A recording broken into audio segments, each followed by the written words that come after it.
Young niggas run the streets. My 40 cal on me, stick it right between the seats. A mirror jeans pudgy. New Versace sneakers out your budget. Off-white jacket. Fuck niggas can't touch me. Hustle hard, I got plaques out. Today I wanna bring a couple racks out. Hotline bling beating packs out. A fish on my line. Finally got them spitting stacks out. So what I did, swipe that motherfucker till it maxed out.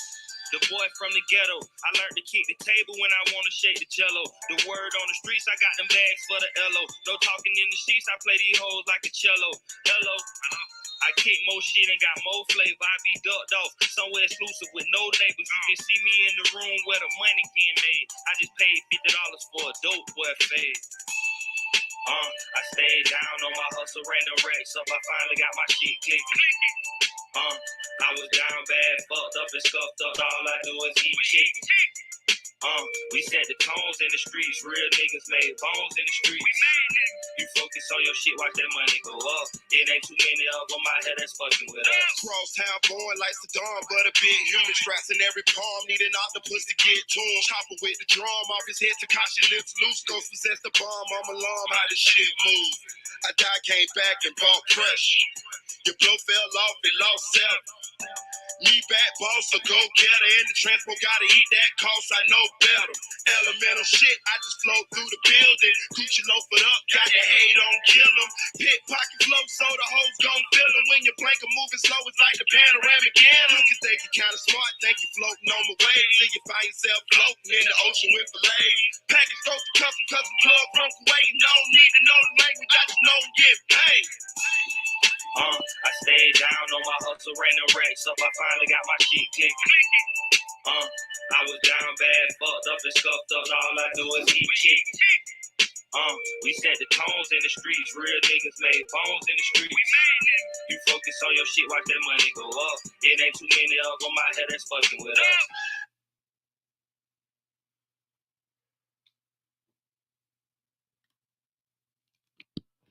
Yo, it's your boy Marita, boy. I'm back up in this thing, man. Listen.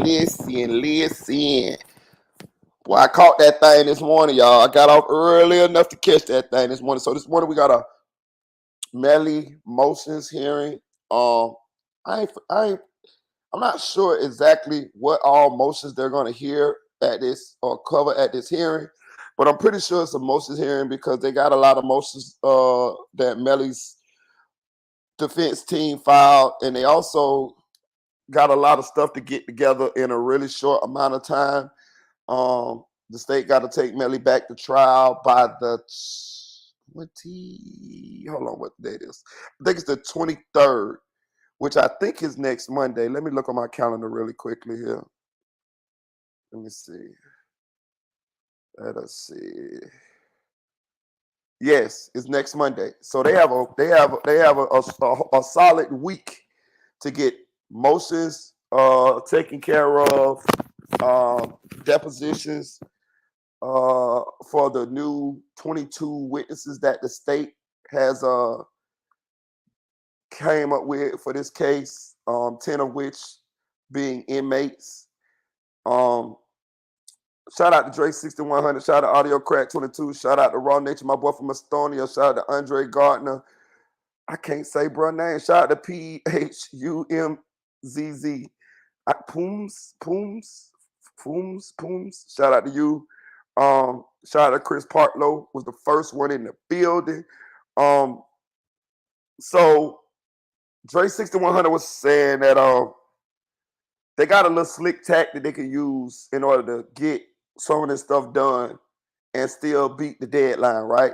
So what he was saying was they can go ahead and pick the jury. When they mean trial start, they mean jury selection. Once the jury selection starts, that's when the trial starts. It doesn't actually start when they say, oh, his trial start. That's not the first day they go to court. Trial starts when they start picking the jury. Like if you can remember not, that happened last week with the FBG Duck case. You know, everybody was like, oh, the FBG Duck case, murder case starts today. Yeah, but technically trial starts when jury selection starts.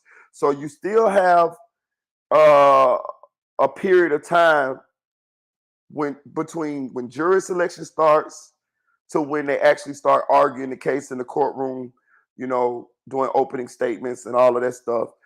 And that depends on how long it takes for the jury selection process to happen. Sometimes it can be 1 day, sometimes it can be a couple days, sometimes it can be a week, sometimes it can be 3 weeks. Shit, sometimes it can be longer than that. I think the YSL Young Thug case took months for them to select a jury for his trial. So what Dre 6100 was saying, shout out Dre 6100 too as well.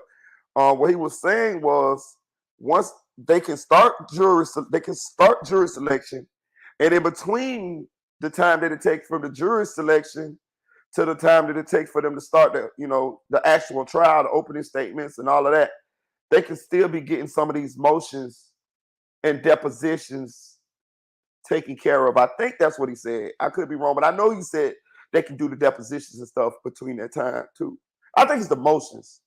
But either way, Dre most likely will be on the panel today, so we can really get some finality on that or whatever, some confirmation on that. But so what will happen? So we under the impression that they have to do all of this before the 23rd. No, they have to get. They still will have a period of time, but after the 23rd to get some of this stuff done, because as long as they start jury selection, which they can start jury selection without having these depositions done, without having these motions completely taken care of, technically they beat the deadline because they would be in the jury selection process. You know what I'm saying? And if they can't get these 22 new witnesses deposed, I think then these witnesses would not be allowed to come into this case. You know what I'm saying? And the reason why they couldn't get, okay, so what really happened here is why we got all this stuff crammed in this little short amount of time is because they discovered, Melly's team discovered the Brady violations and brought it to the attention of the court between the time from the first trial to now, which is that they got 90 days between the last trial, if it's a mistrial, they have 90 days to take the defendant back to trial for his new trial. So in between that time frame is when the Brady violations came about and all of this stuff right here, right? So a lot of this stuff came kind of like at the last minute. So being that it came at the last minute, the court was forced to have to deal with these situations kind of in between the first trial and the second trial, but also in a space, in a time frame. So it kind of made it to where a lot of the normal things that would happen between the first trial and the second trial got pushed back or jammed into them handling the Brady violation situation as well. See what I'm saying? Everything would have kind of like went smoothly, most likely, if the Brady violation situation had not happened.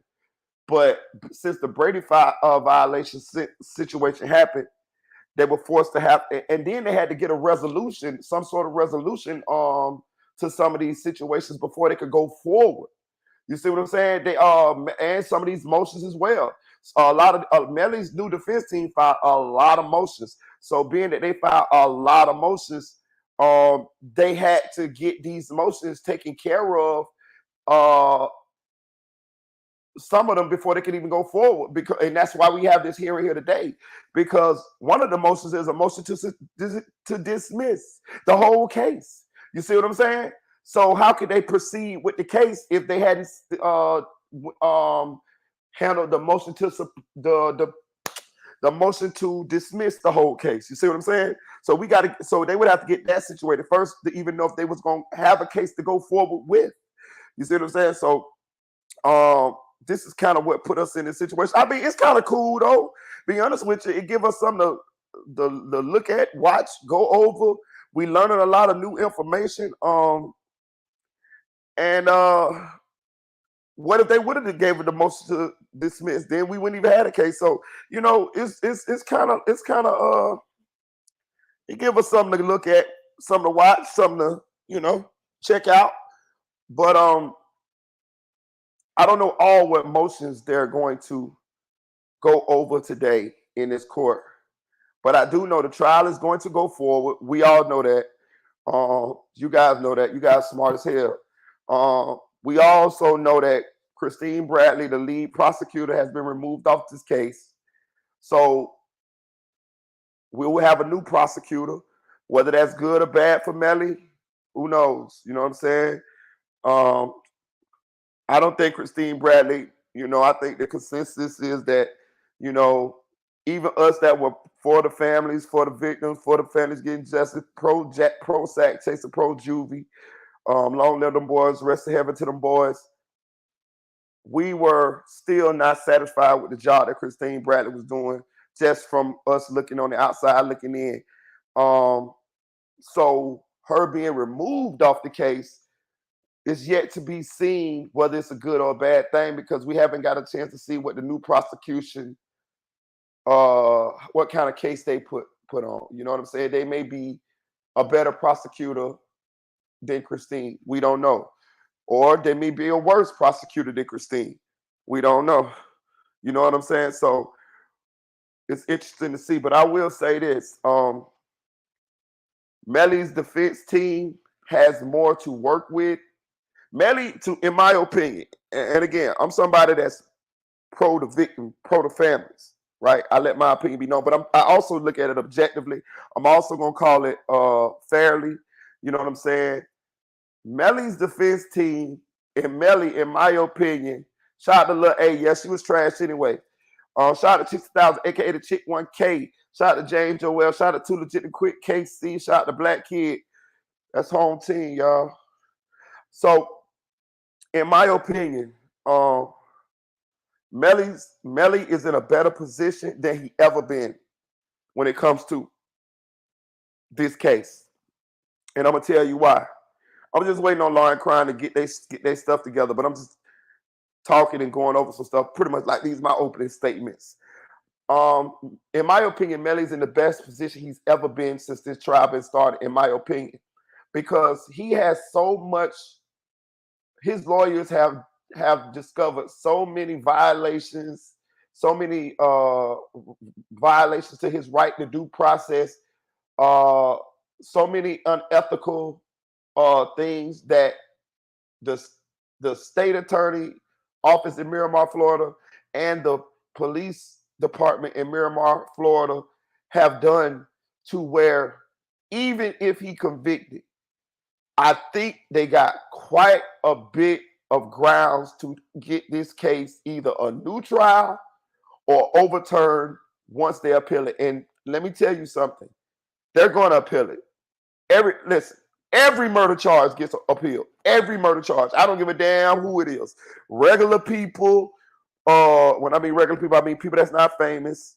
Everybody, anybody who gets convicted of a murder charge, even if they got a public defender, the first thing they do is appeal it. I'm talking about they put the paperwork for the appeal. They state that they're going to appeal it in the same court date that they getting convicted on.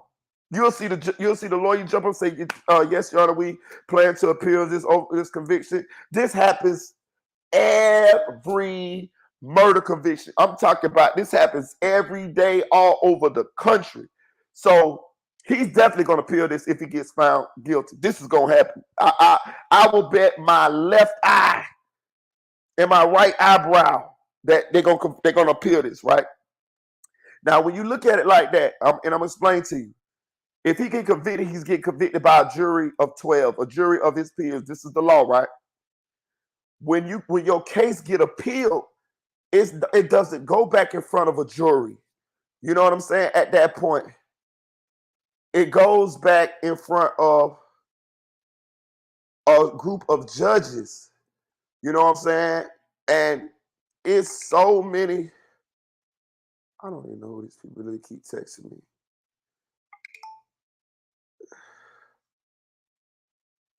I keep getting texts. It must be something.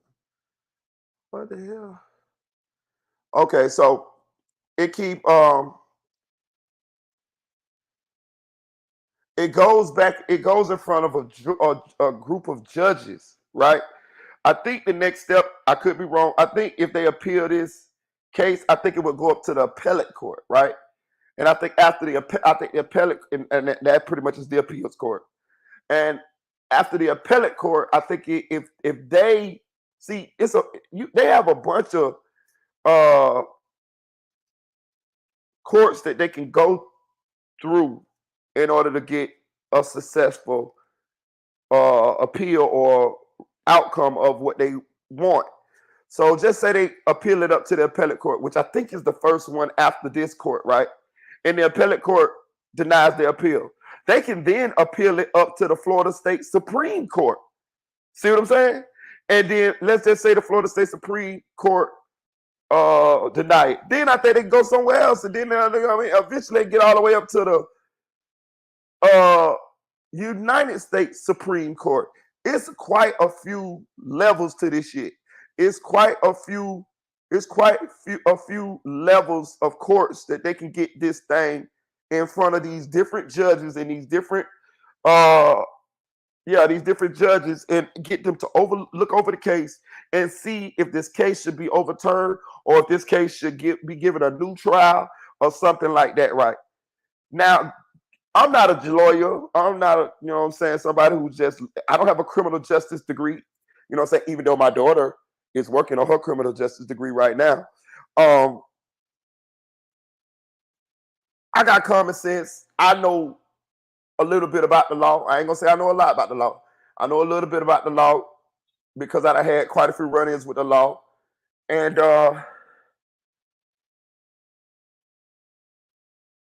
blind man can see that this man's rights have been violated numerous times. From the first trial to before the first trial with the Brady violations, from when you got a alleged crooked officer at the middle of this case. Now, all of this stuff, we didn't make any of this stuff up. Like, this is what I want to say too. We're not just saying this shit because we pro Melly or we don't like the police or this. No. This is what we saw happen in front of us. You feel me? Like, that's why I say I'm gonna call it fair. I'm for the family. My sentiment is for the family, for the victims. You know what I'm saying? I'm not a Melly fan or none of that like that. I think he's a talented artist, but I'm not a Melly fan. I used to like Melly music, but I don't listen to Melly music anymore because at this point, I ain't got to the point where I can disassociate myself from what he did to just listening to his music. Now, I do like some of his songs, but I just don't listen to him no more. I used to, you know what I'm saying? So, but I'm not going to never deny that he's not a talented artist or whatever. But I'm also going to not, even, I don't like what he allegedly have done, what I think he done. So, but I'm not going to let that affect what I saw happen to him. Just like I ain't going to let what I saw happen to him affect what I think happened to Juvie and Sack Chaser. I know how to compartmentalize. It's complex, but you just take each situation for what it is, and you just issue out your opinion on each situation separately. Don't combine them all together. Just do it separately, right? Yes, he deserves to be locked up, in my opinion. But he also got his rights violated. And once you get your rights violated, y'all, that in the eyes of the court, how it's supposed to be, it null and voids anything else you did. Like, okay, put it this way. Say someone murdered somebody, cold blood, right in front of everybody, broad daylight. They did it, right? If them people get their rights violated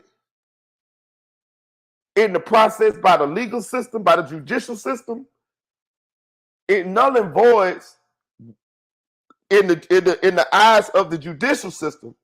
It null and voids what they did. You can get off being guilty as hell because they didn't the law enforcement, the judicial system didn't do what they should have did the right way. It's a process they have to do. And the reason why it's a process is because they will violate your damn rights if it wasn't no rules, y'all. They would just be, we would have a dictatorship sort of. Like it'll be like damn near like, well, they could just do whatever they wanted to do to us, and we would have no power as the accused in order to fight against this. And we all know people will abuse power if they don't have nothing to check the power. See what I'm saying? So this is why they have these things in place, right? And as we can see, if you pay attention to this case, they abusing their power in these systems of checks and balances is in place. They doing this shit in front of the camera. They doing this shit in front of the world. From the judge, from the state attorney's office to the police department. All of them, in my opinion, are wrong. In my opinion. And I think I'm pretty much right. I think this is, I want to say it's fact, but I'm gonna just say in my opinion. You got a police officer that served a search warrant on Melly's mama phone illegally. This is fact. They then took said phone that they obtained illegally and used this phone in his trial to convict him.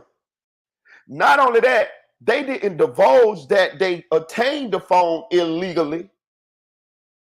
Melly's attorneys wouldn't know that. You know what? That's why they have to turn over this evidence, because Melly's attorneys are not there. So they're not going to know this. This is why the prosecution has an ethical responsibility to turn over any evidence that could exonerate the defendant.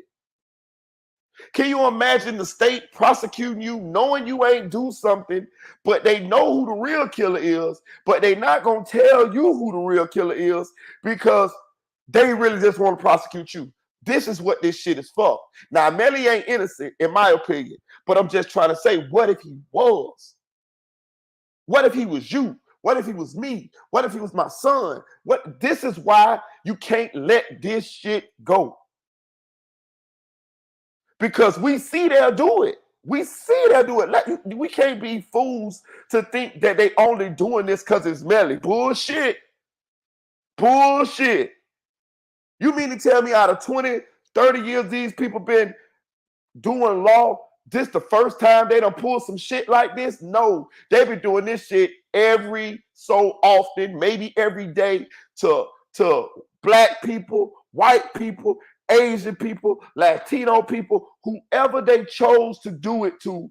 They've been doing this type of underhanded, sneaky, unethical, rights violation ass shit, and it just ain't been caught. See what I'm saying? This is the problem. Can you imagine how many people that's possibly in jail right now that these people done pulled this same sneaky ass shit on, who didn't have the money that Melly had, who didn't have the attorneys that Melly had, and these people are sitting in jail right motherfucking now. This is the problem. And that's sad, because they done took this case, they done made this case more about them violating Melly rights than about Sack Chase and Juvie losing their life to Melly. That's sad. Let me tell you something. Christine Bradley, what is my Detective Moretti, and Judge Murphy, all of them done violated the families. And I'm gonna tell you why. Because they took it upon their own hands to do this thing the wrong way. And I understand y'all supposed to be fighting on the side of the family, but you did it the wrong way. You got to do it the right way because you are the justice system. You represent the justice system. You represent the judicial system, and you got caught doing it the wrong way. You got caught doing it the wrong way. You got caught violating his rights. So now he has enough to go in front of an appeals court. And again, the appeals court ain't gonna be no jury, y'all. It's judges. They ain't looking at the evidence and shit like that they got against him. What the appeals court is gonna do is look and see if they violated his rights. And it's clear as day they violated his rights. They knew that Moretti lied and said that it was a BSO sheriff officer there when he served that search warrant and obtained the phone illegally. That's illegal search and seizure. That's the phone that's his mama's phone that you use to get information out that phone in order to convict him. And he didn't know nothing about it. His defense team didn't know nothing about that until after the whole trial, which means he had to went through a whole trial with his defense team, hands tied behind their back. But y'all knew though. Not only that, you know how Melly's attorneys found out? They had a state attorney that works with Christine Bradley, the Miramar state attorney's office. She works in public corruption. This is what this lady does. She was right there in the room when everything was said, and she also works in public corruption. She's been there for 20 years. She testified in a court of law that they violated this man's rights. He got the best witness next to Jesus.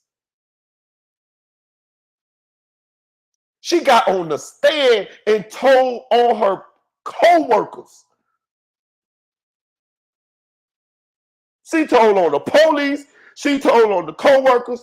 She documented everything.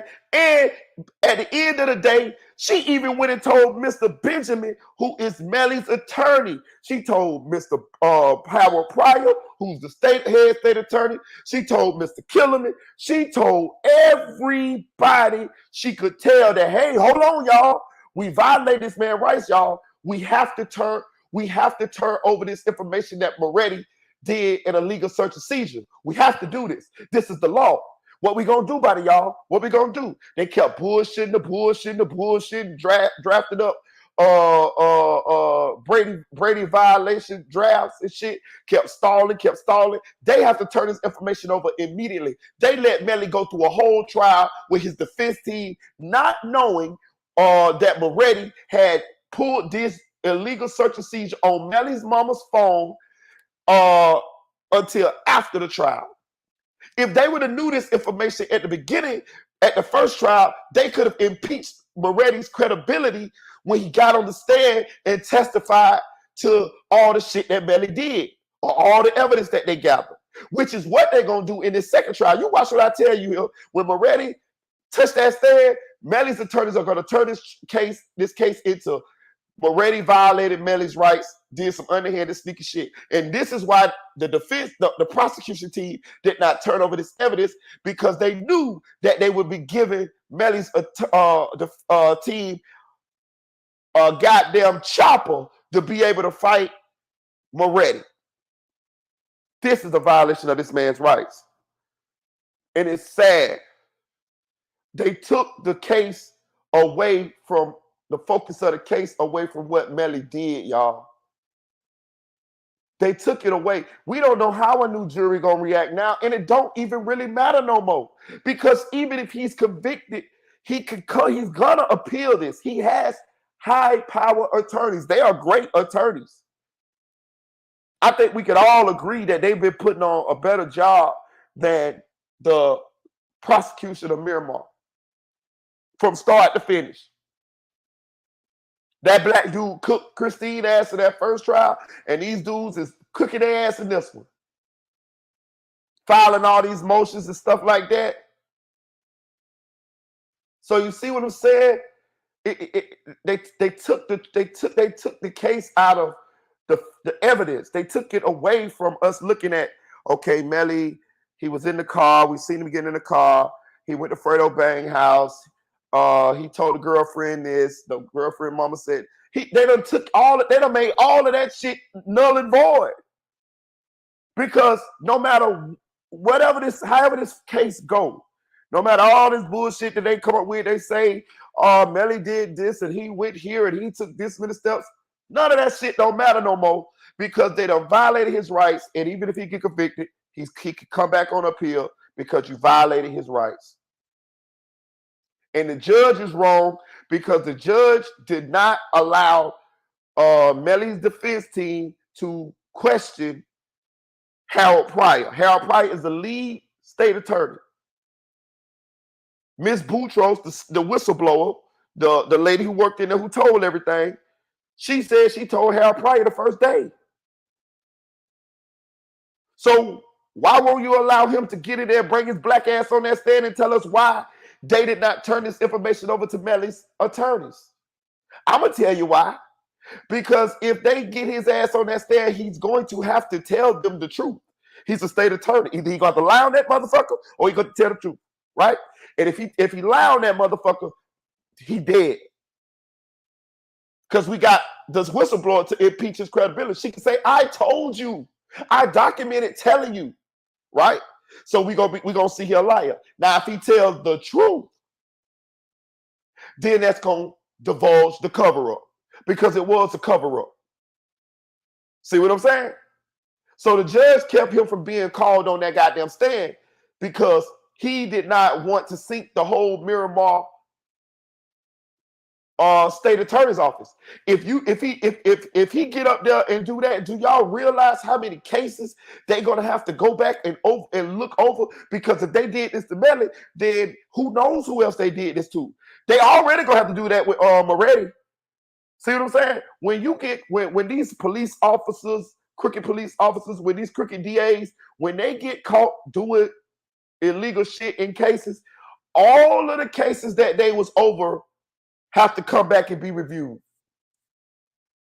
Sometimes a lot of people get out of jail because now they see that the officer or the DA or whoever, the judge or whoever they found was crooked in the situation, did crooked shit in their cases. This is why the judge is complicit too, because he don't want that shit to happen. See what I'm saying? This shit deep, bro. This shit deep, bro. This shit deep. This shit bigger than Nino Brown, y'all. I'm telling y'all here. This shit bigger than Nino Brown. And it all happened because they didn't do the right thing. When you lie, you gotta tell more lies. That's why I keep telling y'all, listen. I ain't perfect, bro. Don't never let me. I'm gonna always say that. I be trying to tell y'all from experience what I done went through, the mistakes that I made in life or seen other people made in life, and I just be trying to say this stuff to help somebody. You know what I'm saying? I'm not perfect. I'm not Jesus. God damn it, I do some wrong shit. You know what I'm saying too? Every day probably. But I try my best to stay on the side of right. I try to do more right than wrong. I think about the things that I do before I do it. Even sometimes when I be mad as fuck and I be wanting to do some fucked up shit. Once I calm down, you know what I'm saying? I get my level head and I try to think my way through shit. You know what I'm saying? Baby, that's probably why I'm still here. Because I always kind of been able to think my way through shit. Sometimes I react, but most of the time I try to think my way through a situation. Sometimes you ain't got time to think. Sometimes you just got to react.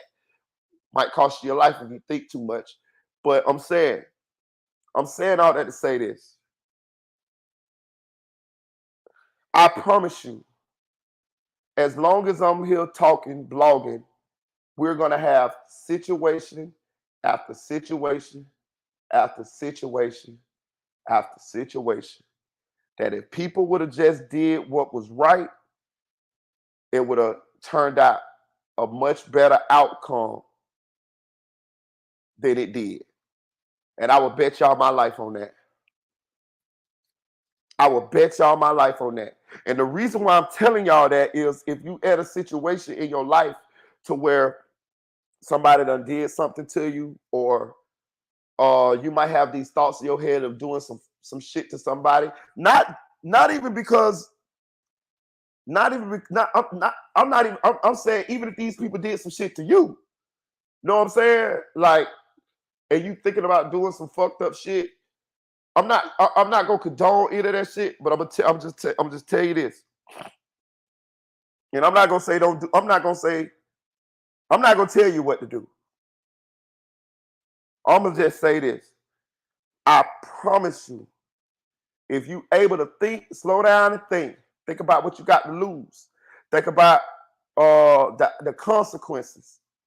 Now, if you still want to do it, do it. Like I told you, anything I ever did, I always knew the consequences of my shit. So, what I did, I don't be, you know what I'm saying? I don't be like, oh man, I shouldn't have did that.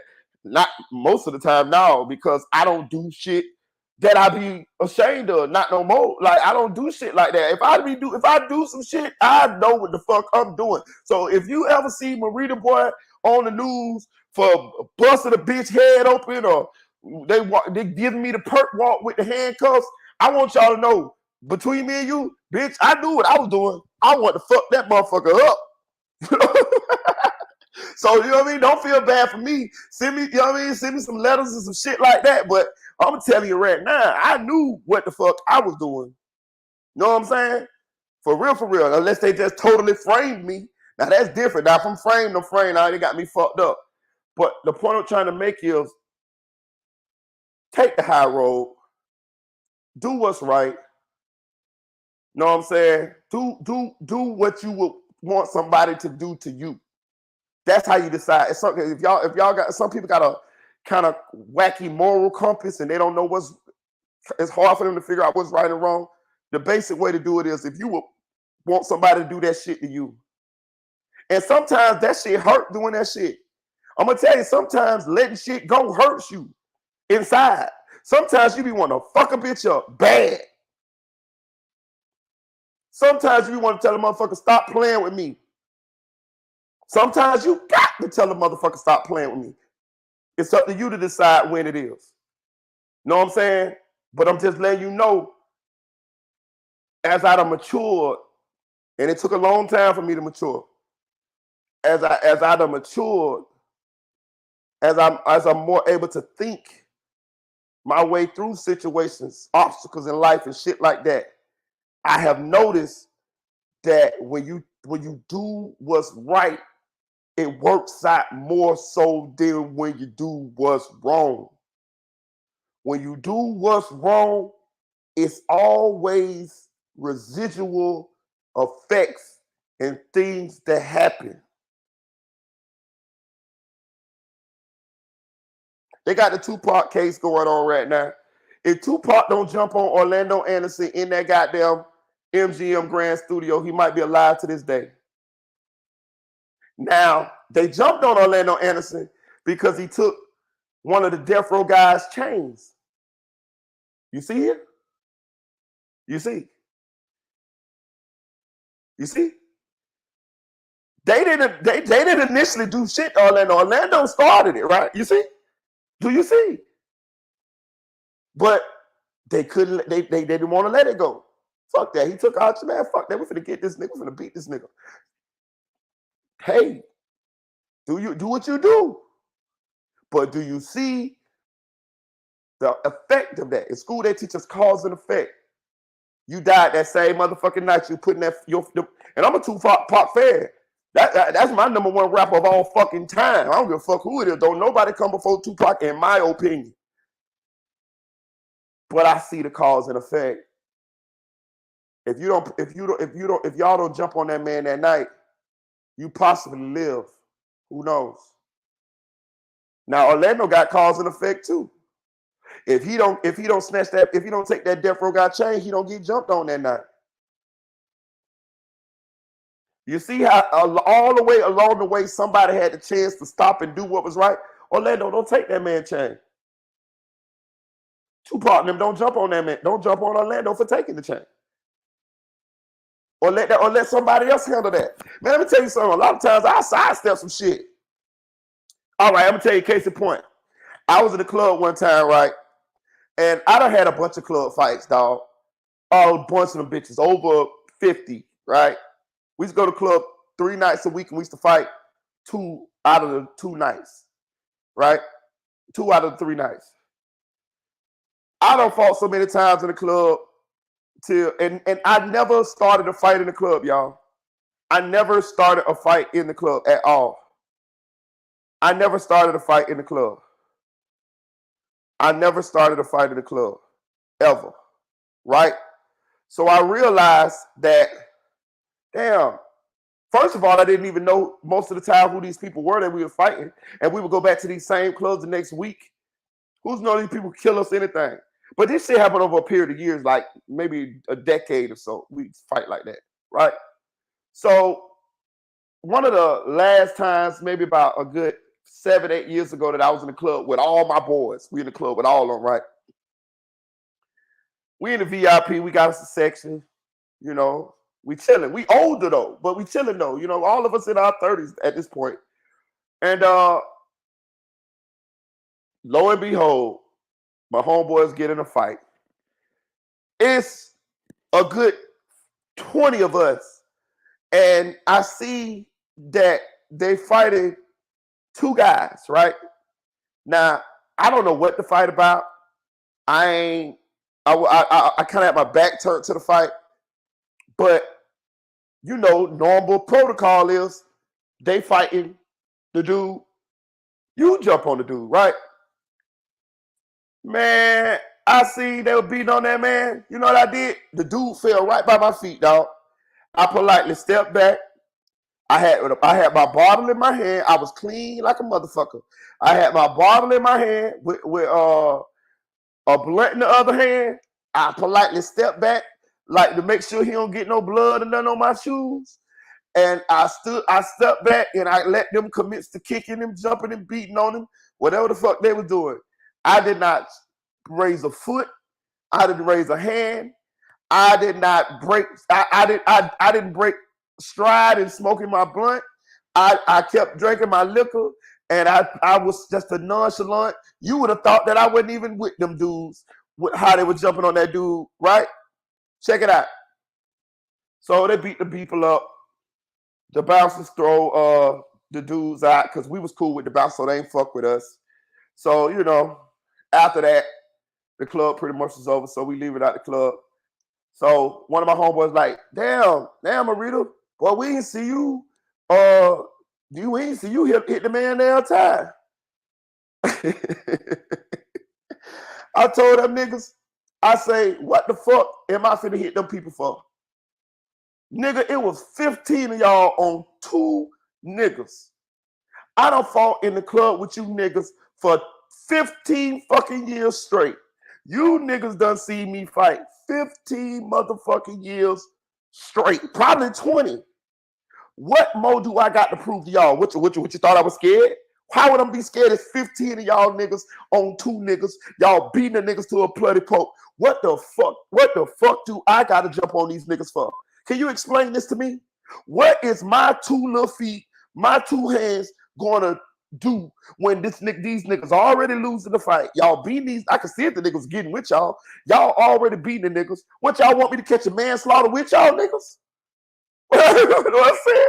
Like, what the fuck sense that make? You know what I'm saying? Exactly. What sense do that make? That was me. That was my mature mind. You got to realize when you ain't got nothing to prove no more.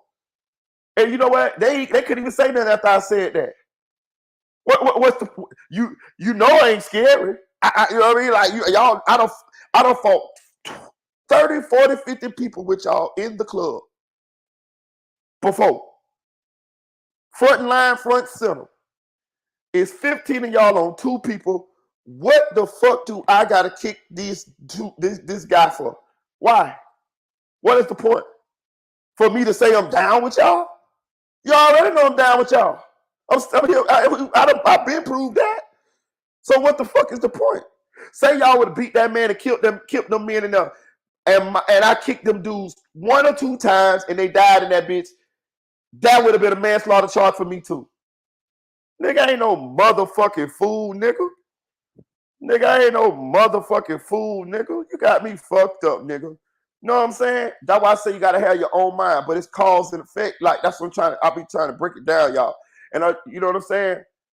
Now, the old me, the younger me, I'd have been jumping on the dude's head. But what's the point? I could see if they was losing. Y'all wasn't losing. It was over. It was like a beat down. It wasn't even foul. You know what I'm saying? Yeah, so no, man. Hell no, I ain't no motherfucking fool. I ain't no motherfucking fool. Shout out to 1400 OG. I ain't no motherfucking fool. I ain't hey, audio crack say nigga tell the truth, you ain't want to fuck them shoes up. I ain't want to fuck them shoes up. I ain't want to fuck that outfit up. I ain't even feel like beating that man. I don't even, you know what I'm saying? I just didn't. It just wasn't. Hey, fuck it. I don't want to do it. You know what I'm saying? And I wasn't finna get peer pressure to do a motherfucking thing. Now I would have hit him with that ball if they would have, you know what I mean? If they would have looked like they were putting some resistance up, now I would have did that, honestly. But they didn't. You know what I'm saying? Hell no. You gotta have your own mind out here, man. You know what I'm saying? You gotta think what's best for your survival, for your safety, for your well-being, the long game, man. That's why, listen, I'm gonna tell y'all something, and I understand some of y'all young people. Do y'all thing, young people. Live y'all life. I'm not saying don't live y'all life. You know what I'm saying? Because I enjoyed my youth. I still feel young. Fuck what y'all talking about. But anyway, I feel so good being out the way right now, y'all. My life's so peaceful, y'all. I tell you no lie. Yesterday I cooked me Sunday dinner. I was in this bitch. I put my little music on. I was singing my music. I had me a little Remy left over in here. I put on Sunday football. You know what I'm saying? I don't got nobody to tell my business. You know what I'm saying? Don't nobody come to my house. Shit, only 2 people know where I stay. Nigga, some of my siblings do not know where I stay. I have never used my address. You know what I'm saying? I get shit sent to my sister's house. You feel me? I'm just trying to show you how insulated I got it and how peaceful my shit is. This is how you stay out of drama. Listen, I got one of the biggest families in Orlando. 1400 OG will tell you. My cousin stayed, when I stayed in the hood, my cousin stayed knocking on my door, telling me to come help them in some kind of beef that I didn't even start, that I ain't had nothing to do with. And to be honest with you, my cousins done started the bullshit. I got to go out there and help you, defend you against some people who want to kill you because you done fuck with them people. Man, get me the fuck out of here, man. Like, you feel what I'm saying? The Iron Man's exactly. Like my cousin had done broke into a big time dude house where he break it. He kicked it in, robbed the man workers, got all kind of zips. He done robbed the man for like a 9-piece, 9 zips, right? This dude is not no soft ass dude. This dude is not nobody that you can just do that to. My cousin did that shit to this man. This man was trying to kill my cousin. We had to squad up and and almost go to war with this man to keep this man from killing my cousin because my cousin done stole his shit. You know what I'm saying? Like, this man wasn't even fucking with my cousin. My cousin done robbed this dude that he know ain't nobody to play with. And now this man want his shit and he want his respect back. And he feel like he can't let this go because the hood know that this nigga done took his shit. He got to do something about it. And now we got to go to the war with this nigga because my cousin done did this to this nigga. And on top of this, my cousin ain't give us shit. We ain't get none of the zips. We ain't get none of the money. My cousin went and blowed that shit in a hotel with some hoes, bought him some clothes, and was broke a month later. But we gotta go to war with this dude because of that. Man, I ain't got man, when I grew up, I ain't got time for that type of shit. I ain't got time for that type of shit. You'll stay in some shit if you can't insulate yourself from the drama, from the bullshit. You know what I'm saying? I'm just telling you. That shit could cost you your life too. Man, we squatted up, went to the nigga, bro. All of us, you know, we had our shit. And we told the nigga, man, bro, we know our cousin wrong, bro. Just leave him alone, bro. You know what I'm saying? Leave him alone, bro. Because we can't let you kill him, bro. We can't let you kill him, bro. Like, we know you ain't wrong, bro. You was not wrong. That man took your shit, bro. But we can't let you kill him, bro. That's our cousin, bro. We can't let you kill him. You know what I'm saying? So if you shoot him or something like that, just know we're gonna do something to you. You're gonna be flying around with baby wings. It's a war. It's gonna have to be because that's our cousin. But just think about that for a minute, y'all. This man ain't fucking wrong. Part of me felt for him because he ain't do shit. He wasn't wrong. This man done took your shit, and now you got some other niggas coming to you telling you you can't do nothing about this nigga taking your shit. Man, I ain't got time for all that type of shit. You know what I'm saying? You know what I'm saying? You know what I'm saying? We ain't got time. We ain't got time for this type of shit. For real. But this the type of shit that goes on in the hood. You know what I'm saying? I'm just trying to tell y'all. I'm gonna drop the link y'all want to pull up because it look like this goddamn hearing taking longer than expected. But hey, 1400 OG, you busy? You want to pull up? And cause some shit been going on in the 1400 OG is from he won a Glock 9 OGs, y'all. Y'all know who Glock 9 is. Glock 9 is the Florida rapper from Mercy Drive. 1400 OG is a Mercy Drive OG alumni. For real. Like, so he is one of Glock 9 OGs. And it's a lot of stuff been going on. Okay, you at work? All right, cool. All right, bet gang. But it's a lot of shit been going on in the Palms, Mercy Drive, where Glock 9 is from. A lot of, like, a young girl just got killed over there a couple of weeks ago. I seen Sko went over it on his channel. You know what I'm saying? I was at work when he did it, but Sko actually went over it on his channel. You know, he didn't really know a lot about it. You know what I'm saying? I did, but again, I don't too much blog on Orlando just because I know a lot, and I most of the time I be kind of somewhat close to the situations. I know who be involved. I know a lot of times, you know, the inner workings of the shit, and I just don't feel I'm not finna tell that type of shit. You know what I'm saying? Like, you know what I mean? Like, nah. Orlando is really real, dog. I don't give a fuck. I know y'all think about that as shout out Jay the Music Maker. Shout out to you, bro. My boy say I'm in school running. It's 3 p.m. over here in the UK. Shout out to the UK, man.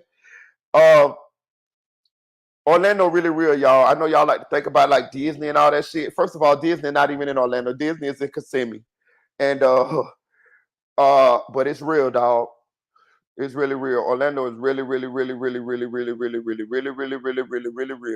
You know what I mean? Like, your ass get knocked off of that bit. So, you know, I just stay out. I just stay away from those type of situations of talking about what be going on in Orlando because I ain't gonna do it. No. You know what I mean? I got too much family and people killing for nothing nowadays. So, but yeah, I just try to tell y'all about the wrong and the right, and just try to stay on the side of right, bro. You know what I'm saying? It'll come out. You'll come out better. You'll come out better more so than just keep doing a bunch of wrong shit. You know what I'm saying? Yo, what's up, Ashley? What's up, Manda? Hey, what's up? Morning. Uh, I'm not sure who Monday is, but hey. it just I didn't catch what you said at the beginning, so I was just trying to see if it's free talk because I think the trial starts tomorrow. Which one? The duck trial? No, this one, the Melly. The trial? Yeah, I thought it said Tuesday. Mm-mm. I think they got to the 23rd to start picking the jury. Oh, okay. But I'm glad you. I will say this because the duck trial is supposed to start somewhere today or one of these days. I think it's today. I'm not sure, but the duck trial gonna be the LPG duck trial gonna be a little different because in Florida we got the sunshine law to where What? the cases they have cameras in the courtroom. I don't think they're gonna have no cameras in the courtroom in the LPG Uh-uh. duck case. So we're gonna have to get the information from media outlets, Twitter, shit like that. You know what I'm saying? It's gonna be a lot different. You know what I'm saying? Yeah, yeah. I think 'cause it's a federal case, something like that. But I was Mhm. wondering, like, could Melly? Was it a better way to try them? Wouldn't it have been better to try them together? And we probably wouldn't have had all this. Yes, I think so. I think so. I definitely think so. I think it would have cut down on the defenses that Melly could have came up with. Because you remember in the first one, it was like, what if Bortland did it? Like if Yeah, Bortland would have been being tried right beside him, he couldn't come up with. They couldn't say that. You know what I'm saying? Um, but yeah, I agree. Monda, what's up? What's going on, Marita? What's up, G? Hey, you got to do a series on the Mohawk boy The Mohawk and boys, man. and let them know about that whole situation. I know it's kind of old, but you know with Armstrong and Moot over there was rocking and rolling. Yeah. Now I got a question. I stayed in Orlando for 8 years. I'm asking for 4 years. Now, Okay. was Armstrong about that? Yeah. Yeah, listen, I got a song with Armstrong. I got a song with Armstrong called Racketeering. I don't know Armstrong like that, but I know him. He know me. You know what I'm saying? Now, me and Mook, we used to skip school and go to Mook house.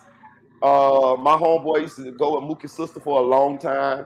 I know Mook personally. I got songs with Mook too. I'm on Mook first album. If you go look at the one called The Reagan Era, he got a song called High School Dropout. Me and Mook, I'm on that bitch. It's on YouTube.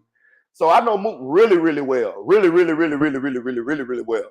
You know what I'm saying? Like when Mook see me, Mook say, P, what's up, P? Like, you know what I mean? But oh yeah, Armstrong, hell yeah. Yeah, hell yeah, he was like that. Hell yeah. Hell yeah, it was like that. I mean, definitely. Yeah, I Yeah. just said because a lot of people don't know about that whole situation, but I wanted like kind of like you can kind of do a video on it on the whole, the Mohawk boys and all that. Yeah. I could Let them know. yeah, I could do that. I like that. That's a great idea too. Go ahead. But that's all I had to say. I mean, I know a Yeah. lot of people don't know about Orlando, and Armstrong. For Armstrong, he could have blown up, but things happen in his situation. He got caught and stuff like that, RICO charge. So, but thing another thing, what happened to the RICO charge with him and Killer Creeper? Creeper's still in jail. I know Creeper really good too. I got a song with Creeper too. Creeper's still in jail. I'm not sure if he in jail for the RICO though, but I know Creeper's still in jail. If he ain't, I can make a few phone calls to find out. But last I checked, Creeper was in jail. I know all of them boys. To be real with you. And Flay Rock. Yeah, I know Flav. Flav, my friend on Facebook. Santana. Yeah, yeah. Me and Flav had beef one time. A little small, little light beef. It wasn't nothing though. We squashed that shit. You know what I'm saying? Yeah, yeah. But back what you say, all them boys was about what they was talking about, and that was Armstrong at one point was one of the biggest artists in Florida, bro. I'm just Yeah, keeping it real. I don't know if people remember this or not, but Armstrong was like one of the biggest artists in Florida. I promise you, all jokes aside, like, and yeah, he was. he really had a very big movement, and it came crashing down. It really came crashing down because of the situation where Armstrong got caught up with that situation where Shaw had killed uh Aaron when they had did the robbery. And Shaw doing, I think, life now. I think Shaw got life now. I don't know Shaw. You know what I'm saying? But I do know Strong a little bit. He know me when he see me. You know what I mean? We did a song together. And I know Hot Mike, Mook, I know Mook very well. Mojo is still my friend. You know what I'm saying? Mojo, my friend right now on Facebook and goddamn what's the name? Mojo just comment was just on my story yesterday. Me and D Boy is really close. Yeah, I know a lot of boys. Brent Hoss. Now, Yeah, do you think that Strong got cased up in the end of his rap career because of that Rico charge? Because I'm kind of figuring how he beat it. That's why, I, you I can. know, I don't know. I don't remember exactly how they beat it. I do remember the whole situation. They called because the shit was called Operation Strong Arm. I remember when they all went to jail and everything. Um, I had a dude come on my platform named Cotty. And Cotty was around there hanging, you know what I'm saying, affiliated with them when all this was going on. And he was breaking it down one time on one of our lives about it. But it ain't enough for me to find out exactly what happened. You know what I'm saying? I can make a call, I can make a phone call, you know, and find out exactly what happened as to how he kind of came off and under the Rico charge. But he did some time though, bro. He did a little bit of time. I don't know how much time he did, but he didn't do that much. He did a little bit of time. He did a couple years maybe. Because I remember when Armstrong got out and he tried to make a little comeback, but it was so many people that was like threatening to, you know what I'm saying, shoot up his shows and shit to the promoters dropped him and stopped and didn't want to do none of the shows because it was you know the threat of some shit going on. But if I'm not mistaken, they say Armstrong blog now. I can find out, but they say he blog now. okay, okay. So I guess I'll be tuning in to that Strong on 2.0 from Rita Boy. I got Let you. us know, I got you. let us know, let them know, That's a good let them ass know the idea too. story. Yeah, because it was a lot. It was a lot. A lot went on, bro. And he was big, bro. Well, we might have to find that paperwork too, Rita, because I I can think that kind of got lost too with that Rico case. I mean, that wasn't televised and none court cases, none of that was fine. So it seemed like that was kind of big in Orlando, but I think it kind of got kind of thrown under the rug. yeah, I can it's a lot. It's a lot. It's a lot go around that because I even know the legit Drew. Drew used to be with them, and Drew ended up getting killed. Like, yeah, I can dig. I can do that. And that story, in that situation, has it been so? It's been a little minute since that situation happened to. Uh, I do think that it won't be no like no bad shit happen. I think people would tune into that because it was big in Orlando. It was big. It was big all over Central Florida. To be real with you, bro, Armstrong knew a lot of motherfuckers, man. Armstrong, Yeah, I remember Armstrong got a song with Alley Boy. Know what I'm saying? No more fake doubt. It was Alley Boy. Rest in heaven, the trouble. School. He was in the video. He wasn't on the song, but he was in the video. You know what I'm saying? And y'all remember Alley Boy was duct tape ENT. That's big bank. That's big bank. Big what ain't big black bank. Trouble, Rest in Heaven, School, Alley Boy, you know what I'm saying? All of them was involved, you know what I mean? So he was making moves. I remember Armstrong was with Soldier Boy at one point in time. You know what I'm saying? He was making some nice moves. And I'll be honest with you, I knew Armstrong before he was Armstrong. I remember Armstrong when it was Jaboris, when we used to all hustle on 50. Me, Moot, Armstrong, Creeper, all of us used to hustle on 50 in Westmoreland. We none of us, Mook was a rapper, but none of us was rappers. Mook always rap, but we wasn't no rappers. We was out there selling dope, trying to make some money. You know what I'm saying? So yeah. all right. I'm gonna leave you with this Marita Boy. Shout out to and you know that McDonald's off of Bruton. I mean not the McDonald's, that Popeye. That's the best Popeye off in Orlando off of Yeah, Bruton. yeah, Washington Shores, Washington Shores. Yeah. I Yeah, done been through folk pills too, man. I know Skizar and Marty and all them boys. Yeah. yeah, I'm from the boat. But yeah, Yeah. but man, I watch the channel Marita Boy. Man, hey, I'm be looking for that series on that Strong on 2.0. I And I'm gonna appreciate you. tune in and see what we I'm gonna can give you dig in because I've been trying to find out what happened with that case, but that shit was kind of weird though. But I'm listening to you though. hey, look, and I'm gonna give you a shout out in that one too when I drop it because you is the reason why I'm gonna be doing it because you brought it to my attention. So I got you. All right, Marita Boy, shout out.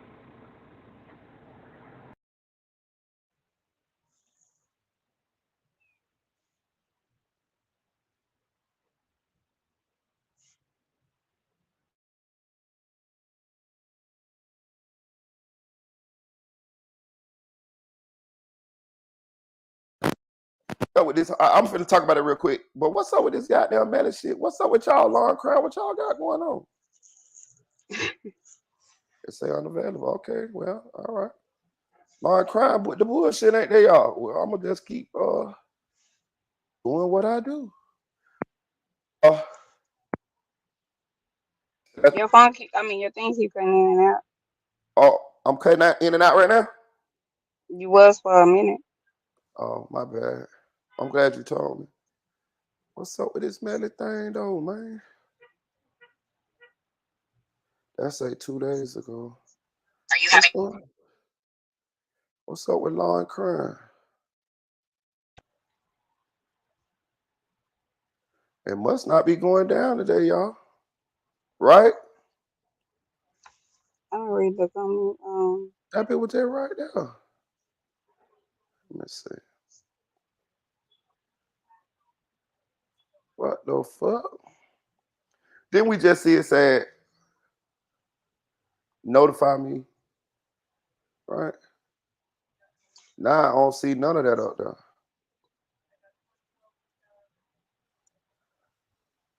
Maybe it ain't no hearing today, y'all. Fuck it. We still can freestyle this thing. That's interesting though. Shout out to Kentucky Shannon TV. Shout out to Apex Tracks. Shout out to Jada Music Maker. Shout out to Anonymous One. Y'all go subscribe to my boy channel. Shout out to Thuto. I can't say her last name, Thuto. Shout out to T Carter. Shout out to Sante Honor. 1400 OG. Audio, you at work?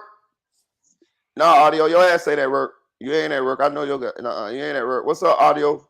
You want to pull up? I think my boy off today. Why is it nothing? I don't know. Because it just said notify me. I know what I'm finna do. I'm gonna go to history. History. Let's see. Let's see. Oh, I can't.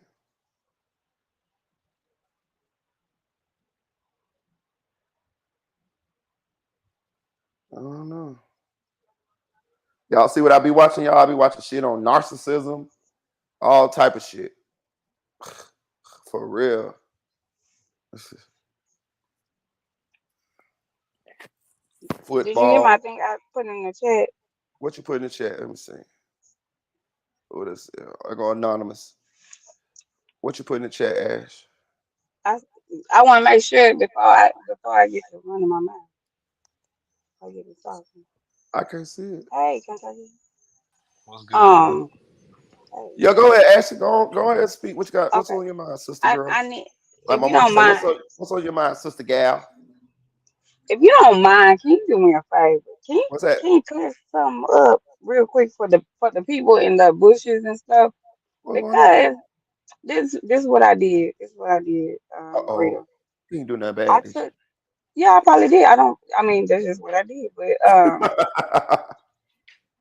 I took the choice to come to your channel, right? Uh-huh. Because I've never been part of a gang. I've never been gang affiliated. So therefore I do whatever it is that thing in my head tell me to do. So I just do whatever I want to do. So I came to your channel, right? Mm-hmm. Came back to your channel. A lot of people weren't pleased with that. But hey, a lot of people aren't pleased with a lot of things. But that's fine. Right. And I noticed, hey, appreciate it. Definitely appreciate it. You gave me a wrench and things like that. But it's Right. getting out there to where people are assuming and thinking, hey, she must talk to him on the side. She must get with him. He must be trying to get with her, something like that. It's nothing like that. Yeah. I ain't really laugh. I laughed about it already. I ain't laughing no more. I'm kind of a little upset because damn, like I can't just be here. So everybody was like, it's just nothing but men over there. So it's a sausage fest. So why you over there? Basically, you shouldn't be over there. He let people disrespect. Hold on, you had cut out. Go ahead, Ashley. You hear me? Yeah, I can hear you now. Go ahead. Okay, yeah, somebody was trying to call, trying to interrupt my process. Anyway, so they were like, why you over there? You let him do. I stood on business when the situation happened. Uh-huh. I aired mine out. If you Right. chose to tuck your tail and run away, that's what you chose to do. And if And somebody else, huh? and let's be clear. I never told them. I never told them to leave. Yeah, nobody told nobody to leave. So Right. that's some mental type shit. And but To be real with you, one of them still got a wrench right to this to be day. Yeah, I know that. Right. And, Go and ahead. and to be real, a lot of them in the chat is my trolls, and that's the reason why I be telling y'all when these people be coming out here trying to holler at me, they be them trolls. I ain't trying to hear this. So look, so this is the other thing here. I chose to come back over here because I kicked it with dudes all my life. I was with my brothers and stuff like that. So I get along with dudes. I don't really. A lot of females can't take me because I come off a little harsh, and Right. I do say things a little harsh, and that's fine. You can check me on it. But I chose to come back over here. I like the content. I like what you say. If you say something to offend me, I hop back. I hop up here and be like, Marie, what you mean? Or Right. I ask. Right. So I have been getting slammed. They done reported my TikTok. They done reported everything that I got. No. Nah, I'm not playing, Marie. Stop playing. No. Stop playing with me. Stop playing. Anyway, so Get they the fuck reported out of here. all my stuff. And because maybe I'm is it a loyalty thing, but I'm not jumped into a gang is what I'm trying to say. I don't know you people. And Right. I said that kind of rude, not you people. You know what I'm saying? I don't know nobody. So Right. therefore, I don't owe nobody nothing. I do Right. what I want to do. Right. But I know damn well I don't talk to this man outside of here. And I even had to tell one of them, I don't even think he like me that much. He just put up with my shit. Okay? No. It's not no favoritism stuff, and I'm not mad about it. But don't bring me that bullshit because I come back with bullshit. To me, I don't mean to cut you off, but to me, okay, so to me, it seems like you can learn a lot about people when they mad. You see what I'm saying? You can learn a lot. But how long you gonna be mad? Hey, who knows? But I'm gonna say this: in life, you got to do what you got to do. Because I used to do shit like that. I used to be a people pleaser, right? You know what I'm saying? And I realized that you can never make everybody happy. Like somebody going, you could do everything what everybody else wants you to do, and you still gonna have people that's gonna be unhappy and talk shit about you for whatever you do. You know what I'm saying? That's why I say, you know what I'm saying, you got to do what you feel like is right, but you also got to do what makes you happy, what you want to do, because you can't live your life on what somebody else says or what's and when I mean you, I mean me, anybody. You can't, because I done been guilty of this. You can't live your life on what somebody else think or say or whatever. And if if them people got a problem with you uh still rocking on this channel, then those people are just trying to manipulate you, control you, and get you to do what they But you think, can't. what exactly what they think you should do. And that's weird. That's weird in itself, because I don't know y'all. Like how you say, I don't know you. Like I met you on the internet. Like your I don't problem. owe you nothing. Right, your problem with somebody is not my problem with somebody. And let's be honest here. Let's pay attention. Can you have you paid attention to the channel lately? We don't have that as much drama no more. No, We ain't blocked nobody in months. But we I start to know I block didn't. people. We start to block people every day. I'm not saying that those people was the issue. I'm just saying that we don't have those type of situations going on this channel like we used to have them going on. And another thing, I have never in my life tried to talk to you, Ash, not Thank you. on a personal sexual shit or nothing. You have never in your life have ever tried to talk to me on no personal sexual shit. You feel me? Never. Not even in Right. not in emails, not in nothing. Never have you. And that's the God heaven truth. And that's the God heaven truth on my behalf. Like we have never, you know what I'm saying? Now I'm gonna say this too now. I'm a grown ass motherfucking man. If I ever did want to, I do what the fuck I I want knew to. it was. Right, I do what the fuck I want to do. You feel what I'm saying? But I'm saying, like, as for at this present time, me and you have never had any of those type of conversations. You feel what I'm saying? And if we had, it still wouldn't be they motherfucking business. But at the same time though, just so the world know, no, we have never did that. Now I don't know, maybe you see a vibe or some shit, or if they can see an aura or vibe, hey, that's on them. You know what I'm Yeah, that saying? mean like you on some more stuff because I'm not even. But I got a wrench. if I'm talking to somebody, I'm not trying to toot my own horn or nothing like that. And I hope some of my enemies ain't come at me or whatever. I ain't in the mood for that. But Yeah. I hope if I'm dealing with a dude, I get more than a rent. Can I Right. get more? Come on Right. now. That's Right. it. You know what I mean? Like shit. Like I'm grown. Like I do what I want to do, but uh, that never happened. You know what I'm saying? So that just be people just be fishing or whatever, whatever. That be that sideways hate. Like you know I what I'm don't saying? like that. That's the reason why when I came to your, this is the first time I actually even, besides being in a person podcast, it's hard for me because I don't be knowing who watching, and I get nervous and I get paranoid. Like what, and I'll fly back at somebody. So therefore, coming up on your panel was the first time I feel like, okay, everybody's cool. This is like home. It ain't no real beef. Except for Yeah. situations, but that's done. If That be you the want to come back over here, what's the problem? If you got a problem with the content, nobody said these are actual news facts, and we're the first Channel 4 reporting it. Nobody said that. Nobody is trying to kick all the women out. I don't think they are. no, Shit, hell I'm no, still hell here. no, hell no. I'll be honest with you. I Shit. much rather have women over here. You know what I mean? I ain't no punk Oh now. You Lord. feel me? You know what I'm saying? Shit.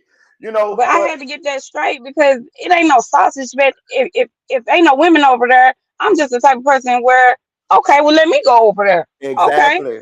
You gotta tell me to leave, and then you gotta make me leave, probably, and Right, then you gotta right. push me out the door. You can't ask you, hey, that's just a joke. But you gotta push me out the door. You probably gotta put your hands on. Look,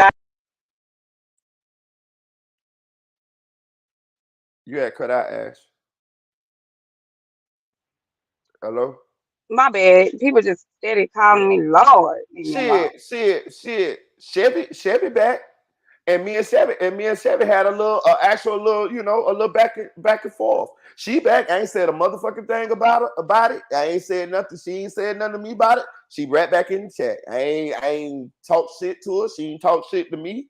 We just move on. You feel what I'm saying? Like, That's good. and that's the same So, and that's the same shit that they could do. You feel what I'm saying? but at the same time, just real shit. If you do come back, man, just come back to come back. Don't come back on the strength of starting no shit or That's getting it. no shit popping. Like, just come back and sit your ass down. Don't do no That's whole it. shit. That's I don't it. like the whole shit. That's why. That Okay. listen. Like I told you, I'm big on letting bygones be bygones. And I'm gonna say another thing too. I'm one of them people that you can always come back to me, and we can have a conversation. Anybody, I'm not. I am like I'm one of them people. Like, even if we had a situation, if you want to sit, bro, listen. Me and Mickey Truth had a full blown argument on fucking Music 101 channel, nigga. Nigga, Mickey True blocked me, all type of shit, nigga. We argued, man. Mickey True went back and forth about an hour on Music Channel, nigga. I'm talking about hard down, talking shit to each other, everything. Man, me and Mickey True buried that shit. I apologize to Mickey, nigga. And I'm be honest with you, I ain't saying Mickey my friend right now, but I really like where me and Mickey at with our, you know what I'm saying, with what we Right. got going on. I think Mickey is a great person. I think she do like me, and I like her, you know what I'm saying, and I respect her, and I think she respect the fact that I came back and I apologized. And I think Mickey definitely, you know what I'm saying, done moved past what our issue was, and I done moved past it. And I'm really glad that we did that, because I really like her. You know what I'm saying? Like, the little bit Right. that I know about her, I like Mickey, dog, for real, to a point where I gotta, you know what I'm saying? I feel a way about her. You know what I'm saying? Like, for real. Like, Ho- you know what I'm saying? And that happened because we was able to get, you know what I'm saying, to come back, talk about it, apologize. She didn't apologize to me because she didn't have no reason to, but I did, because I came off way wrong. And yeah, so that's what I'm Hold on, saying. real quick, Marita. Oh, I didn't see it. Here you go. Hey, Chevy.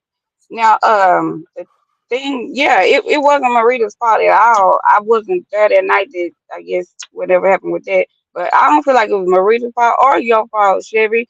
I feel like it was some keys put in some bags, and it got wound up. But that person name right there, I don't even acknowledge that thing right there. That's why I Um, just that's why I just let all that shit go. You know what I'm saying? I let it Yeah. all go. You know what I'm saying? I don't got no issue with Chevy. I don't got no issue with none of them. You know what I'm saying? Yeah. Hey, they want to pop back up, they can pop back up. But I'm gonna say this now. They need to go about it the right way. Like you can't do all the crazy shit. You know what I'm saying? And then you know what I'm saying? Like slow down, just slow down. Realize, hey man, we had a disagreement, we had an issue. If you like rocking with the platform enough to still want to rock with the platform, and you feel like you can get past it, not bring it up, and we can move past that shit, then cool, we can do that. You know what I'm saying? Life too short. You know what I'm saying? And let's be honest with you. Them people wasn't up here because I didn't like them. Them people was up here because I liked them. You feel what I'm saying? All of those people that was here, I liked them. You know what I'm saying? I really did. You get what I'm saying? And still do. They still have good attributes that I like. We had good times. So it's not like, oh, I hate them. No, I don't. I don't hate any of them. I You know what I'm liked the channel when it was everybody on there, and I really don't think it was that serious. Whatever was serious, it was saying? already dealt with. So therefore, I feel like it ain't even that serious.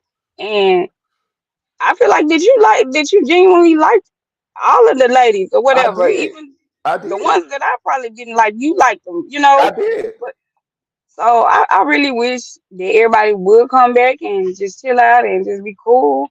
But hey, I all I'm gonna say is this: I'm a peaceful person until I'm not peaceful. Yeah. You know, That's it. and I just one thing I did, I just wanted the drama to slow down, to stop. You know what I'm saying? And it just became a reoccurring thing, and I didn't like it. You know what I'm saying? I didn't like it. You know what I'm saying? Because I didn't like to see two people that I like, that I respect, that I like get into it with each other about whatever. You know what I'm saying? To the point of where they was taking personal shots, talking Right. shit to each other, and then we got to come back on the platform the next day, and now we got this tension because these people done said stuff to the other people. That was the part that uh I didn't like, and I felt like I had to get some sort of back control over this channel because it was getting to the point where people was getting offended by the other people, and all of the people involved was people that I liked. You know what I'm saying? Yeah, So yeah. what it was when I had to kind of say what I had to say. You know what I'm saying? Like, because the stuff would get out of hand, and it had got out of hand. You know what I'm saying? And people was getting disrespected. You know what I'm saying? Yeah. And I didn't want to have to pick sides and all of this type of shit. It's being having a channel and having people up here, people that you respect and you like. It is a job now. It is a job. You have to moderate. You have to moderate these personalities. You know what I'm saying? Because people from different walks of life and people feel different ways. But I feel like you should monitor yourself. Like when I go on other people platforms, I don't except that time with Mickey Troop, and that's why I had to go back and apologize. You know what I'm saying? For real, like for real, I was wrong as fuck. You know what I'm saying? And I don't do that shit no more. You know what I'm saying? Like when I'm on somebody's platform, I wait for my turn to speak. I'm respectful to the people that's there, the people that I just met, or the people that I don't know, and I think my platform, you know what I'm saying, had got to the point where people was just doing what the fuck they wanted to do and Yeah, disrespecting just saying people. whatever, and I Yeah, wasn't with that. yeah. When I think we should have just kept it, you know what I mean, like respectful to everybody. And like I said, a part of me misses those people. You know what I'm saying? A part of me does miss them. But if they miss the platform, if they miss me, if they miss the family aspect of it, hey man, you see Chevy ass right here. You see she right Right. there. She right there. She right there. Good. She's right here.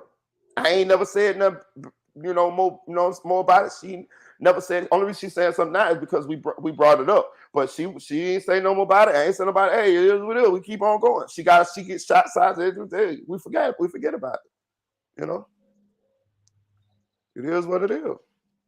You know. Yep. But I Yep. That's appreciate how you I bringing feel. that. But I'm gonna say this: don't do whatever you want to do. You know what I mean? Whatever that is, what you want to do, do what you want to do. Don't let nobody influence you to do uh anything that you don't want to do. You know what I mean? Yeah, I That's always how I do can do whatever that. I want to do. It You know ain't. what It I'm don't saying? be the best decision a lot of times, but I be doing whatever I want to do though. So I can't blame nobody but me because I want to do it. But Uh, thank you for clearing it up, and yeah. there you go. Them people still got my phone number. You know what I'm saying? Like they can call me, And text I me. don't even got his phone number. No, I you don't even don't. got this man's number. No, So you don't. hey, No, you don't. shit. Yeah, you Hey, ain't gotta say it that many times in the damn radio. no, I mean you got my No, email. you You know what I'm don't. saying? No, you No, don't. but no. Okay, listen. Listen. Let me say. I'm a grown man. I'm single. If I felt like I wanted to talk to somebody, y'all know me. I'm gonna talk. Goddamn it. I'm gonna ask for some box. If I want Oh some my box, god. if I want some box, I'm gonna ask. Goddamn. Ain't no. I don't do nothing. I'm ashamed of. You feel what I'm saying? Don't You start know. talking in that little Mexican voice, please You know don't. what I'm saying? Like you feel me? Like you know what I'm saying? And I do what I want to do. I don't give a damn about none of that. You know what I'm saying? You know, let's say me and you was talking. I still wouldn't give a fuck what they say. No. I don't care. Like this is not high school, y'all. We grown Yeah, but people. I never realized how the internet is. Like I always was like, this the internet. Why you? But internet can get under your skin where you be wanting to meet up. You be wanting to catch a flight. Like what Yeah, you say? it Like can. I never realized that. Yes, that audio was that's why I'm thankful for people like audio, crack 22, I don't think he care for me too much. music I ain't gonna lie. 101.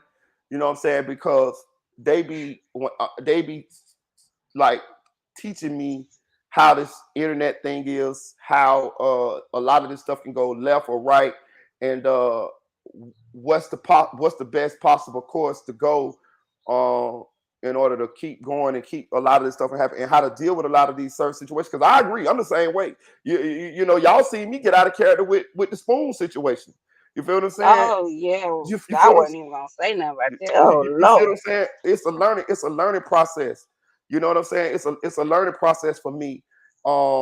And I'm learning as I go, you know what I'm saying? And trust me, I'm learning to deal with these situations better as they come because I'm learning how the internet is. You see what I'm saying? And it will make you want to meet up with people. It is a lot of people that just Lord. come on here to talk shit to you, to troll you, sitting in their mama basement playing video games all day, and all they got better to do is to come on here, and they hurt in their life, so they just want to hurt people. They want to say stuff about you. I got people make channels about me. You know what I mean? It's people that make channels talking shit about me. You know what I'm saying? It's people that crucified me for taking a stand against the spoon situation. You see what I'm saying? But it's the internet. And this what comes with it if you're gonna be involved in it. You know what I'm saying? You just gotta stay true to what you believe in and do you. You know what I'm saying? Like you gotta have thick skin pretty much. That's what audio and them told me. You gotta have thick skin on this goddamn internet. You know what I'm saying? Because they're gonna come for you. They're gonna come for me. It's never gonna stop. As long as I'm on this internet, they're gonna come for me. As long as this platform keeps growing and I keep sharing my opinions, they're gonna come for me. They're gonna talk about me, they're gonna talk about my family, they're gonna talk about my kids, they're gonna make up lies.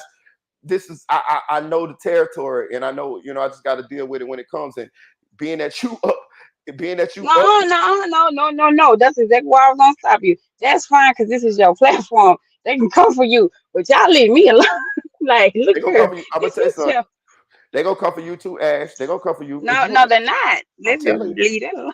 I'm telling you, they're gonna come for you. Listen, them same people that we talking about, um, it was people that people used to come at them. You know what I'm saying? Oh, I used to get emails. I used to get emails, people talking about them. You see what I'm oh saying? my God. Yeah, I just never used to say anything because I wasn't gonna let nobody influence me to have who to have on my platform. You feel what I'm saying? Like I say, if I'm cool with you, can't nobody fuck that up but you. Can't nobody come to me and tell me shit about you. About you. Right? You can only fuck that up. You know what I'm saying? Like you feel what I'm saying? I'm just going. You know what I mean? It was people that was saying a whole bunch of shit that I never told none of them. I never said nothing to none of them about none of that. Because I like having them on my platform, and you ain't gonna influence me to do nothing that I don't want to do. You feel what I'm saying? Because if I let you influence me to not fuck with this person because you don't like this person, then pretty much I'm letting you tell me what to do. No, we ain't finna do that. No, hell no. Now, if me and them have a situation where I don't, that we got an issue, then that's me and they issue, and I handle that because of that issue, not because of you said, you know what I'm saying? Hell no, fuck y'all. You know what I'm saying? You know? But man, you got a wrench, man. You know what I'm saying? You know what I mean? I never kicked them off the platform. I never kicked them off the platform. None of them ever got kicked off. None of them ever got kicked off the platform. None of them. They just felt the way and didn't come back. So, they left on their own. Ask them why they still got ask them. One of them I took their wrench and the other one still got the wrench. Ask the one that got the wrench why they still got the wrench then. You know what I'm saying? But everything gonna be all right. I'm pretty sure they'll hear this live, and I'm pretty sure they'll make a decision in their own mind as to the course of action they want to go. Sometimes pride keep us from doing certain shit too, man. You know what I'm saying? Sometimes pride keep us from apologizing, or pride keep us from coming back and making amends with the people, and you know what I'm saying? Shit like that too. You know what I'm saying? You know, it is what it is, man. All I know is I love doing this. I love the community that we done built, and I'm never gonna stop doing it. You know what I mean? No matter what. You know what I mean? I'm gonna be old and gray talking my shit on YouTube. You know what I'm saying? Me and YouTube beefing right now, but you see, I'm still going live. I'm still doing this, and I'm gonna keep going. If YouTube take my channel, I'm gonna build another channel. You know what I'm saying? I'm never gonna stop. Like, you know what I mean? Because I enjoy what we do here. You know. My bad. My alarm went off and you couldn't hear me saying nothing. But But I yeah, don't I I don't appreciate I it. don't I don't like that. But I'm gonna say this. I don't like that they reported your channel though. That's crazy. You know? That's crazy. Like, if me and you cool, like, I or don't even got a channel. I mean, I got a small little piece of crap which had like 40 people, but I'm talking about my TikTok stuff. Like, I don't even know who did it. It's just every time I try to do something, it just get reported. But I just feel like, oh, okay, you gonna tell the teacher on me? Okay, great. I don't know, man. That's crazy. Like, I, bro, listen, I got a lady who make videos about me. She talk all I kind of know. cash. I found her. I Right. seen that lady. Wow. I can say something positive, and she has an uncanny ability to spin that shit. She can spin it and make me look like the baddest person in the world. I never struck that lady channel or nothing. Nothing. She still make she I don't know, but if she still made a video, she's cool to make. You see what I'm saying? Like that's why I say people don't understand it. Sometimes the best thing to do is nothing. Sometimes the best move to make is to sit your ass still and don't do nothing. Let everything play out. You know what I'm saying? Even though we want to fuck somebody up, even though we want to get our lick back, sometimes you know what I'm saying.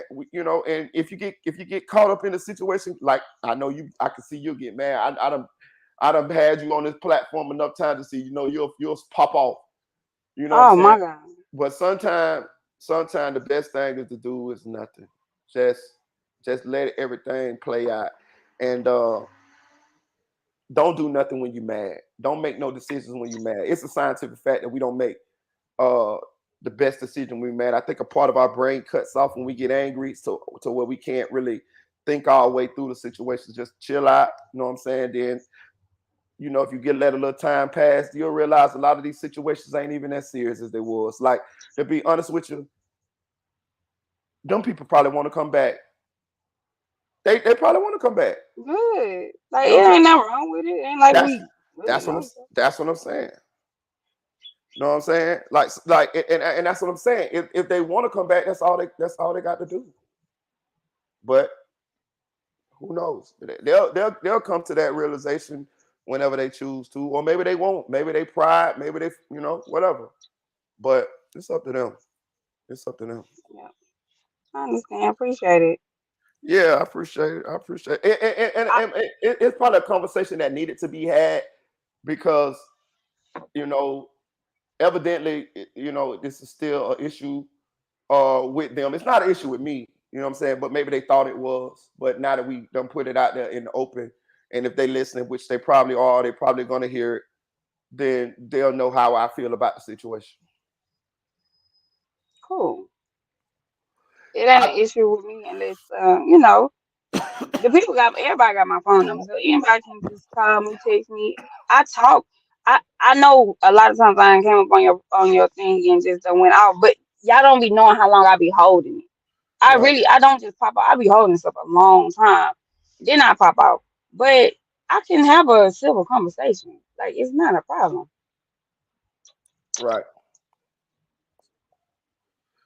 Uh, I don't know what's up with this Melly shit, y'all. I thought it was a. It says tomorrow. Oh, it says tomorrow.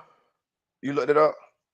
Well, we finna Yeah, find us. that's what the Bruce Rivers man when he was going off, he said it resumes on Tuesday. I seen some shit. I thought I seen some shit today though. I might be done tricked y'all, y'all. I done tricked y'all. But it should be today because being that they only got to the 23rd, they need to use every day. I thought they had a lot of. I thought they had some hearings that happen. Let me see. Well, we got some shit. We still got some shit we could talk about. Okay, so look, for real audio. That's what I'm saying. For real audio. That's all they got to do, dog. That's all they got to do. Audio say everybody come on back and let the past be the past, dog. That's all you got to do, dog. You ain't got to. You know what I'm saying? Cause I'm gonna tell y'all something. I think I knew them. I think I knew them enough to know that they liked me. And if they like me, how I think they like me, they still like me. To this day, they still like me. They do not think I'm all bad and no shit like that. And it ain't nothing happen to where they can't get past or we can't get past. You feel what I'm saying? So hey, if that's what they needed for me to say, if that's what they was not worrying or not didn't know about, hey, I'm saying it here publicly. Hey, if y'all want to, come on back, you're welcome to come on back. You know what I'm saying? We don't even if you want to have a conversation about it, we can have a conversation about it behind closed doors, and you can come back. And we don't even got to discuss it. It ain't got to be a situation that we discuss publicly. We can discuss it privately, and you can just come on back. Or if you don't want to discuss it, we don't have to discuss it. If you want to, I'm just saying, if you want to come on back, the invitation is there. That's on y'all. Thank you. That's nice of you. That's nice for real. It might be fake, but you that sound good. And I take it like it's cool with me. I done got into it with several people over here and they back and we be acting like, hey, you don't say nothing, I don't say nothing. So yeah, Right. it's cool. And we all, and I'm gonna say this too. We all different people from different walks of life, so we're gonna have disagreements. But the key is to have respect for the other person to the point to where we don't say nothing to offend these people, and that we can't get back that we can't get past. Like, you know what I'm saying? I learned that in relationships.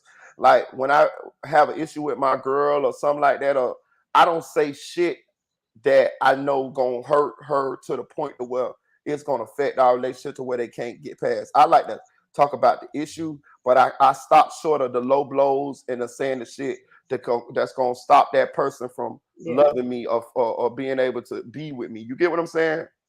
Yeah. I really like Chevy, I really like Dream, I really like I don't remember who I was here. Audio. It was some uh I know who I'm not naming, that's what I did. But I really like them. I Right, like everybody. right. Oh, Invisible Woman, yes. I love her too, yeah. Oh, I made her come back. I made her come back. Yeah, she Yeah, you know what I mean. I was gonna get this. I was gonna make her come back anyway. I was gonna spam her DM on Instagram, all type of shit. Oh no, you can't leave. We're not letting you go, anime. You know what I'm saying? yeah. You know what I'm saying? She bring it to a real and then the nah. Yeah, she bring it to like a real gangster but friendly way. You know what I'm saying? Yeah, Then she get your little prayer with it too. yeah. I think everybody enjoyed the channel, man. And I think inside, I think everybody is missing the old camaraderie that we had. You know what I'm saying? Yeah, 'cause it used to be funny. I ain't getting no work done. You done What's fell up? asleep like it's funny. What's up, Dre? Oh, Hey, salute, bro. Salute. So the thing ain't going down today, huh? I see. Yeah, that's why I was asking you earlier. I was like, damn, you in Law and Order done fake me out for the morning. Yeah, I don't think. That's Law what and I say. Crime. Yeah. I don't say, hey, look, but I will say this. I do want to go over the Trenches News went on DJU and Music 101 did a video on it, right? I want to I want to go over it real quick, right? And point out a few things. And I'm gonna say this, y'all. I'm gonna make this video. We're gonna talk about Trenches News. You know what I'm saying? Because he admitted to being cooperating number one, y'all. You know what I'm saying? He admitted to being cooperating number one on DJU, but he said a lot of other things on there too that I would like to go over with y'all because he dropped some little bombshells and some little nuggets and some little subliminals if you was paying attention to what he said. And I'm gonna say this also. I'm not gonna make too many more videos on Trenches News after this. And I'm gonna tell unless he do some real wild shit. But I'm gonna tell you why. Because by me watching this DJU video, I could clearly see, in my opinion, that Trenches News is he affiliated. And he deeply affiliated. And I'm gonna show you how I know he's deeply affiliated, or I feel like he deeply affiliated because and I don't think he nobody to play with. You know what I'm saying? Like for real. Like you know what I'm saying? I think he dangerous. You know what I'm saying? And I'm gonna just play the video, dog. I'm gonna just play the video. And have any of y'all seen it? Have y'all any seen Um, this video? Y'all ain't. um, I watched it last night. To be no. honest, you put me on the Music 101 channel. I had watched it last night, and yeah, bro, it's dangerous because he basically playing the game like it's me or you. You feel me? Right, And right, he like, I got a family and all this, so and he like, bro, he really the cooperator, and he basically right. trying to make it like he not cooperating. They came to me to cooperate. I ain't go to them, but it don't matter. You feel me?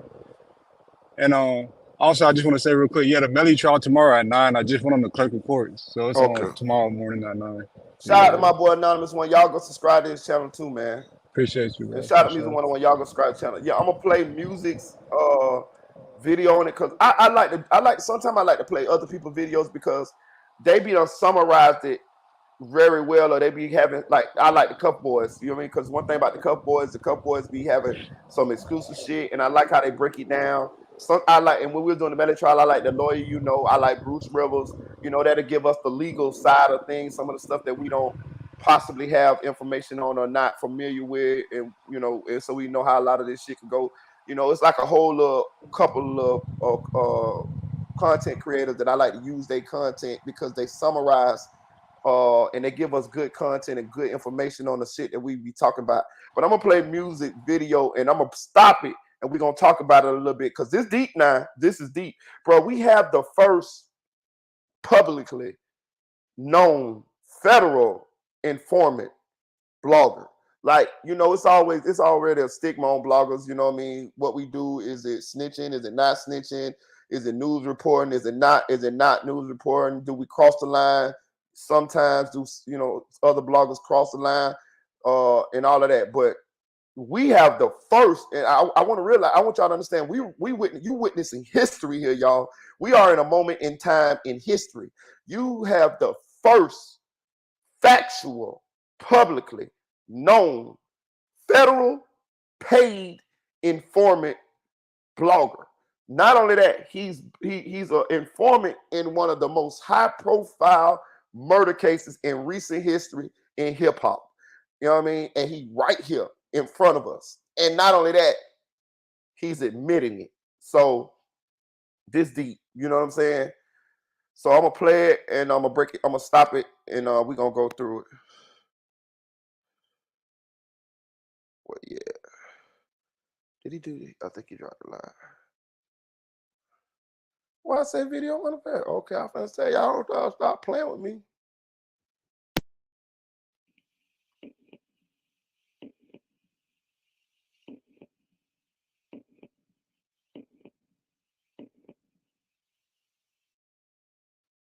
character witness in this case coming up. So before we answer that question, for the people that don't know what's going on, that been living under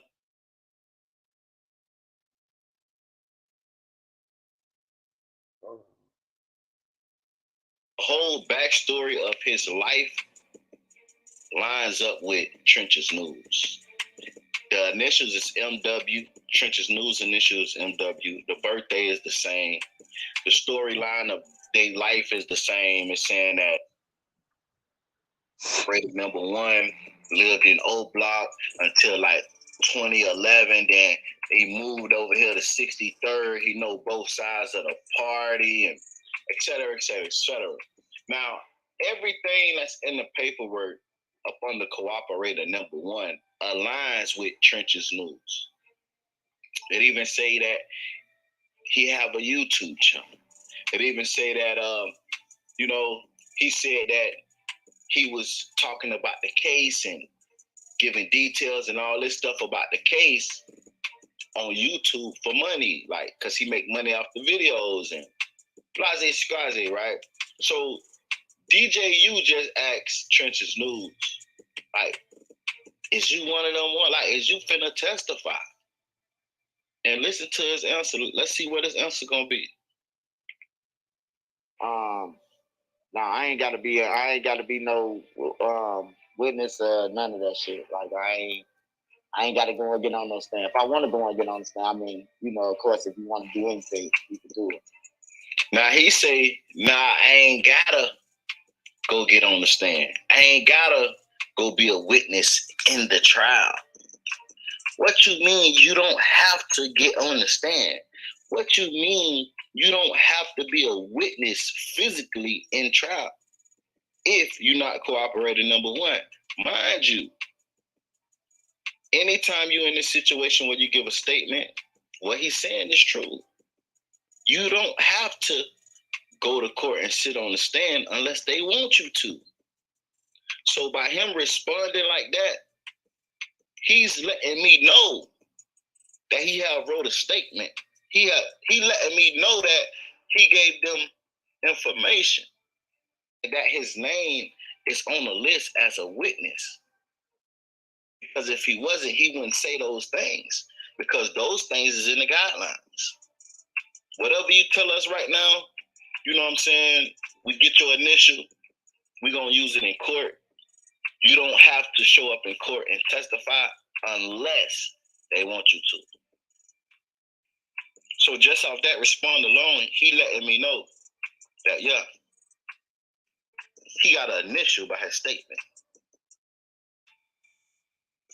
But yeah, I had got spent on, what they say, spent on, grabbed, whatever.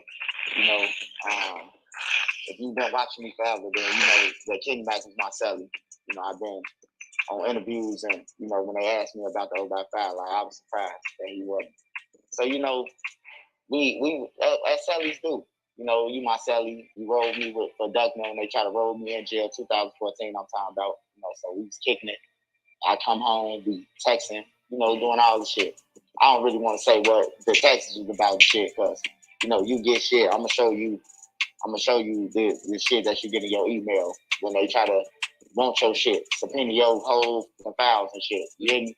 Like, all because you talk to him who involved with some dumb shit. And if he knew he was in this shit, he shouldn't even text me. You know what I'm saying? So to make it like, oh man, like, what I'm supposed to do? Go up in there and be like, I don't know this nigga, or I don't know none of these people, ball up and put my hand in my head. Nigga, I got businesses, nigga. I got 5 businesses. You think I'm finna do a day for you? Hell no.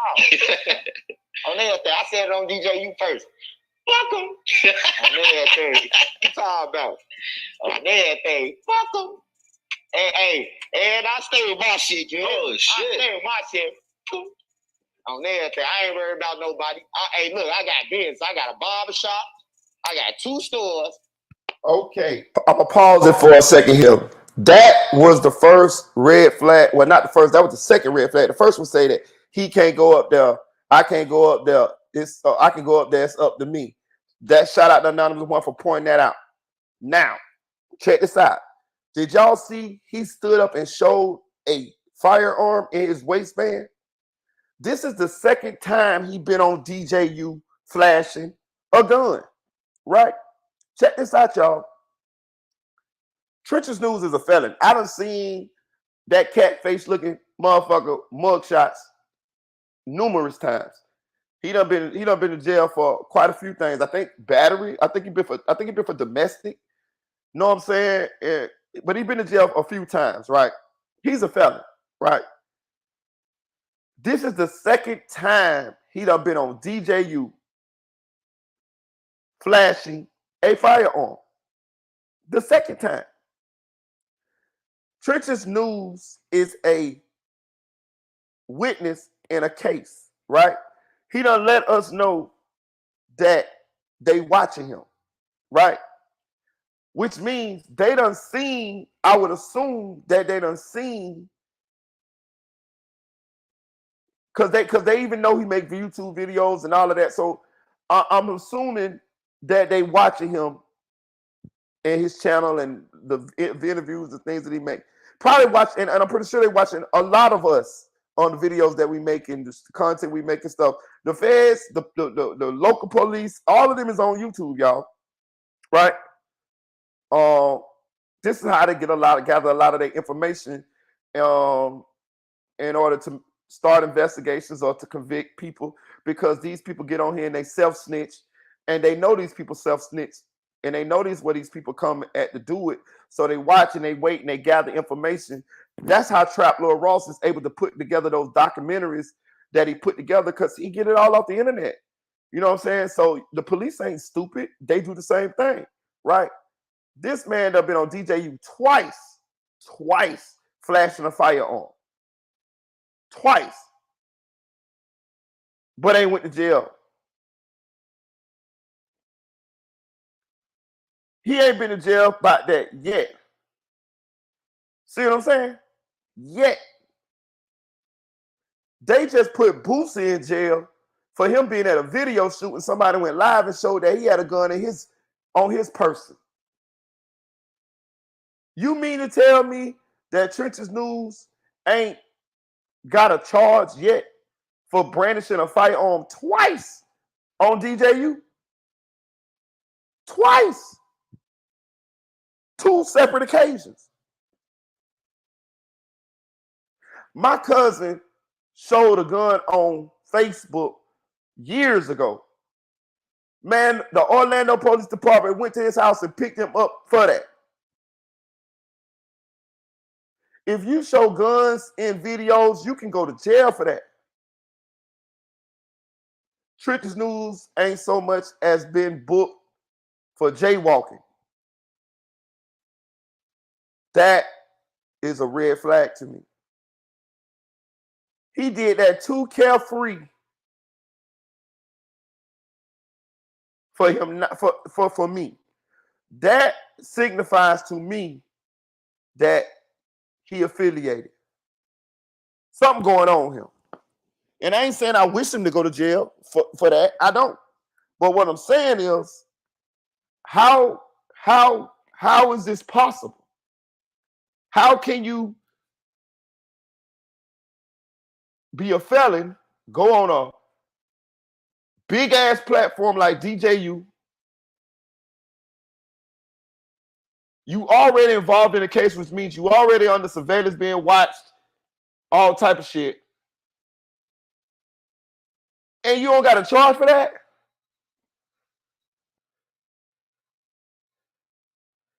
For real.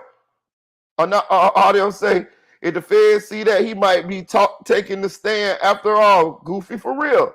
Like, who does that? Who does that? Who does that? He giving me track vibes, y'all. He giving me vibes that he locked in and he untouchable. Now I'm gonna play the video some more, and I'm gonna show you how he lied. How he lied about them text messages between him and Kenny Mack. And I'm gonna tell y'all some more shit too, dog. In my opinion, this is my opinion. We going down a rabbit hole here. We don't got nothing to solidify to say this. I think them text messages between him and Kenny Mack was more than what he's telling us. I am, in my opinion, I think, because they're gonna kind of allude to it in this video. Listen now, I think Kenny Mack let him know what they was doing as far as like the Duck situation. And I'm gonna say this too.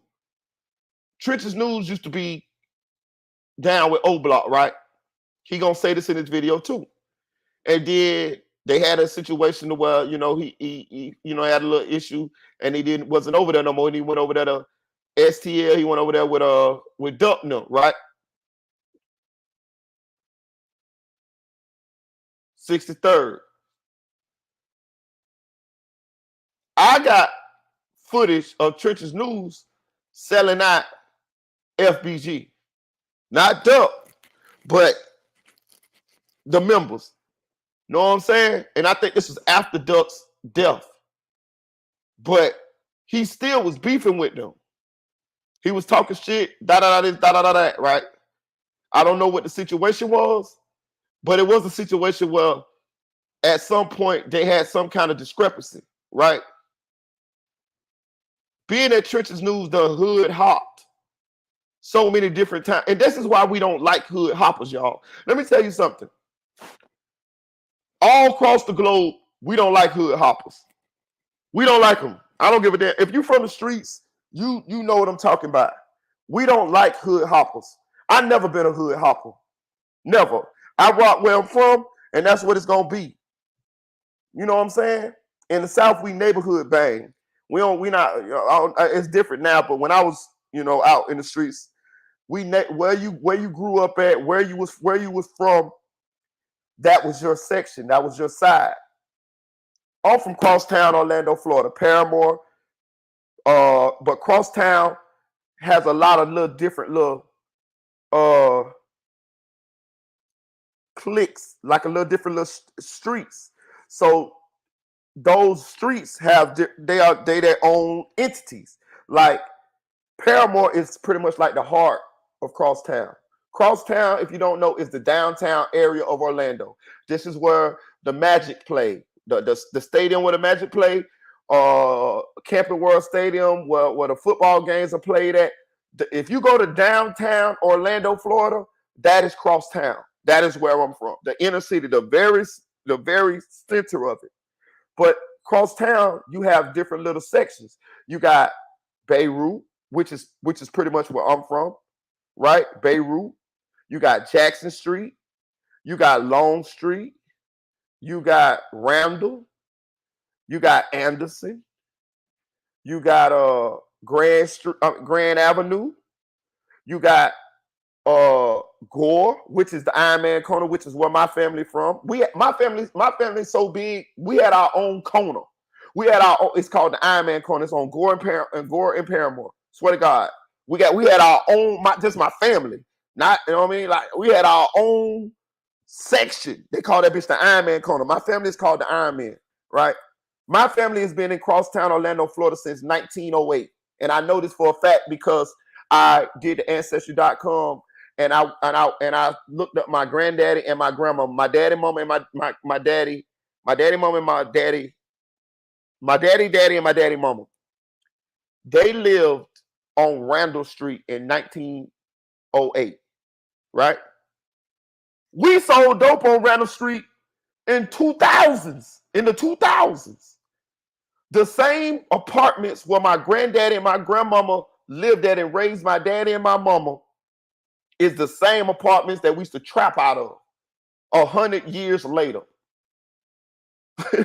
So I have the biggest family in Orlando, but I also have the biggest family in Crosstown, Orlando, Florida. But that is where we're from. I never hood hopped. Anywhere I moved around inside of Crosstown, Orlando, Florida, from Beirut to Jackson to Long to Anderson to Randall. I never did the Grand Avenue shit. You know what I'm saying? Oh, we got Chapman Court. Shout out to Chapman Court. And it's even more sides of Crosstown, Orlando, Florida. You got Livingston, you got Washington, you got Callahan, You got Westmoreland. All of these are streets, but these are all streets that people sold drugs on and hustled on, and they had their own little section, their own little cliques. You see what I'm saying? But the overall whole name of the section is Crosstown, and I moved around in that perimeter. Now, in Orlando, you also got Pine Hills, Mercy Drive. That's where Glock 9 them from. Glock 9 from Mercy Drive. That's where 1400 OG them from. That's Mercy Drive. You got Richmond Heights. That's where Armstrong them from. That's the same place where Mondo was talking about. That was the guy that Mondo was talking about. That was Armstrong from. You got Carver Shores. That's where Pootie from. That's the little rapper boy that did the song with Lil Wayne called Batman. You see what I'm saying? You got Pine Hills. That's where that's where Hot Boy from. You know what I'm saying? Track artist Hot Boy, he's from Pine Hills. You see what I'm saying? Those are other little sections of Orlando. All of that's Orlando. All of that's the west side. But it's not, it's different little sections. I never went to Mercer Drive and sold dope and hustled in Mercer Drive. That would be considered hood hopping. You know what I'm saying? Especially if I went over there and started claiming it. Like, that ain't finna happen. Like, you get what I'm saying? If you get somebody from Mercy Drive, and sometimes you cool with people from other sections, so you able to go to other sections. Like, I could go anywhere. You know what I'm saying? Me and 1400 OG, we used to be, he introduced me to his cousins in Pine Hills. We used to be in Pine Hills, you know what I'm saying? Chilling with them boys. You know what I'm saying? That's cool. But I wasn't never finna go to Pine Hills and say, I'm from Pine Hills. That's hood hopping. I ain't finna go to, I'm not finna go to Richmond Heights and say, I'm from Richmond Heights. No, I'm from Crosstown. I'm from Crosstown. I'm cool with y'all. Y'all cool with me. Matter of fact, some of y'all can come over here with me. Sometime we come over here and chill. I'm gonna come over there and chill with y'all sometime because I fuck with y'all. Maybe I met y'all in jail. Maybe me and you fought some niggas in jail, or maybe me and you vibing. Maybe me and you got some of the same cousins, or something like that. So I fuck with you. I like you. For whatever reason, you from another side of the town, but I like you. You like me. We done built a friendship. But I'm not finna go to your side and claim your side. That ain't finna happen. You ain't finna come to my side and claim my side. That ain't finna happen. And it ain't gonna happen because I don't want it to happen. It's just it ain't gonna happen because where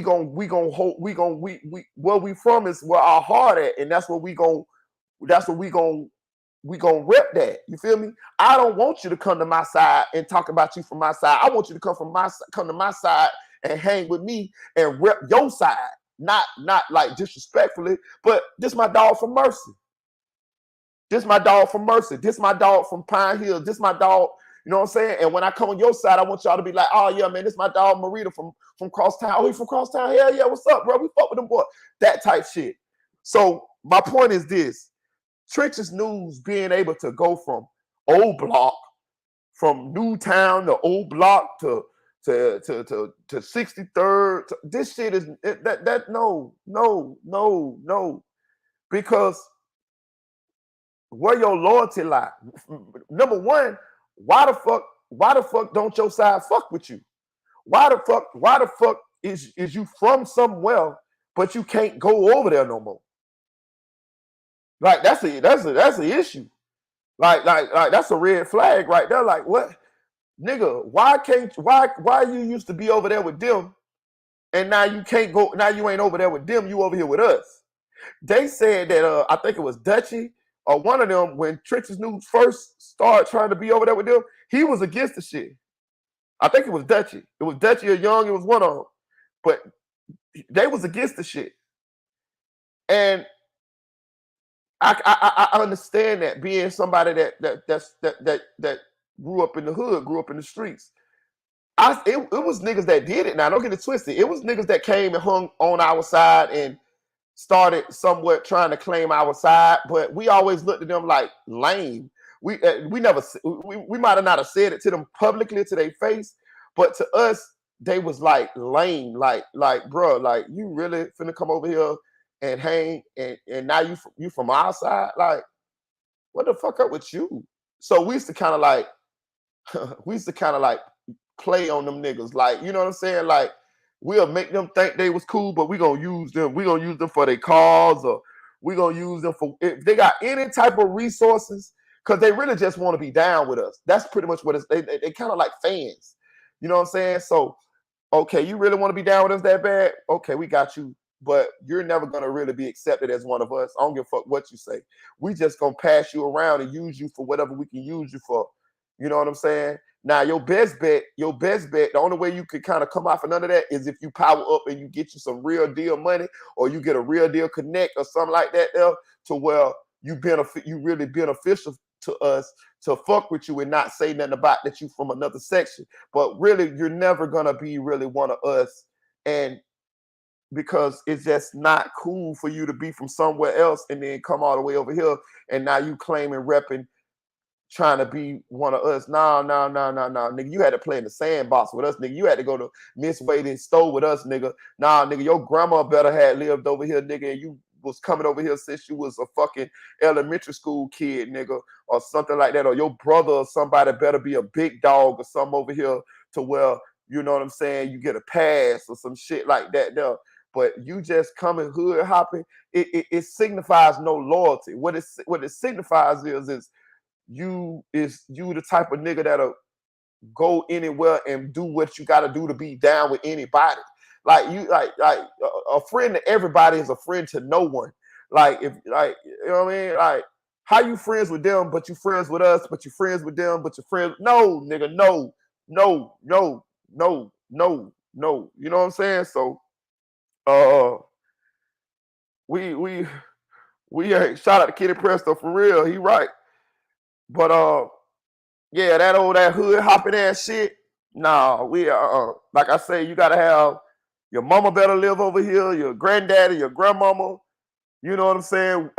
We remember you coming over here when you was a kid, and you know now you stayed with your grandma over there, and now you can, you know, that might make it where you come back over here or whatever. But that hood hopping shit, dog, it's a reason why we don't like hood hoppers. Because a lot of times they untrustworthy. You know what I'm saying? You ain't built these relationships with the people in this community for us enough for us to trust you. You know what I'm saying? You know, it's backdoorish. You know what I'm saying? Like the niggas that I'm cool with, I grew up with them. I know their mama, their daddy, their grandmama. You know what I mean? We done had fights. We done went to the Chinese store together. We done played football together. We done played basketball together. We done stole cars together. We got a history. It's a history. You know what I'm saying? Like that hood hopping shit, what Trenches News had going on. Mm-mm. But he gonna say some more bombshell shit in here. Listen to him now.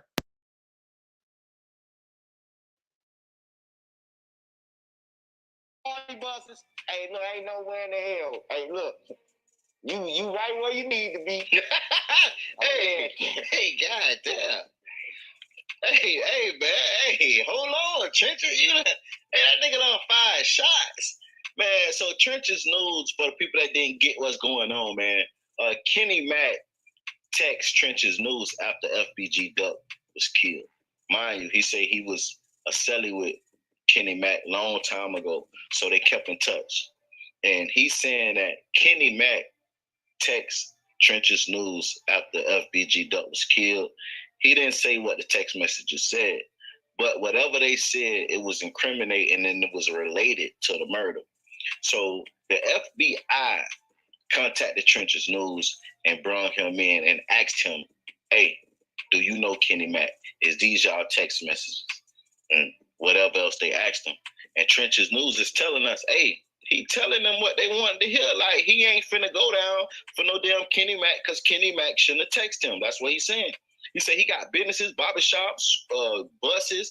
He got all that. He ain't finna go down for no Kenny Mack. And he say, Kenny Mack. Yeah, and he say he keep that scrap. Y'all see he showed the scrap. He keep that scrap for anybody that don't like what he just said. He say because he shouldn't hit him up. And listen, man, for all you people that's out there in the streets that's breaking the law, man, anytime you commit a crime, man, keep that to yourself. Keep that to yourself because then you end up having people like Trenches News on your case that's able to identify that you had knowledge or was involved in the situation. Don't tell your girl. Don't tell nobody. Because when you do, you giving them a chance to be your co-defendant. Let's get into it, man. Y'all hit that like button, man. Shit. I mean, hey, let's turn up. Okay, hold on. Let's unpack. What just happened? I don't know what just happened. I just spazzed out, man. I don't know what just happened. What we was talking about? What we was talking about for real, though? This went crazy. Okay, so I think that name just got you. So yeah, civilian life, getting that civilian life. Okay, so you say basically text messages between you and Kenny Mac. Oh yeah, was used as evidence. Nah, that's how I got spent on. That's how you got spent. Yeah, well, I mean, everybody else got spent on like that too. You know, so, I just want to keep the camera real. And I just want to show DJ you this, so DJ you can see it yourself, DJ you. So you can read that out, and then you can say, "Hey, he ain't lying." You want me to read this out? I don't know. Yeah, I don't know if I get it. Would I get in trouble? I don't know. Shit, I don't know either. That's why I say. That's why I was saying, like, you can just read it to yourself. Well, I mean, I'm reading it. You self-read. Yeah. I think I should be able to say this stuff.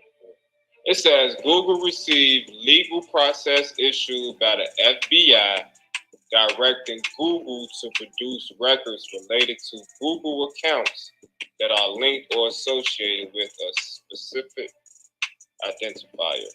You are receiving this email because your Google account is an account that is linked or associated with a specific identifier in the legal process. Okay, that's so. Why would they want my Google? Why would they want that? You hear me? Ball up and you know what I'm talking about. And I got my wife had to put an emotion to squash that shit. You hear me? Like, you ain't getting my Google. Like, I ain't no criminal. I ain't did shit. I wasn't there on the floor. You know. That kind of gave me the chills a little bit. Yeah, shit. I mean, you know, Now, for the people that don't know what's going on in this situation, Google email Trenches News and let them know, look, man, the FBI is trying to get us to give over information regarding to your Google account. And in the Google account and the information and data, you can get GPS where people been, because y'all know we got Google Map on our phone. We got GPS on our phone. Phone calls, contacts, text messages, because you know when you log in your Google account on your phone, your text messages, your phone calls, and your contacts are connected. So he basically saying, look, the FBI is trying to get my Google account, but he's saying his wife put an emotion for them not to be able to get it because it's proof that he wasn't there. Yeah, he was talking to Kenny Mac on the text message, but he wasn't there or involved in the murder. I just be real, bro. I ain't got no bullshit, and I'm protect myself. You hear me? So if you want some bullshit, like, you know, you want to see me Trenches News in the street and be like, oh, you just make sure your ass come correct on everything. I'm gonna protect myself. You know, all the other these people like they just be doing content. They don't know how serious this shit is. You know? And I want to say this too, man. A lot of people may think Trenches News are goofy or just seem like, you know what I'm saying, he ain't on that. I don't know Trenches News personally, right? And even though he wear a mask, I seen pictures of him without the mask. I actually seen a live he did without the mask. And I heard his story, him being shot in the head and him being a stick-up kid. I don't think Trenches News is somebody to take lightly when you talking about running up on him and talking about what you gonna do. I really do think that boy gonna defend himself. So for all the trolls and stuff like that, man, because I did see a video where somebody, like, they didn't really run up on him, but they like was talking trash to him when he was in Chicago and he was filming it. I do think Trenches News will put one in your ass. So hey, man, listen. Just keep the troll on the internet, man. And you know what I'm saying? Don't end up trying to troll in person and get, you know. Yeah, like, shit be real, bro. Like, these ain't no CPD. These ain't no, you hear me? Like, this ain't them, bro. Like, when they come, bro, like, you know, either when they ask you, like my lawyer told me, just be honest. You know what I'm talking about? Because if they ask you, they already know. You know, so yeah. I was just, being honest. But yeah, they try to get in my files and all type of shit they trying to do. Keep on trying to do. They been trying to do this shit. I keep on motion. And they keep on going. Trying to do it, bro. Like, why you trying to get in my shit? You know? Like, I was honest with you.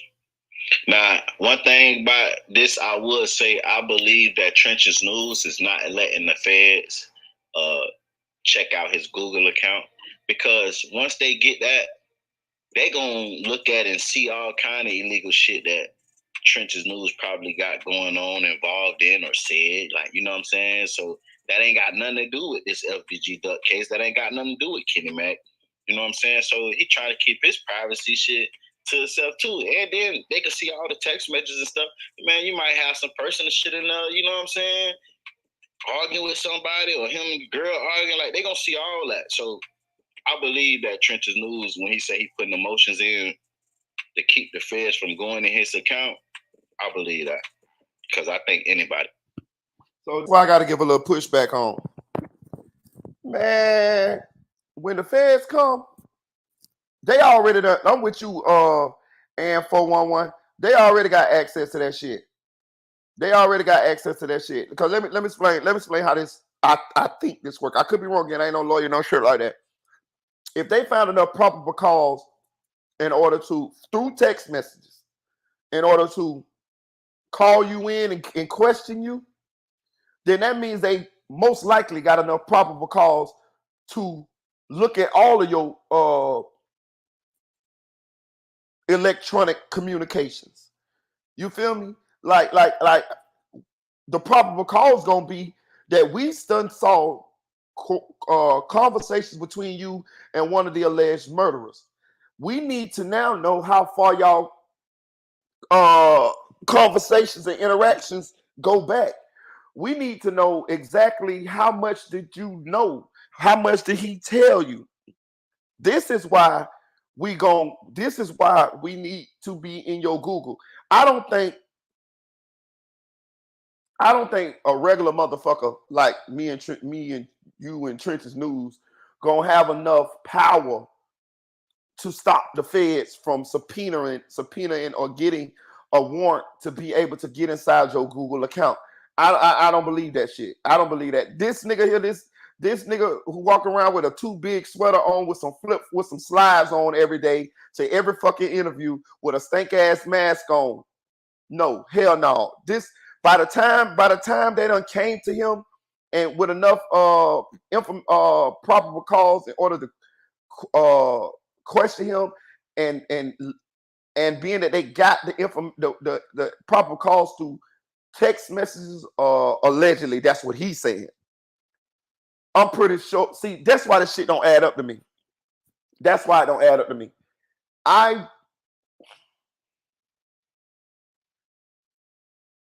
could be wrong, y'all. Do not quote me on this. This is not fact. This is just me thinking out loud here. I don't think that they got on the Trench's News from text messages. Let me tell you why I don't think so. He got paid. He got paid, y'all. Think about this. When they come to you, right, and they got evidence that you might be involved or know something about a certain case, they don't then turn around and say, okay, we're going to pay you for your information. They already got the leverage. They already got the correspondence that makes them feel like you know something or may be involved with this criminal act. So they don't have to pay you then. They not going to pay you then.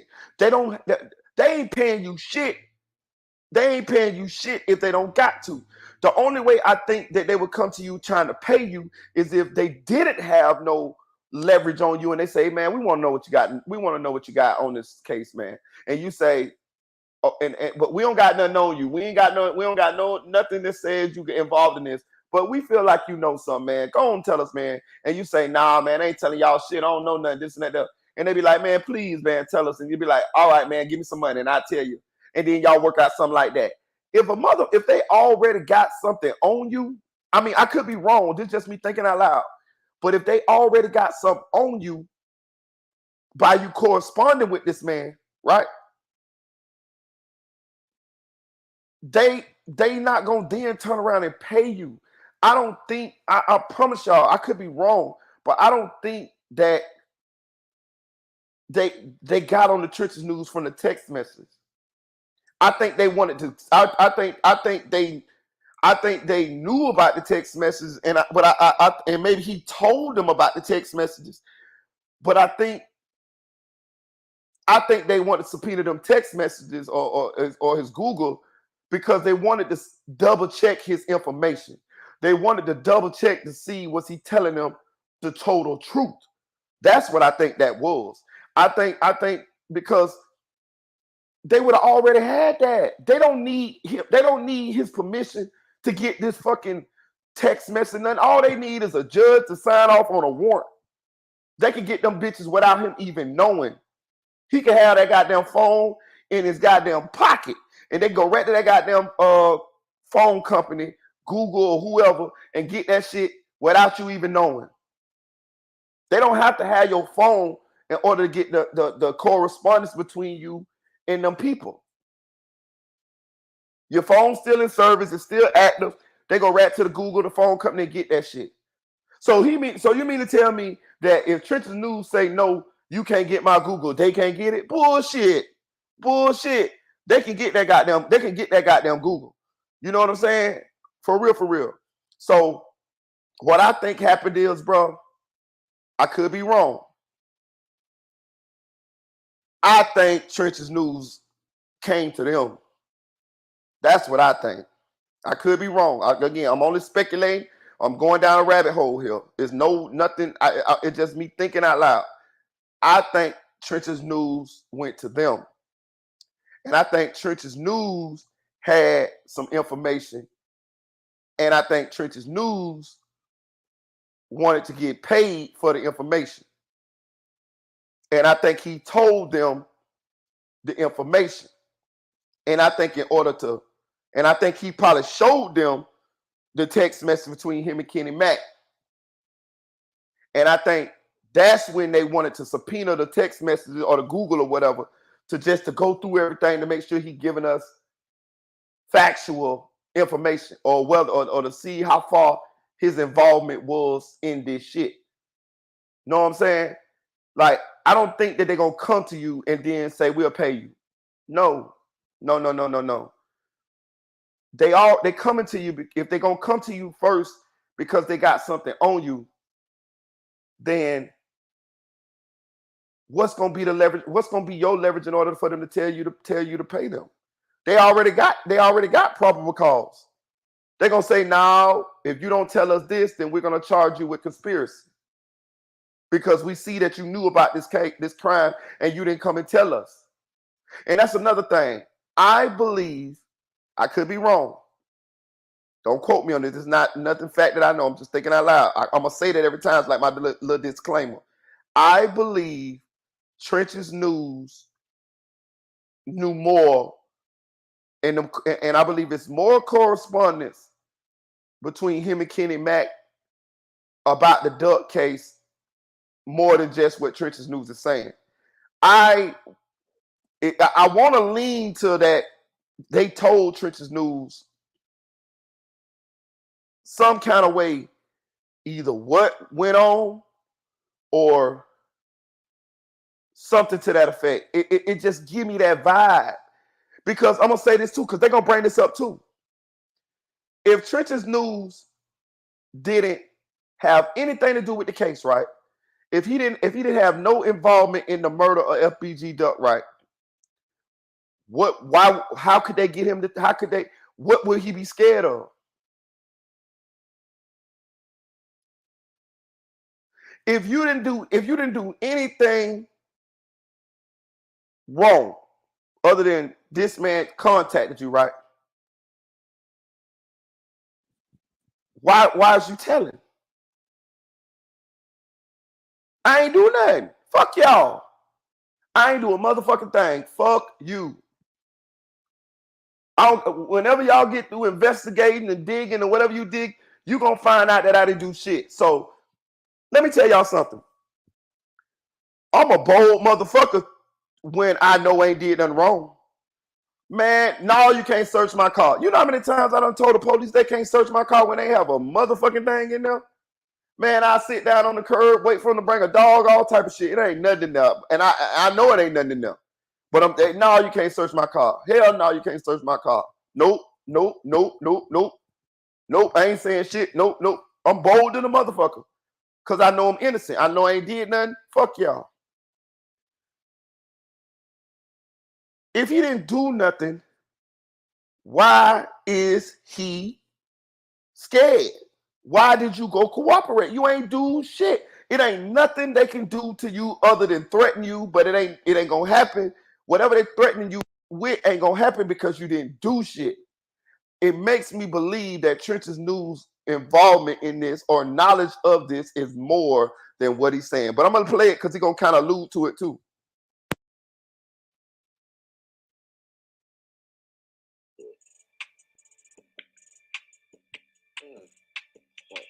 That's what it is, man. Yeah, that shit is. So I just had to show you so you would know, like, oh, he ain't just making up no shit.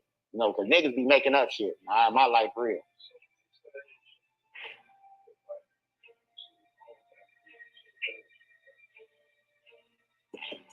Phone record, because it say electronic. Your Google, yeah, your Google email, everything connected to it. Everything connected. Yeah, everything connected with it. Everything in your Google. Right. So your phone records, your everything. Contacts, yeah. GPS, where you been at, all that shit.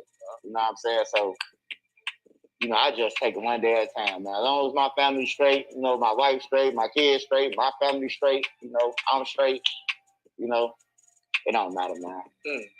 Okay, cool. So you're telling us that text message between you and your old Sally, Kenny Mac. Before this shit happened and after. Before and after. Like, we was, but I'm not knowing that he be with what's the name, because he from Dipset. He from a whole different, like, ever since I know him from 14, I ain't never known him to hang with them or be over there or none of that shit. He was calling them ops. You know, so when it came out, spent on me and him, you know, they already got the messages. You feel me? So was there some messages that was incriminating or putting yourself in? I mean, you know, we talking about shit that, you know, that a motherfucker talk about in the streets, bro. Right. Okay. That's you know, what I'm trying to see. Yeah, we talking about shit that a motherfucker talk about in the streets, swapping out all that shit. So when they came to get you, though, you decided to cooperate against No, it wasn't no, I mean, cooperating is just asking questions. Cooperating, it can be anything. You hear me? Right. Like if you. Now I'm gonna say this. Did you hear what he said? He said, "Oh no, man, it was other tests. We had other tests to talk about a lot of shit we talk about in the streets, you know, swapping out and everything." Now I'm gonna show you something. He wasn't afraid that they was gonna see them text messages. Let me tell you how you know. He talking about it right here on fucking DJU. Think about it, y'all. If he was afraid of the Fed, of those type of text messages, the feds having access to those type of text messages, then what the fuck is you on DJU on a big ass platform with hundreds of thousands of subscribers telling us what was in the text message, but you was afraid to let the feds get the same text message to read it. You just told the feds if they watching DJU what was in the text message. So that lets me know that he wasn't afraid of them seeing them text messages. That's a fucking lie. And I'm gonna tell y'all another thing too. Trench's News. See, I psychoanalyze people. I do it naturally. That's how my mind works. Anytime I talk to somebody, meet somebody, I do it to everybody. Because it's it's a habit. I do it. Sometimes I do it subliminally. I do it. It happens so fast. You know what I'm saying? It's like first time when I meet somebody, my first thing is watching them, listen to what they're saying, and I'm trying to gather information that's so I can see what type of person this is. I'm pretty sure a lot of y'all do it too. But I became, you know, in the streets, when you're in the streets, you have to do this because you need to know who could possibly cause you harm. You know what I'm saying? Who possibly trying to run game on you. It could cost you your life if you don't assess someone correctly, the danger correctly, how dangerous somebody is correctly. because you know you get fucked up like that. You know what I mean? So we developed that type of skill, right? Now, me listening to Trenches News, I'm telling y'all, he dangerous, bro. He's very dangerous. Trenches News, I'm trying to say this in a nice way. His best bet was to get out of the streets because eventually his time was going to run out. Trenches News is a lying motherfucker. He lied to everybody. He can come up with lies very fast off the top of his head. He's very witty. He's very witty. You can ask him. He knows he can, and it's a skill. It's a good skill he got.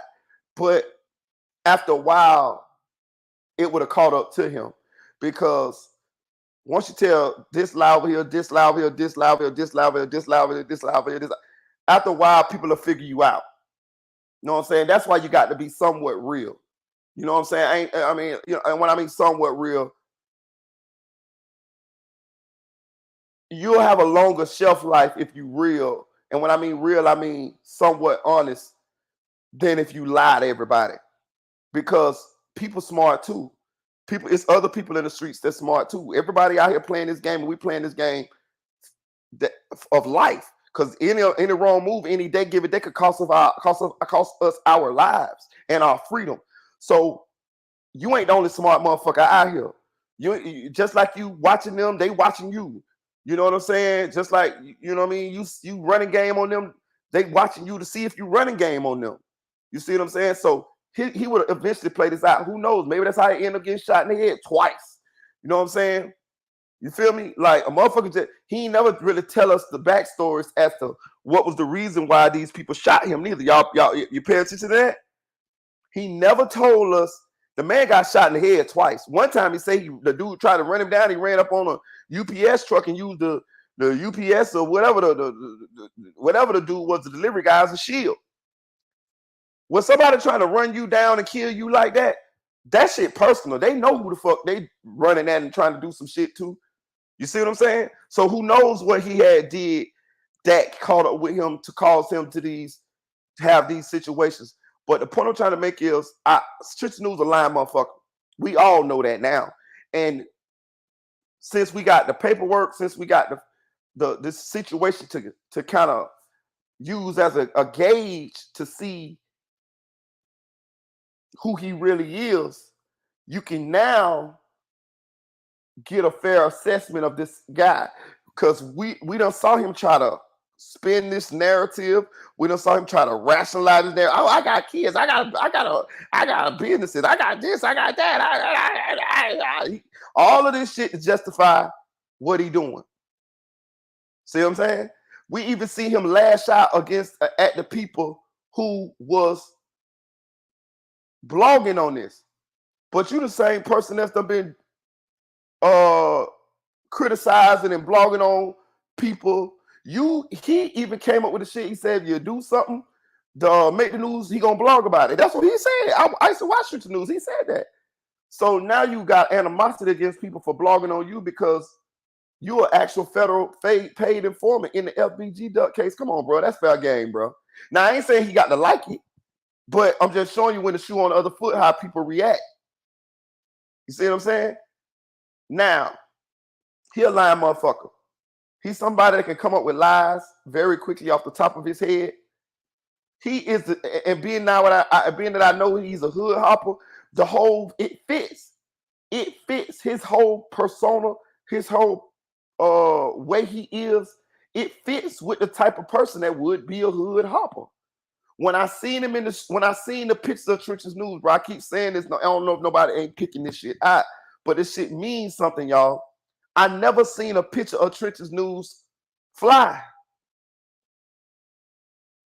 I never seen a picture of Trenches News with good clothes on. Shout out to Unspoken Crime Murder. Y'all go subscribe to my boy channel. I never, that shit matters, y'all. Listen. He never had a picture where he was clean, where he was fly, where he looked like he was living well. Understand what I'm trying to tell y'all here. That lets you into the lifestyle that he was living. You was a bomb, nigga. Do you know how hard it is not to have any pictures where you clean and you fly? Bro, Trenton's News younger than me, bro. I got plenty of fly pictures. Plenty of them. You know what I'm saying? Like, I'm just saying, like, bro, we live in a social media age where everybody is dressing well, wearing designer. I ain't say he got to wear designer, but I'm saying women getting their face, eyebrows done, nails, toes. Everybody look good. Everybody look good. You know what I'm saying? Everybody get themselves did up the way they look good. We have not one picture of Trench's News looking well groomed, having any nice clothes on, or anything. I'm even taking a step further than that. Till this day, what my boy name is, the boxer nigga, till this day, you still ain't seen a picture of Trench's News fly. Look at this shit, what he got on, man. Look at this shit, what Trench's News got on. He got money right now, and he still dressed like a fucking bum. Peak game, y'all. Peak game. This nigga is a bottom feeder.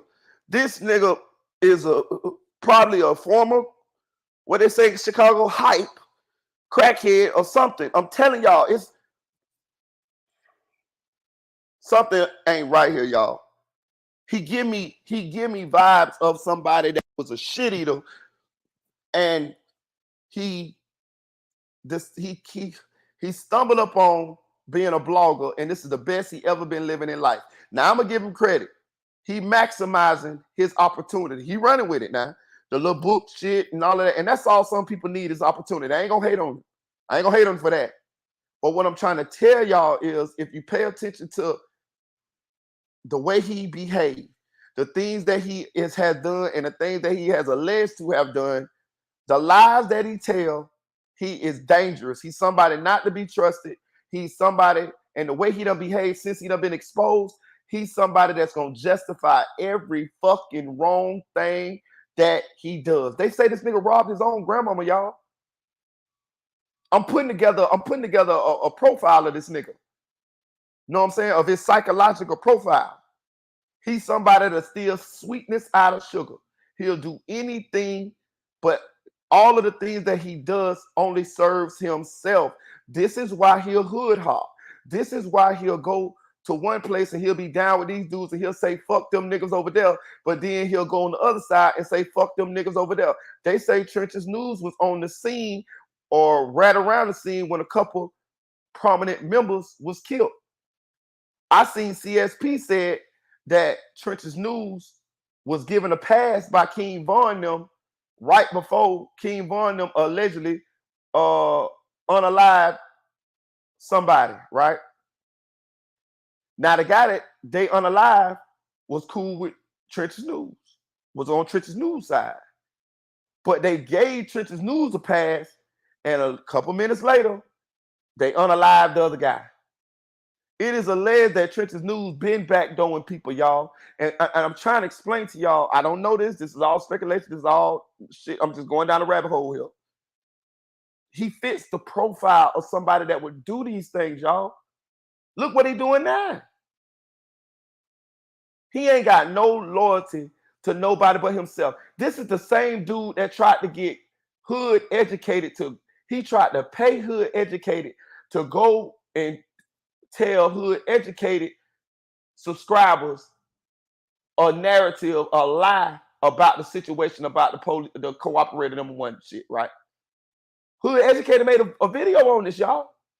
He wanted to pay hood educated to spin a narrative. I made a video on it too. He wanted to pay hood educated to spin the narrative about the situation about him being cooperated one. Basically wanted hood educated to go on his own platform and lie to his subscribers to try to get them to feel like Trench's News wasn't wrong and shit like that. Hood educated say he thought about it. He said, nah, I ain't gonna do it. He said he thought about doing it, but then he said, nah, he's gonna leave it alone. Do y'all understand what I'm trying to show y'all his track record, right? He wanted Hood Educated to fuck up his credibility with his own subscribers just so he could benefit from it. Now imagine if Hood Educated would have took that deal, went on his platform and said, y'all, man, Tricks News, he ain't pull up the police, he ain't cooperated, number one, and then it came out that he cooperated, number one, and he would have took money in order to spin that narrative. His credibility would have been shot. This is the selfishness of Trench's News. I'm showing y'all this is a selfish individual here, y'all. All of that buddy shit that he says that he cool with, that shit is all fake. You know what I'm saying? Anybody that's affiliated with Trench's News, let me tell y'all something right motherfucking now. He only fucking with you for certain reasons. Now you got to figure out what those reasons are, because you the ones who hanging with the nigga. But trust me, it's some things that you offer that's benefit to him, whether it be protection, whether it be clout, whether it be it don't always have to be money, y'all. It could be small things that you don't think that it could be small value that you bring to someone else that you don't think that is significant, but it's significant to them. It could be just the illusion of you fucking with him, so people won't fuck with him, or people will think a certain kind of way about him because you is affiliated with him. People will play you for that. You see what I'm saying?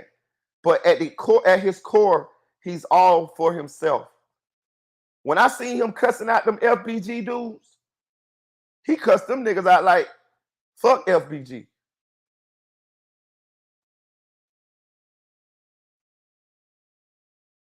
That man don't give a fuck about nobody but himself.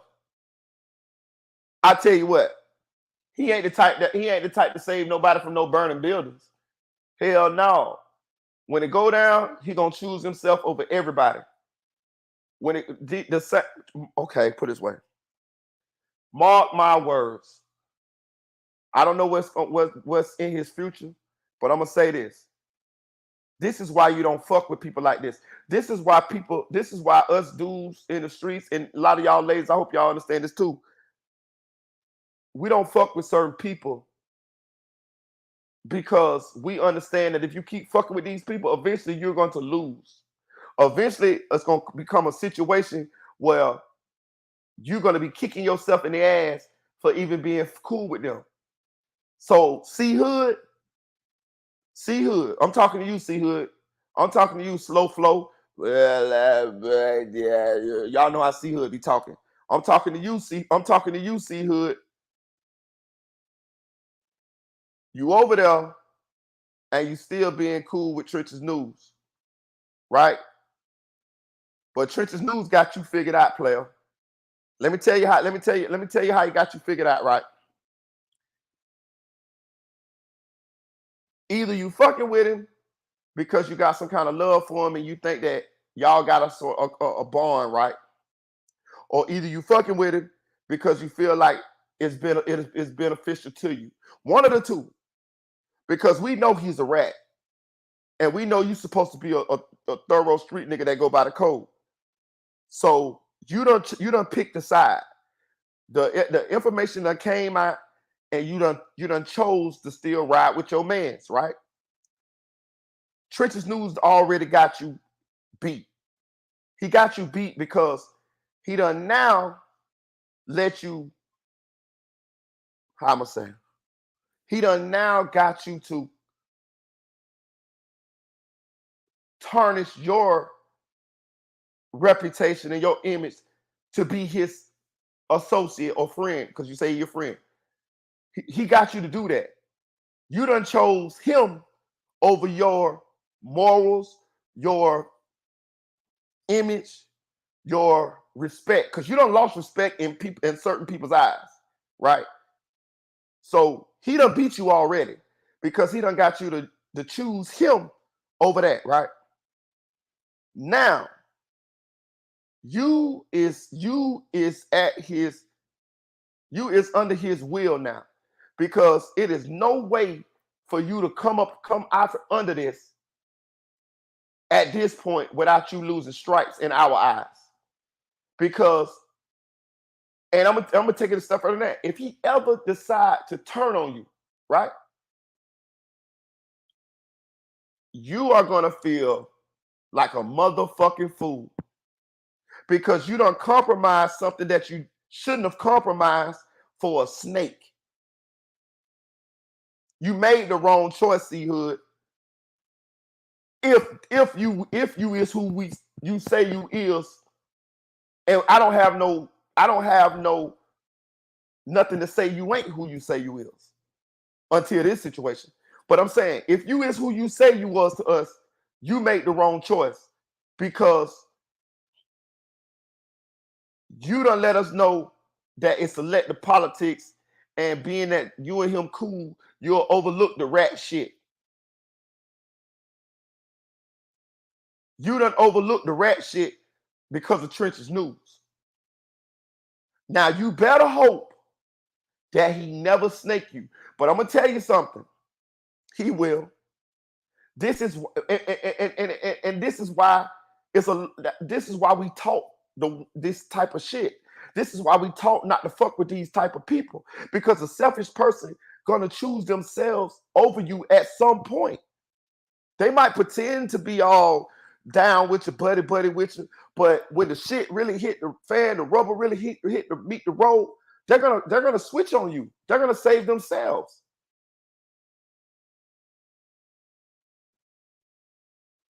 So I hope y'all don't ever get in a situation to where his loyalty gonna have to be tested. But I'm telling you right now, if it happens, your ass is gone, C Hood, and you gonna have nothing, and you don't have nobody to blame but yourself, and you gonna feel like a motherfucking fool because you knew better.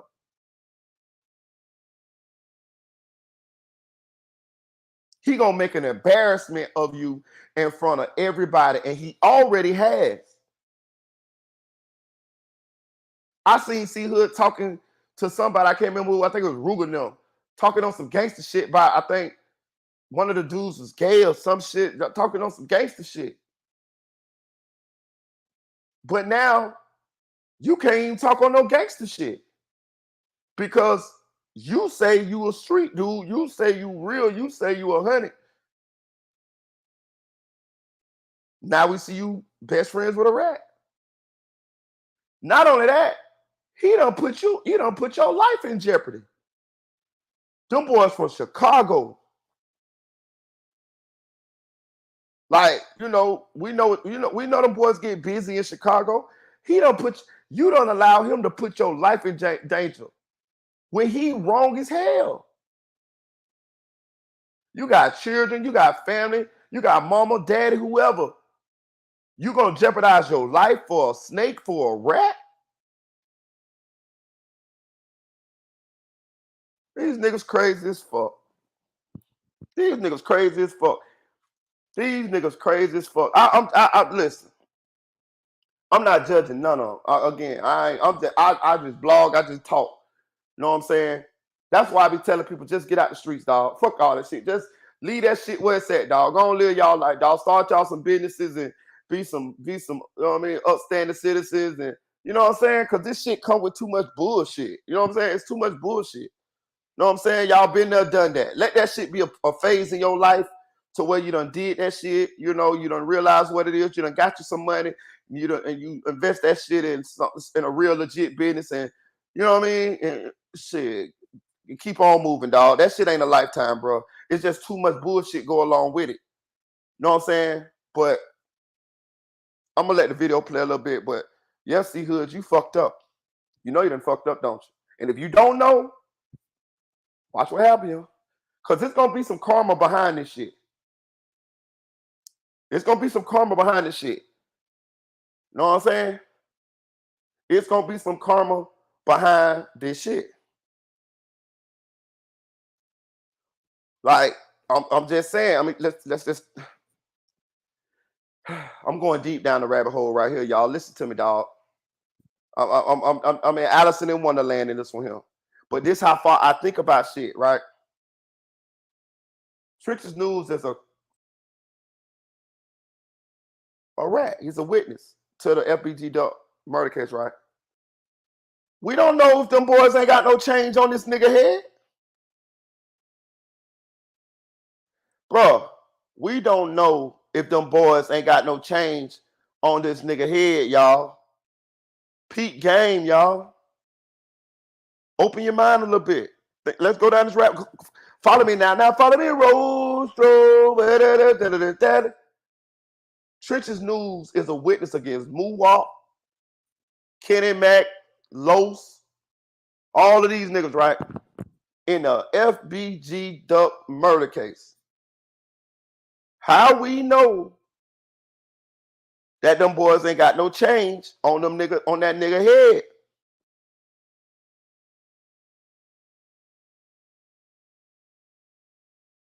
I don't know that. We just throwing that out there. Maybe it's a possibility. See who you hang with that nigga.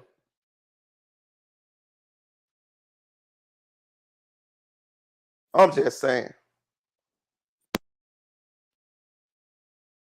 A question, and I say, "Oh no, I won't answer." That's not cooperating, right? But if I answer the question, that's cooperating. Right. You hear me? Right. I sat down with you, so I'm cooperating. Right. You know. But if you tell me like, "Oh, you're gonna be part of this shit," if you don't, you can ball up if you want to. You're gonna be in this building. But I'm saying, okay. Well, I guess what I'm thinking now though is, if you ain't had nothing to do with the crime, then how was you? Hold on. Yeah, unspoken. Them motherfuckers got me. Them bitches said I had that I was supposed to post. So me and YouTube beefing right now. Don't worry, I'll be back though. I still been going ham though. But you can hit the cash out though. You can hit the cash out. The cash out. I'm gonna put the cash up at the bottom of the screen, dog. I appreciate you though. Let me see. They're gonna cash out, bro. It's Marita Boy 407. You can hit the cash out though. I appreciate you though. But yeah, them bitches got me though. But I ain't gonna let them stop me though. I'm gonna keep rolling though. I'll be back monetized real shortly. You know what I'm saying? But I ain't finna let my motherfucking people down. You know what I'm saying? Like I love this shit. So I ain't finna stop making content because it's bigger than the money and shit. You know what I'm saying? For me, I work 2 jobs, so I ain't rich, but I live okay. You know what I'm saying? You know, so I can stop. Money wasn't my main reason to blog. You know what I'm saying? So I mean, it's nice, and I hope to get to a certain level or whatever. But I wasn't making that much money off YouTube anyway. You know what I'm saying? I couldn't support myself off just blogging. Not at this point. But the goal was definitely to get to that point. And I work 2 jobs, so and plus I love doing this shit. So I'm gonna keep blogging no matter what. Them bitches ain't. You know, hopefully, you know, we gonna get it to where I get monetized real shortly here. But I'll blog even if I wasn't monetized. You know what I'm saying? Like, you know what I mean? Honestly though, you feel me? So, and my people, I fucked with y'all, so we gonna keep this shit going. You know what I'm saying? I can trust me. I can pay my bills from my jobs. You know what I'm saying? You know what I mean? But I love doing this shit, bro. And I like what's going on here. I like what we building. And if I keep the content going, then the subscribers are gonna go up. So once I get back monetized, you'll have more subscribers. But yeah, them bitches got me though.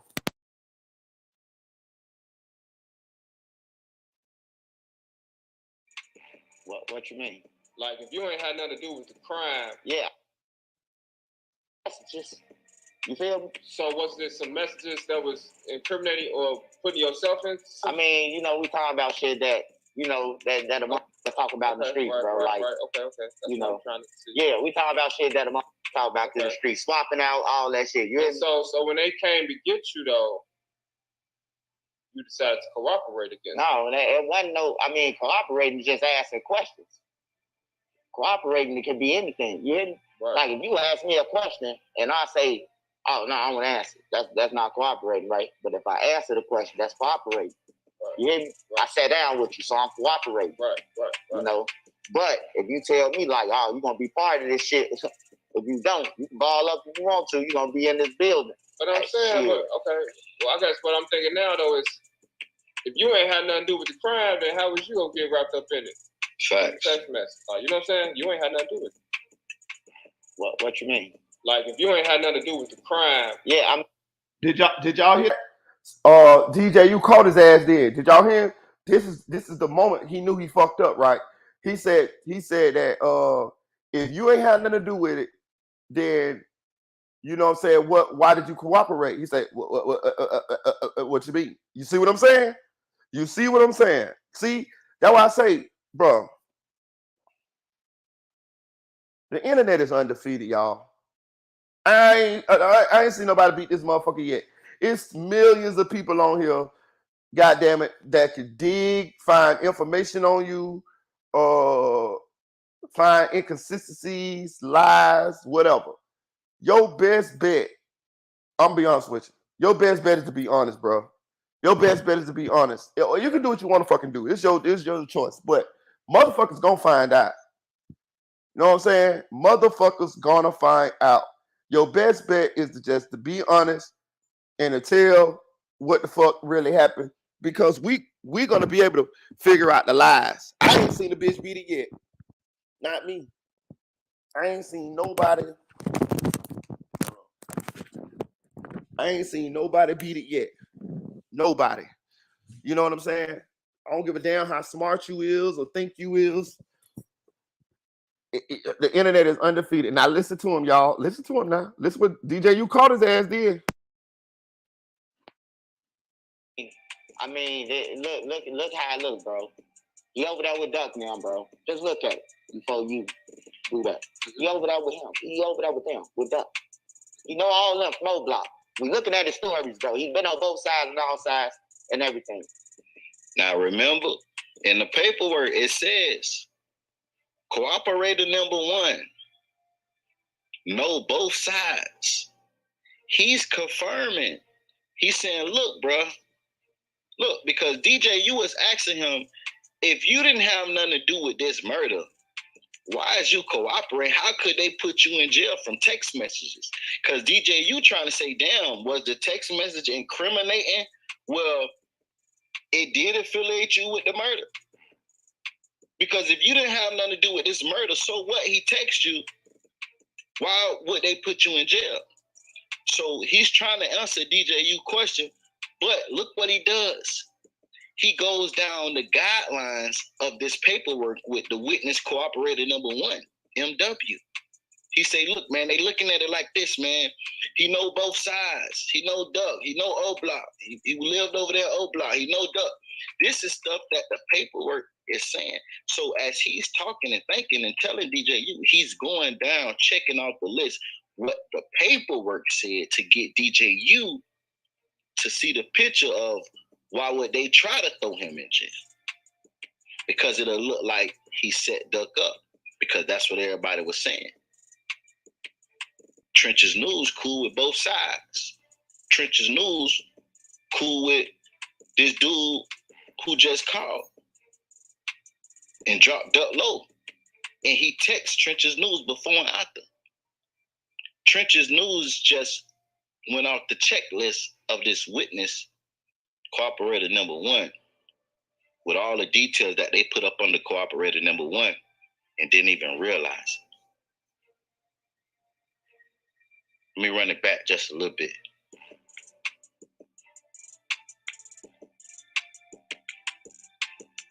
With Duck now, bro. Just look at it before you do that. He over there with him. He over there with him, with Duck. You know all them flow block. We looking at his stories, bro. He been on both sides and all sides and everything. See, be like, it don't matter about the what's and that. It don't matter about like teasing them. The man got the texting out telling people that they downtown on Duck, they doing this. It's like, other than me. This part of this conspiracy, bro. So he said, hold on, I got him. You know you done fucked up, don't you, Trenches News? You know you done fucked up, Rat Boy. That nigga look like a rat under that mask. Rat Boy. Y'all ever see that movie, Rat Boy? You gotta be a little older to see that movie. But you know you done fucked up, don't you, Mr. Splinter? Master Splinter. Check this out. Did you hear what he said?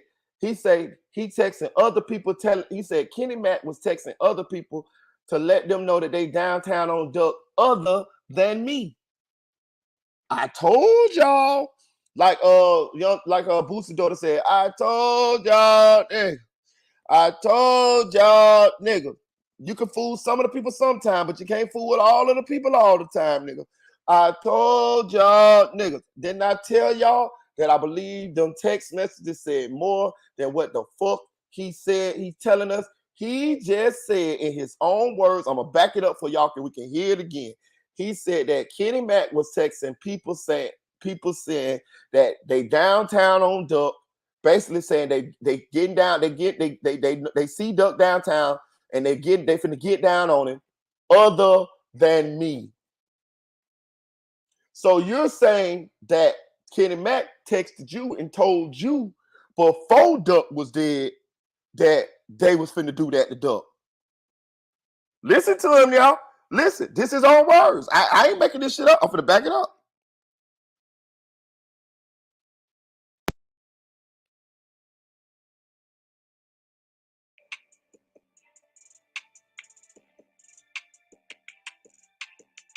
With Duck now, bro. Just look at it before you do that. He over there with him. He over there with them. With Duck. You know all them flow block. We looking at his stories, bro. He been on both sides and all sides and everything. See, be like, it don't matter about the Western. It don't matter about like teasing them. The man got the texting out telling people that they downtown on Duck. They doing this. Like other than me. This shit, that's part of this. Did y'all hear that? Get in the chat, let me know that y'all hear that. Listen, the internet is undefeated, motherfucker. The internet is undefeated. I told y'all, he said that Kenny Mack went to texting other people saying they downtown on Duck other than me. He's saying that he was told too that they was downtown on Duck. So he knew that Duck was about to get murdered before Duck was murdered. Talk your shit, Marita boy. Talk your shit. Can I get a round of applause? Can I get a round of applause? Cake been baked, Wody. Cake. I told y'all I comprehend way better than I read. Shout out Unspoken Crime Murders. My boy said, Moretta boy, he can't even read that well. my boy Unspoken say, shout out to Moretta boy, but he can't even read that well. I goddamn sure Mike can't, but I goddamn sure can comprehend real goddamn good. Listen, that nigga said he was texting other people that they was downtown on Duck other than me. I'm finna back it up again.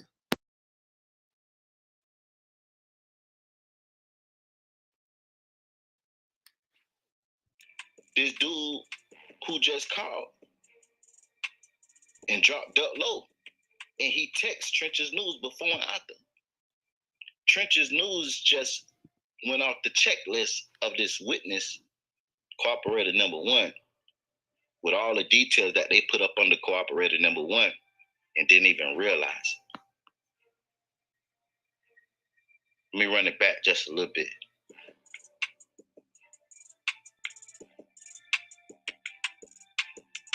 With Duck now, bro. Just look at it before you do that. He over there with him. He over there with them. With Duck. You know all them flow block. We looking at his stories, bro. He been on both sides and all sides and everything.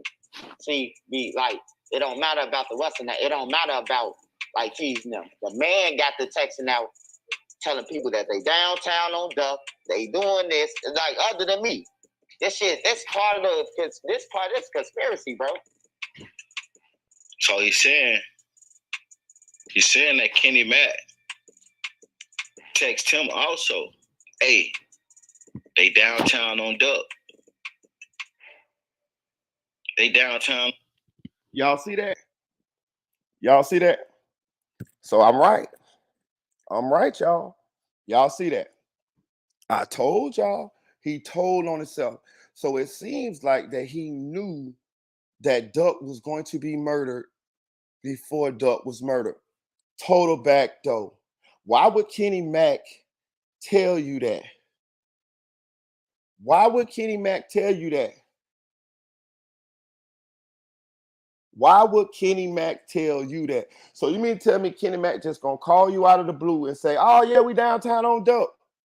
Why would he feel comfortable telling you that, being that you is supposed to be a Duck affiliate, Love and Duck, FBG, this and that there? You back door, bro. You back door, bro. You is a back door, bro. You back door. Know what I'm saying? You back door, bro. Y'all heard it here first, bro. Y'all heard it here first. I'm gonna let it play real quick, y'all.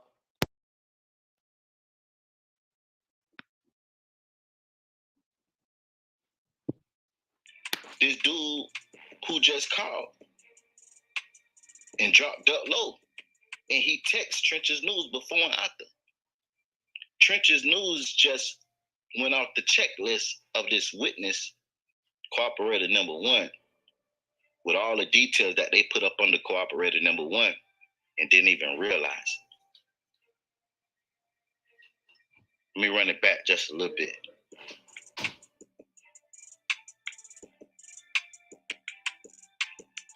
With Duck now, bro. Just look at it before you do that. He over there with him. He over there with them, with Duck. You know all them flow block. We looking at his stories, bro. He's been on both sides and all sides and everything. See, it don't matter about the Western. It don't matter about like teasing them. The man got the texting out telling people that they downtown on Duck. They doing this. It's like, other than me. This part of this conspiracy, bro. So he's saying that Kenny Mac text him also, hey, they downtown on Duck. They downtown on Duck. Okay, cool. But what was your response to make the feds want to lock you up if you don't cooperate? If you texted me after you did some shit, bro, you can text everybody. Then you got females on that telling you read the paperwork, right? You say you read the paperwork? Some of it. All right, well, you seen the shit where he telling the fee. It was just in the Sun-Times, too. Look on your phone on the Chicago Sun-Times. He told him up that Duck put 100,000 on that. He the one who told him up for that. He told somebody that. You hear me? It said in the Sun-Times. The killer told them that Vaughn put $100 on it. Then it showed all the... He texted him up. He called him. Having girls call the police station to get the car back. That's conspiracy, bro. True. That's conspiracy, bro. So how dare you say these hoes tricked or Lowe's baby mama told? No, bro. If you call your baby mama that don't know nothing about what you did outside with the car, hey baby mama, I need you to help me take this car back real quick. You ain't tell her though. Tell her just knelt them up. You hear me? So now, if she start witness, your baby mama a rat now? So what he basically just did, he compared somebody baby mama to him. He compared Kenny Mac baby mama to him. He compared in a scenario, if you added your baby mama in this situation, that she didn't have no dealings and she didn't know what was going on. If you added her and the police grabbed her and she told, why would you call her a snitch? He just compared himself to that situation, meaning Kenny Mac just added him in this shit. He ain't had nothing to do with this shit. He didn't know what was going on. And by you texting him, you just put him in a situation. So why would you call him a snitch if he got to cooperate so he don't go to jail? That's crazy. But I will say this, though, with the baby mama thing. And I said that at the beginning of the video. Don't put other people in the business that have no clue. Yes, what Trench's News is saying is correct. By him having whoever, a chick or whoever, go get the car and take it back and all this stuff here, that's adding her to the situation, because guess what? Now the police done grabbed her. Hey, man, this car was involved in the murder. Who had you to take this car back? And who was all in the car? If she don't tell, she going down for murder. This woman had nothing to do with this. This woman is not in the streets. This woman had no knowledge this car was in the murder. It's not fair to her to sit in jail for the rest of her life. She had no knowledge of what's going on. All you told her was, take the car back. It's not fair. You can't expect this woman to sit in there and not say nothing and just take that. Nah, come on, man. Be real. Be real now. We ain't just throwing people in shit like that. You know what I'm saying? If you want people to hold you down, you gotta let people know what's going on. Now, if he told her, hey, look, man, we just killed Duck. Hey, man, we need you to take this car back. Blase squaze. And if she do it, then she supposed to sit her ass in there. But if she have no clue what's going on and you just put this woman in this, I agree with Trench's News. How you gonna call this woman a rat? You know what I'm saying? But Trench's News is putting himself in the scenario of the baby mama and the woman. So he said, I didn't know what was going on, so why would you even put me in this shit? Hey, that's wild, man. But you put her in there. You brought her in this shit, right? So, you know, it's like, man, I don't give what they talking about, bro. Like, unless you in that position, then shut the fuck up on everything, bro. And then how many people gonna say they got grabbed or say they got grabbed or come out and say it? You know what I'm talking about? Like, you know, so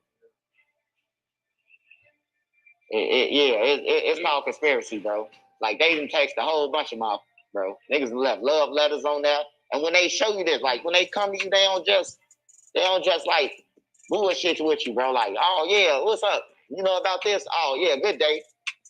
Oh, hold on, bro. You know them too? You know them? Like I can't say I don't know them, bro. They got records showing that we was in jail together. They got records with me and Los and them on the car together in 08, like you can't lie about it, bro. Like, you know. Now, what he referring to is in the paperwork it said witness one, MW, which everybody's saying is Trench's News. It says in the paperwork that he identified Muwap and others from pictures and videos. And he just said, hey, they put that shit on the table. Hey, do you know him? Do you know them? He said he can't say no. He said, yeah, man. He said he knew him. See what I'm saying? See what I'm saying? So, not only, bro, listen, I'm telling y'all, I definitely believe that. I don't believe that story where he said that Kitty Mac texted me and that's how they got on it. Well, put it this way. I believe Church's News went to them and told them, bro. I'm telling you, I believe he told on them, bro. Know what I'm saying? I believe he told on them. I believe he was playing that both sides backdoor shit and was still being cool with the other side at the same time being cool with FBG and them. And I think once Kenny Mac and them told him what was going on or however it was going on, I could be wrong. I'm just thinking off the top of my head. He then told the police, bro. He told what happened, bro. He identified them through pictures and all of that. What the fuck do that got to do with the text messages? Like how do you get from texting Kenny Mac to identifying Muwap? How do you get to that point? If they ask you about the text between you and Kenny Mac, then how do you get to identifying Muwap them out of videos and photos? The man snitched, bro. Tell you, dangerous, dog. That's why I say I ain't gonna make too many more videos on the nigga. I just point shit out that he said in his DJU interview. He's showing pictures from long time ago that he was with these people. So he say he couldn't say he didn't know him.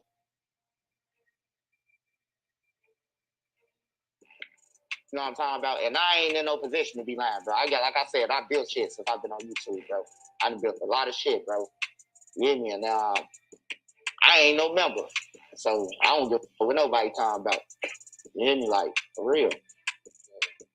So is that the reason why you keep a mask on your face 24/7? No. The mask should be for inspiration. Like, I made to no jumper with this mask on. This mask ain't got shit to do with my content and what I've been doing. Mask ain't got nothing to do with that. My mask ain't got nothing to do with Lil Reese and them stories. Or the old block shit ain't got nothing to do with my stories that I tell about Lil Reese and them or all these stories that I told y'all. It ain't got shit to do with none of this. on everything. Ain't got shit to do with none of this. That shit some whole other shit. I built my page up off myself, off my stories. I've been around. You hear me? Like, ain't got nothing to do with no, I ain't built my Duck Nim or none of that. I ain't built my page off that shit. Okay, now I want to say this. We have seen pictures of Trench's News without his mask. When I first ran across Trench's News channel, it was one live he did without the mask. And then all of a sudden he just started, you know what I'm saying? But before he did, I'm gonna keep it gangster. I seen him with the mask, and then one day he didn't have on the mask. And then after that, he kept putting on the mask. So I wouldn't say that he's wearing this mask because he don't want people to know who he is, because everybody know who he is. Like, they know that's Trench's News. So I wouldn't say that he's hiding his identity. But he says another reason. Man, that man wearing that mask for either one or two reasons. He either wearing that mask to hide his identity, or he wearing that mask because he's self-conscious because he know he ugly than a motherfucker. One of the motherfucking two. It's one of the two. He wearing that mask to hide your identity.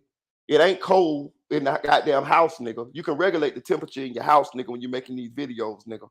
You know what I'm saying? That nigga was in goddamn California with that goddamn mask on out there doing a no jumper interview, nigga. You wearing that mask to either hide your identity, or you wearing that mask because you self-conscious about the way you look. Because you ugly than a motherfucker. You look like a goddamn suckerfish. You look like them goddamn algae eaters that be sucked on the side of a goddamn fish tank. Nigga, I'm gonna be honest with you. Keep the mask on. Keep that stink ass mask on. Because I ain't gonna tell you no lie. The picture that I seen of that nigga, if he take that goddamn mask off and go to talking, boy, a lot of people gonna unsubscribe to that nigga. That is a ugly individual. I'm not telling you no lie. He never clean shaven or none of that shit like that there. I'm telling you, that nigga was not blessed with goddamn no good looks. They didn't hit that. God didn't hit that nigga with the magic wand. I'm telling you, he looked like he got on the hill, got eyes. He looked like he an inbred lab rat. I'm telling you. Trust me when I'm telling you. Y'all seen that nigga? That's an ugly motherfucker, bro. On top of the fact that I ain't never listen, it's to the point that he can't even. You ever seen them people that I don't give a damn? They can't eat. They so fucked up that they can't put on no good clothes and make them look good. That's how Trench's News is. Can y'all match Trench's News in a suit? Nope. Can y'all match Trench's News as a designer? Nope. Can y'all imagine Trench's News as like some like any kind of clothes that's gonna make him look, decent? No. The clothes he wearing fit his face. Know what I'm talking about? So you keep that goddamn mask on. Do us all a favor. Keep that motherfucker on. Keep breathing in that stank ass carbon dioxide. Know what I'm talking about? Because when you breathe out carbon dioxide. You keep breathing out that plant food, nigga, because that's what the plants eat. Plants eat carbon dioxide. They give us oxygen. You keep breathing in that goddamn plant food, nigga. Know what I'm talking about? Because you look like a goddamn hybrid. Nigga, you look like something that made in a lab some goddamn well. I'm telling you, he does not look like a normal human being, bro. He looked like he kind of baby off a little bit. I'm telling you, he kind of like he might, you know what I'm saying, be a little slow. You know what I'm saying? But we know he ain't slow. But I'm just telling you. You ever see, and then I'm gonna tell you another thing. Have you ever looked at his fingers? You look at his fingers. I'd have paid attention to his fingers. You ever seen them kids sometime in school? They got them real big fingers on the end like geckos. You know what I'm talking about? Like the tips of their fingers look like they can climb up a wall or something. That's what Trench's News fingers look like, because he always putting them fat ass tip fingers in the camera when he talking. I'm telling you, bro, the man is deformed, dog. Trust me. And either he doing that shit to hide the way he look, or he doing that shit because he know he ugly. I'm telling you, one of the two. And it's got some shit to do with some other stuff. So whatever it is, he wear that motherfucker. But I don't think he's trying to hide his identity. So I ain't, like I said, bro, like I ain't got nothing to do with it. I ain't got it. I could go to trial. I could go to, if I wanted to, but shit, wow, why I gotta go? They already right. They was. And see, that right there goes to show me again. He's on the witness list. He said, I can go to trial if I wanted to. You know what I'm saying? I could testify against him if I wanted to. But he said they already wrapped up. There's no use. So that right there is letting me know he's on the witness list and his signature is next to his name. It was right from day one when they took their cars down there. You know what I'm saying? When dude was in the mouth time about some him. He just said 50 names. Y'all seen it, right? He just said everybody's name on there, but ain't nobody talking about them, bro. Like, come on, man.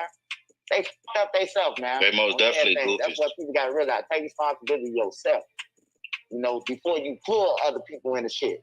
You hear me? Just go down. Just lay down, bro. You did it. Lay down.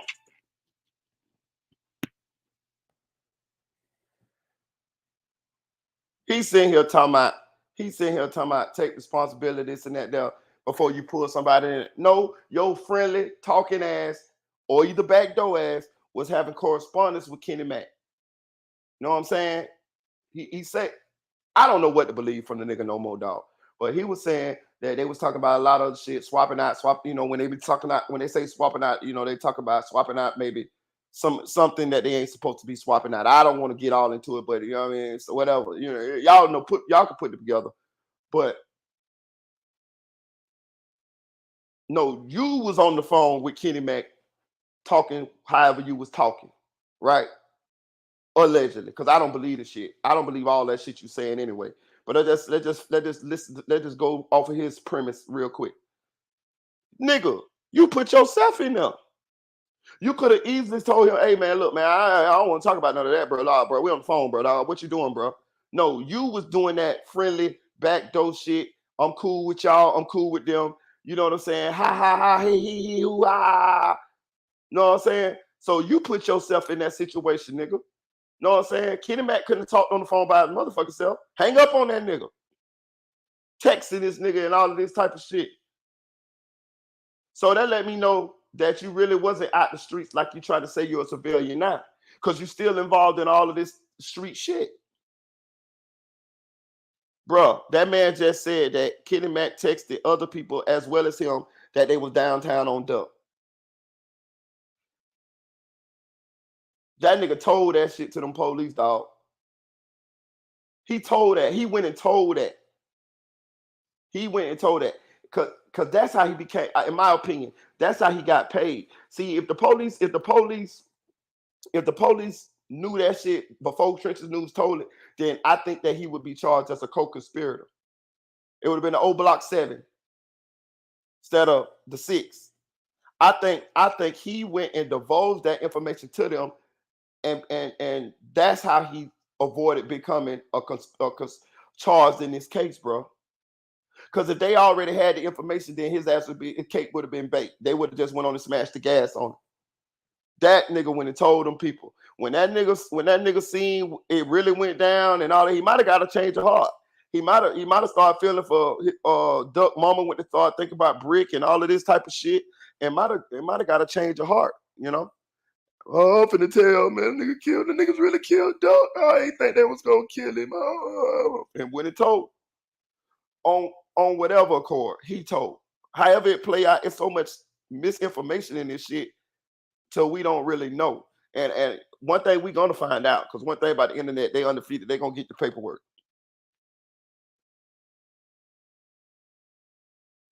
I think he volunteered information because he got paid. You know what I'm saying? Butter told in order to get his gun cases, you know, dropped or thrown out or however, whatever was the resolution. But Butter told because he had gun cases. You know what I'm saying? That's it. That was his payment. Trenches News got an actual monetary gain from it. I don't know how much money he got, but he got monetary gain from it. That's how he get to the point where he pointing out pictures and, oh yeah, that's Moowop, and oh yeah, that's Los right there, and oh yeah, and then simultaneously he coming on the internet blogging, playing like he ain't got nothing to do with none of this shit. Boy, this a cold motherfucker right here, boy. This a cold motherfucker right here. I'm telling y'all, boy.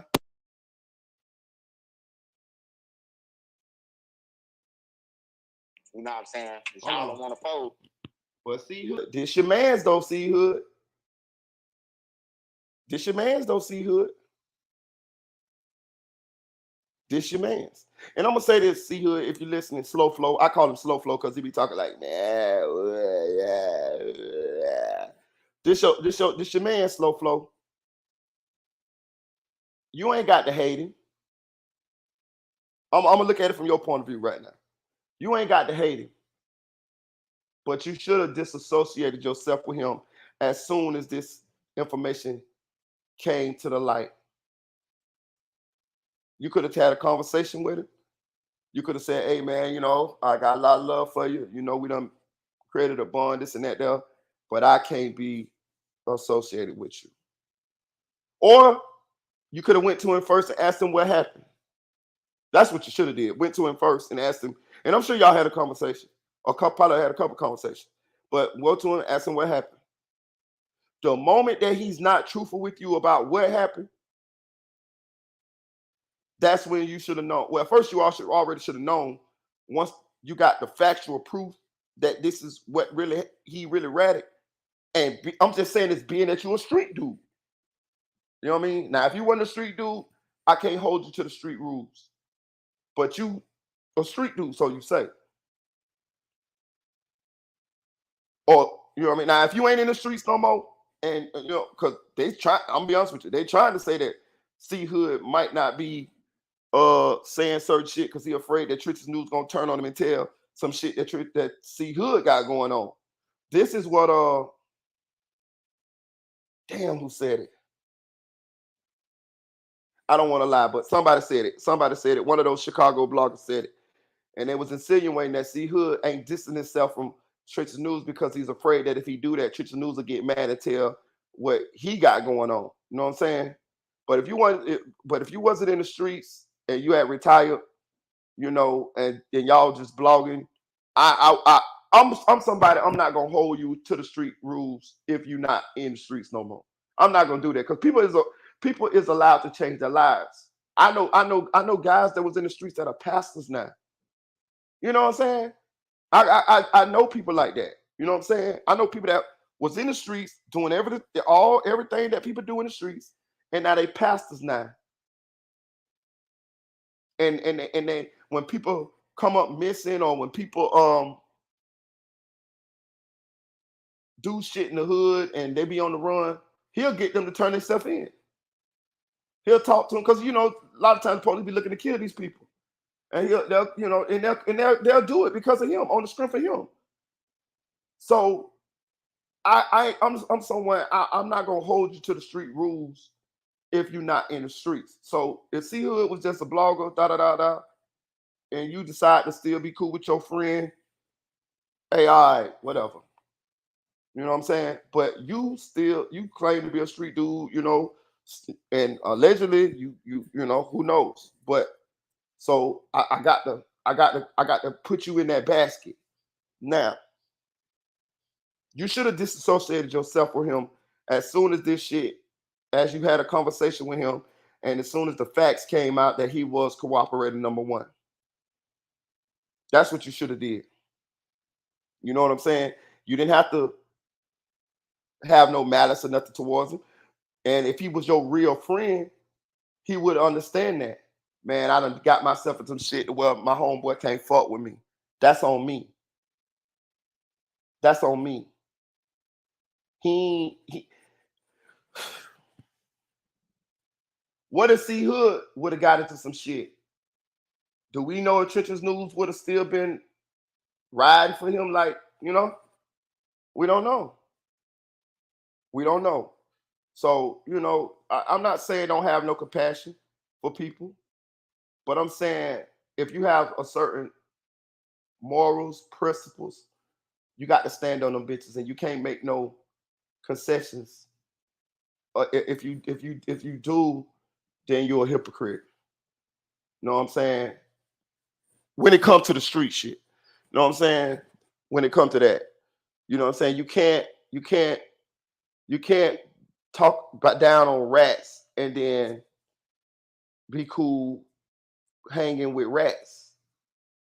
You know what I'm saying? Like it don't match. It don't what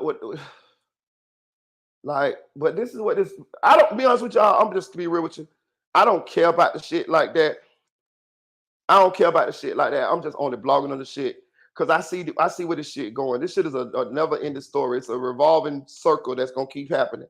There's so many rats that got money and influence and power and people and so many people that still deal with them and they still got connections and shit like that. Till ain't nobody not fucking with them because they rats. Some people are, but not a lot. Not enough to make a difference. Gonna had the #1 album in the country. I just seen Gucci Man with CEOP. I'm sure Lil Baby still talk to CEOP. I'm sure all of the artists that CEOP had that were street dudes, they still talk to him. And we know COP is a documented rat. Know what I'm saying? Boosie just made a concession for T.I. T.I. came out his own mouth and said he's a rat. Know what I'm saying? So when it all boils down to it, what are we really doing here other than talking? And I ain't saying I wish nothing to happen to him. I'm not gonna condone none of that shit. I ain't got nothing to do with none of that shit. I'm blogging. That's what I'm doing. I'm just showing everybody what's going on, diagnosing it, saying what everybody want to say, or saying what people thinking in their minds. You know what I'm saying? Even the Seti Nash situation. You know, you got some people saying Seti Nash a rat.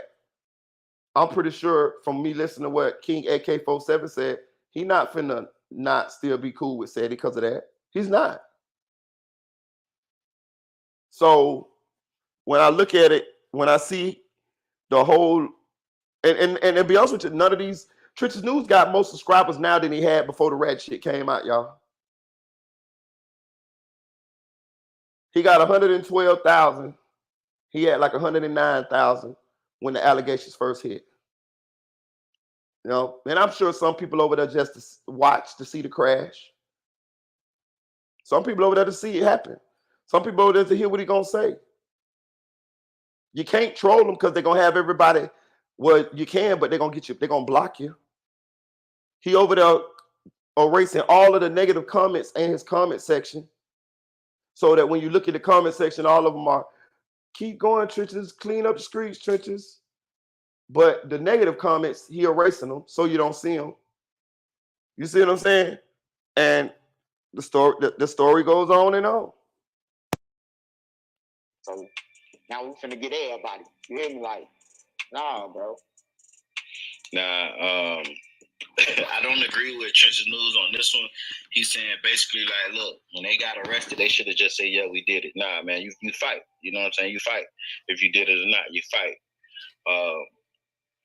But if you get found guilty, then you take your lick. Like, don't snitch on nobody. You take your lick.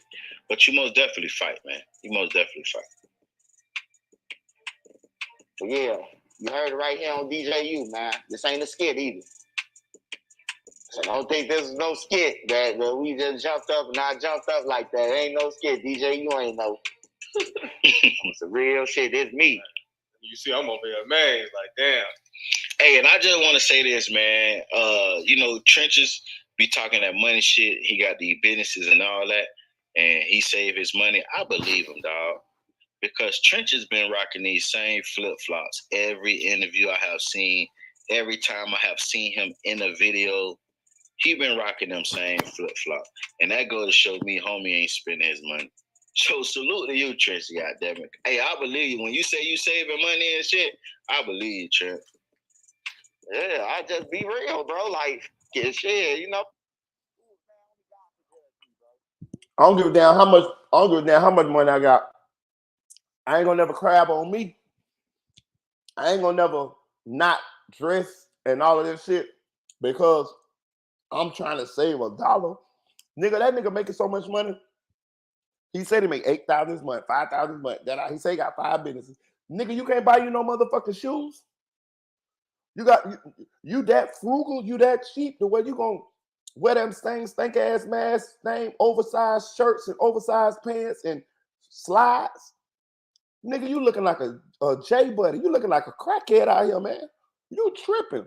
What's the point? What's the point of having the money if you ain't gonna have yourself looking like something? I think, bro, I'm telling you, if I pay attention to them photos, I think he is that type of motherfucker anyway, to where he don't really take that much well care of himself. Like I'm talking about grooming and dressing and looking presentable and shit like that. That's what I think. I think he doesn't, that part of life he don't get.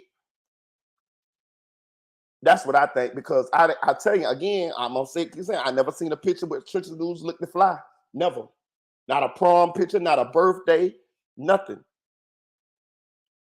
I ain't never seen him had a shave, dog. Every time I seen him, hair was fucked up, or either he had dreads, dusty looking hair dreads. You know what I'm saying? Face bent up in the front, look like he done ran into it with a semi. You know what I'm saying? Like, it's no reason for you to have the same. And he's right. I'm usually one-on-one right. Every time I see him, he got on them goddamn slides. It's no reason for you to have this much of motion in the YouTube screens as far as like being able to get some money and all these business you said, and you ain't got your number them saying goddamn slides on, son. What your feet webbed? What you got webbed feet? What your feet like your hands, nigga? What you got gecko ass feet, nigga? Something going on here. I'm just saying, bro. Bro, the man weird all the way around, dog. On everything, bro. These don't feed me, bro. After about, oh, you this and you that, they broke. They sitting in their mama house, probably getting told to get off the Wi-Fi, man. On everything, bro. Like, that don't bother me. That don't bother me, man. My job take care of my kids, and I ain't never did shit for my kids, bro. I always been in the streets. You hear me? Say deadbeat, whatever you want to. Now I got a chance. Hey, bro, ain't nothing gonna stop me from taking. Hold on. That's a tape rewinder. You say you ain't never did nothing for your kid. What? Y'all know Pico, you know what I'm saying? Y'all know Marita love the kids, y'all. Y'all know I love the kids now. Hold on now. Bro, let me tell y'all something. I done had ups, downs, and shout out to the mamas. Shout out to the mamas out there, because y'all damn sure gonna be able to feel me on this one here. As parents, we done had ups, downs. Sometimes we had it, sometimes we didn't, but we made a way. We made a way, and we was able to provide, even if it's just the bare minimum. We was able to provide for our children. You know what I'm saying? What the fuck is you talking about? You say you ain't never did shit for your kids. Weren't you the same nigga out there robbing people, sticking up people? So you ain't never did enough for your kids, and you robbed your grandmama? I told y'all, but this nigga sound like somebody that was on drugs real bad or something, bro. Selfish. Didn't I tell you selfish? Bro, I got to order. Not that it means nothing. I don't want no pat on the back for doing what I'm supposed to do. I'm a parent. I'm supposed to do it. But I got to order 14 outfits that's going to be at my baby mama house today that I ordered on the internet, or clothes for my son. 14 outfits for my son. Feel what I'm saying? That shit didn't cost me nothing but $150 off a motherfucking website. He 1 year old. Just sent him a pair of Jordans about a week ago. Right? And I had some clothes a little bit before that too. But I'm just saying, it don't cost no hell of a money as you think to take care of a kid. Now they get expensive as the motherfucker get bigger when they getting, middle schools, teenagers, all that shit. Yeah, them bitches expensive then. But as little kids, it really don't cost that much money to take care of no kids. You out there doing all of this shit that you said you was doing, you ain't take none of that money and take care of your kids? Bro, I ain't never been rich in my life, bro, but I tell you what, if you call my kids, or if my kids get on here, they'll tell you they lived a pretty decent life between me and their mama. My son was 6 years old with a 90 Polaris four-wheeler, brand new, riding around in the hood on that bitch. I can show you the photos. 6, a 90, brand new. I was dating a chick. She was a scammer. I made her go get it. Go get that for my boys. You love me? Hey, my sure need this. And I know a lot of women do that too. Hey, you want this box? Hey, my children need this. I can respect that. So you mean to tell me that you out there doing all of this shit that you doing or allegedly was doing and you wasn't taking care of your kids?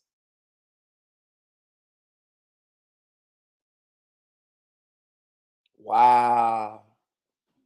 That says a lot. That says a lot. Bro.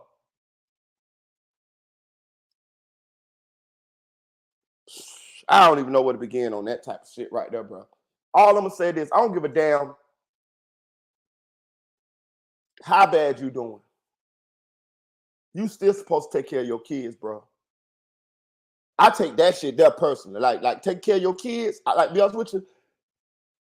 I don't even want to be affiliated with you, associated with you if you don't take care of your kids. Me and my partners that I fuck with, that's out. We wear that shit like a badge of honor, being fathers.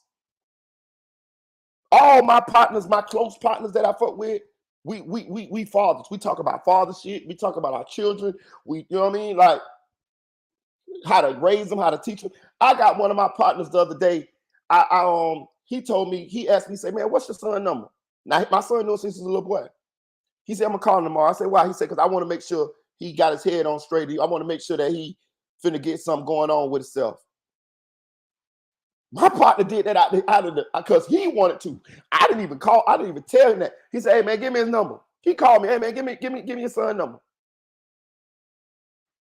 That's the shit I'm talking about. That's how much we take that shit. We that's important to us. This man said he ain't never do nothing for his kids. Now I'm glad that he's doing something for them now. I get it. I congratulate you, son. But that shit ain't no excuse for you not doing nothing for them back then. You was out there, bro. What you was out there doing? Selling the money? You was in the trap selling the money. You weren't selling the product. You were selling the money? Bro, it's millions of ways to do for kids, bro. Bro, we got boosters in Orlando, boy. I'm talking about you tell the booster, hey, look, man, I got $100 on Friday, man. Bring me 10 outfits for my kid. What size they is? Oh, they 2T, 3T. Nigga, booster gonna pull up on you on Friday. Nigga, hey, look, there go the outfits. I got ta-da. You give them $100. Nigga, it was times where I used to buy $100 worth of clothes every week in order to get them their school clothes. I started in like June. And I hit the boosters up. I had 2 children from my baby mama, and I hit the boosters up. And I buy $100 of clothes every week. One week I buy my son clothes and girls' clothes even cheaper than boy clothes. And I buy when they come, I get my daughter clothes. And then it was sometimes where my baby mama, she'll buy the clothes, she'll buy the girl clothes, and I'll buy the boy clothes. Or it was sometimes where I buy the boy shoes and she'll get all the clothes, depending on how our money rolling. Sometimes she might be doing better than me. She'll look out for me. She'll like, how you doing? I'm like, man, I'm kind of fucked up. She'll be like, all right, I'll buy this. You just get that. And I'm like, cool. Sometimes my baby mama didn't have it for Christmas and I have it, know what I'm saying? And I buy all the gifts and I put her name on the gifts and I let her take them in because we were broken up by the time. I let her take them and put them under their tree. And then it was times where I didn't have, and my baby mama write my name on the gifts like we both did it together. Like, it's so many ways to take care of kids. This shit, type of shit that I can't respect, y'all. I can't respect that type of shit. I can't respect that type of shit, though. But hey, I'm glad you're getting it right, rat boy. Them, I give my kids what they want. Absolutely. For that, good grades, sports, all that shit. I'm getting what they want. That's what my job is. That's what I'm satisfied, bro. I ain't satisfied no nigga. Like you told me one good thing, man. After I drop these videos on YouTube, go live, man, I don't think about YouTube no more to the next morning. What I'm gonna drop today. That's how I look at YouTube now, bro. Like it's watered down, it's boring. I set off the internet for about a month. YouTube was dry in a month. I'm talking about people cash after me. Please get on YouTube, bro. Please get on YouTube, bro. YouTube ain't nothing without you. So, long as I got a lot of people like that, bro, my channel gonna forever roll. And I want to say this. Cap, stop the cap. I'm gonna say this too, bro. Listen, you done carved out a nice little niche for yourself as one of the top Chicago bloggers or whatever. What the fuck you mean YouTube dry without you? Let me tell you something. YouTube will go on without any of us. Without any of us. It's always going to be somebody that's going to step in and fill these shoes. And I'm going to be honest with you. I don't even watch Trenches News no more. And I used to watch them all the time. And I don't even watch them no more. And I don't miss them at all. You know what I'm saying? Like, it's too many good content creators out here for you to feel like that the whole YouTube is dry without you. That's that. See what I'm saying? I told you that's selfish mentality. You see what I'm saying? That's that me, that everything revolves around me. No, nigga, you delusional. You is fucking delusional. You is delusional. They wanted your ass to get back on here because they wanted to see what you had to say about all these allegations, nigga. You see how a nigga try to spin everything and make everything, he try to spin a narrative? Listen to how he talks, y'all. That's how he think about it in his own world. That's how he justify in his own world. But us on the outside looking in, we know what the real is. No, nigga, we want you to get back on this motherfucker because we want you to address these goddamn allegations and these rumors, nigga. We wanted you to keep talking so we could catch your ass in some lies, nigga. Just like you're doing now. So you can tell on yourself.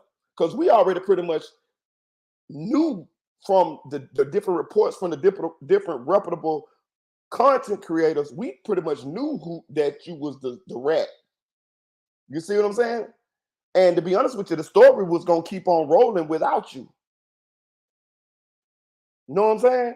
YouTube gonna keep on rolling without you, nigga. You can nigga.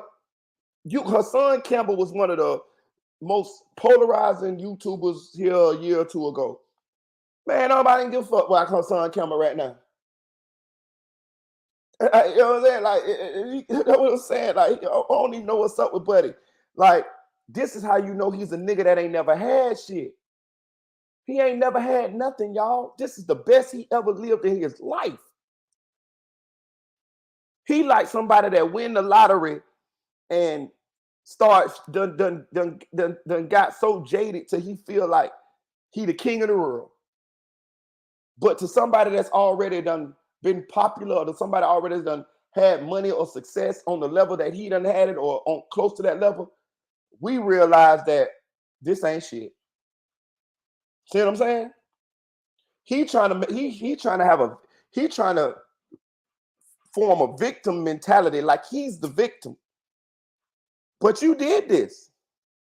You listen, when you find somebody that don't take accountability, bro, I'm telling y'all something. Get away from him. See you hood. I'm talking to you again. So slow flow. This is your man's. He's not taking any accountability. He throwing everything off on everybody else. He justifying everything that he did. He ain't do no wrong. Period. So him pointing out Moowop on pictures and shit ain't wrong to him. Feel what I'm saying? He making it to where they did. He making it well. He taking any responsibility for this situation from off of himself. I'm telling y'all, this type of person is very dangerous, y'all. Any situation that happened, they're gonna switch out on you. They're gonna choose themselves, and they're gonna blame somebody else for the situation that's happened, and they're gonna have a clear conscience, a clean conscience about throwing you, their friend, or whoever it is you're supposed to be in their main life to the wolves and keep on going by themselves. It's pretty much a narcissistic personality if you pay attention to it. Listen, I believe him because his people was missing him. His people was missing him, and that month that he was gone, that's when people were saying he was the cooperator, and his people wanted him back on YouTube. They miss him. You know what I'm saying? They his core fans, and like I told y'all, man, no matter what somebody said about a person that done built a big platform and got core followers and a cult following, man, they gonna rock with him regardless. So yeah, I'm pretty sure his people was hitting him up. But YouTube wasn't dry. YouTube, that's a motherfucking lie. YouTube wasn't dry, gang. They was investigating his paperwork that you was involved in. So it most definitely wasn't dry, man. You know. But I appreciate all y'all who support me, like all the Mod Squad, all the people who, you know, the civilians too. A lot of y'all who be sticking up for me, bro. Like, I appreciate it. I definitely appreciate it. But I just had to show DJU that text, so DJU can tell y'all, like, yeah, when they hey, look, ain't nothing bigger than them, bro. They coming on everything, bro. They coming, bro. Like, shit. Yeah. Then them niggas ain't even got no lawyer. Shit. You hear me? I'm finna go broke trying to, you see what I'm saying? Like, what the bro? Like, make it make sense. Make this shit make sense. But I expect for people who ain't never been to jail, who ain't never been through nothing, I expect for them to say, what they gonna say. Oh, I never do nothing. Your ass ain't never been there. How long you been in jail? On everything. What jail you been in? I ain't talking about no dope fiend trespassing on Division 2 and all that shit. Like, I'm talking about, like, you in that bitch. 6, 9, you in that, you in, like, you in there. Ain't too many people. Or just wait till they come and spin on your ass, then see what you do. I'm pretty sure, after this and after that, it's going to be some more on the internet from Chicago. They told, you know what I'm talking about? They told if it come down to it, whatever you feel like you got to do for yourself, I'm going to protect myself. I don't give about nothing else. You hear me? I'm going to protect myself, my brand, my interests. And no, I wasn't. Let's go one more for Marita. I ain't never seen this part of the interview, y'all. Didn't I just tell you he's a selfish type of person that's only gonna look out for himself? He just said it. He just said it. Now he telling the truth right here, y'all. He just said it. Myself, my interest, me. Me. C Hood, this your man's. This your man, C Hood. If him and C Hood get in a situation, they get pulled over in a car. C Hood got some gun or some drugs or something. He gonna say, in his mind, he gonna say, "Oh no, C Hood, I got 5 businesses. I got this, I got that. But I ain't going to jail." I'm telling you. He just said it right here, y'all. I'm telling you. This is a self-real. So all that brother shit that he probably be shooting to some of them dudes that's around him, y'all don't buy that shit. He don't believe in that shit. He manipulating. That's a manipulation tactic because it's something that you guys offer that's beneficial to him, and he's using you for it. And at the time that he don't need you for it, or the time that it infringes on something that he got going on, he's not gonna ride with you. He's not a rider. He's not a rider. He's not riding with shit. He'll play like he gonna ride. He'll play like he gonna ride if he in a certain situation. You know that's the best course of action. But he's never totally all the way in with anybody. You feel what I'm saying? And now that he got a way to make money for himself, he don't give a fuck about nobody but that, because he ain't never had shit and he is never letting it go. And they say he was off the thing for a month. I don't remember him being off for a month. I remember like a week or two. You know what I'm saying? But I knew, if y'all go back, I said this on a live. I said he coming back. I knew he was coming back because he never had this, the best he ever lived in his life. This the best outfit he ever had on his life is that big ass sweater, that stank ass mask, and them old ass flip flops that he got on right now. He probably got like 30 different pair of flip flops, right? You know what I'm saying? Because that's all he used to wear, flip flops. So everybody might buy designer shoes, or motherfucker might buy Jordans. They have a collection of them. That nigga got a collection of flip flops. You know what I'm saying? A collection of Nike slides. You know what I'm talking about? And in his mind, he done made it. Boy, look at all the Nike slides I got, boy. Boy, I remember I ain't having one pair of Nike slides I used to wear my cousin Nike slides. Now I got 30 pair of Nike slides. Mama, I made it. You know what I'm talking about? You know what I'm talking about? This is a nigga that ain't never had shit, y'all. Trust me when I tell you, I done seen him before. You know what I'm saying? He ain't never had nothing. Look at him. Look at this nigga. This nigga say he make $8,000 a month, $5,000, $10,000. Bro, when you gonna put on you some real clothes, gang? For real, bro. When you gonna take off? Bro, listen, Trenches News is younger than me, y'all. Man, I ain't got nothing but fly pictures, man. Go look at my community wall. How the fuck is he dressing like he older than me? He dressed like I'm telling you, he dressed like that crackhead uncle that you got, that it's like the family reunion, but he really smoked crack. So y'all go take him to like Ross or Burlington Coat Factory, and you try to buy him some clothes to dress him up for the family reunion, so he You know, he looked good while the family reunion going on. That's what he got damn look like, bro. Look at him. He don't even know how to dress. He don't even know how to go to that next level. You know what I'm saying? I'm telling you, bro, man. True, I wasn't there. I wasn't there. I wasn't on the scene. It's just shit. When you asking this, like, oh yeah, you know what I'm talking about? You know, the questions that they asking, bro. It's like, what the fuck, bro? Like, why you even text me? You hear me? Like, that's why I still come around to like, bro, even after the duck shit, duck dead. Like, why would you even, you know, why would you even hit me up and say, oh man, they bogus, man. They got big dog. You know, keep your head up, bro. You involved with this shit. You know what I mean? Like, come on, man. What type of shit is you on? Right. No, I just look at all that shit, bro. Like, just look at all that shit, like, you know. But I'm gonna keep pushing though, DJU. Shit real though, you know. And I think the situation with Trenches, man, is that if Trenches was a civilian, like, cause he say he a civilian now, but if he was a civilian from jump, if he was a regular person, never gang bang, never been in the streets, never did no crime that people know of, never been affiliated with these gang members, I think this wouldn't be an issue. I think, you know, Trenches News would be looked at as a good Samaritan. But the fact that Trenches News was involved with these gang members, the fact that Trenches News was in the streets robbing people and, you know, doing whatever he was doing, the fact that it's pictures that Trenches News is on Twitter throwing up GD, I think that's the issue that people have. Like, bro, you was a whole gang member, and now that you're doing YouTube videos, you want to say you're a civilian. Like I told y'all, yeah, some people can switch to a civilian, but that shit is not gonna happen overnight. You can't say, oh, like Butter did. Monday you FBG Butter. Tuesday you just straight Butter. You a civilian. You can't do that. Now he's back in DJU interview saying he FBG Butter again. He back. Like, come see, that's the point. Like, you know what I'm saying? Motherfuckers just, you can't do that. To be a civilian after you was a gangster, it takes time. It takes years.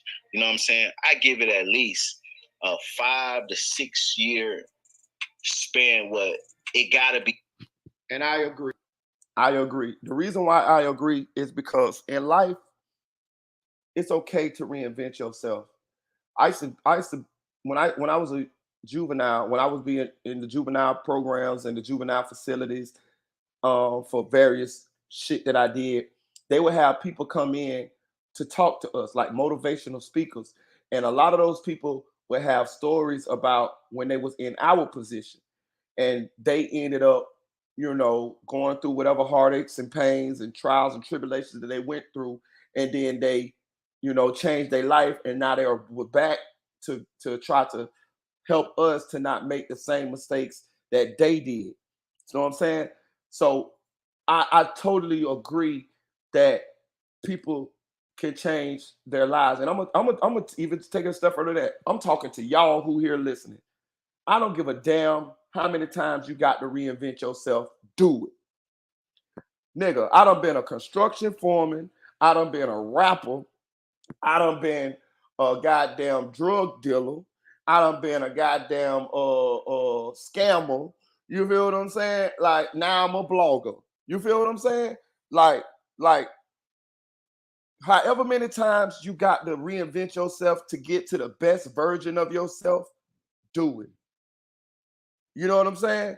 You know what I mean? You don't have to you don't have to stay stuck where you are. You feel what I'm saying? You do not have to stay stuck where you are. You can still achieve something with yourself, with your life. Um, just try. Just try it. If it's an idea that you want to do it. Try it. Who knows how it might turn out? Try. Just don't give up. Don't give up. And don't let who you used to be hinder who you can be.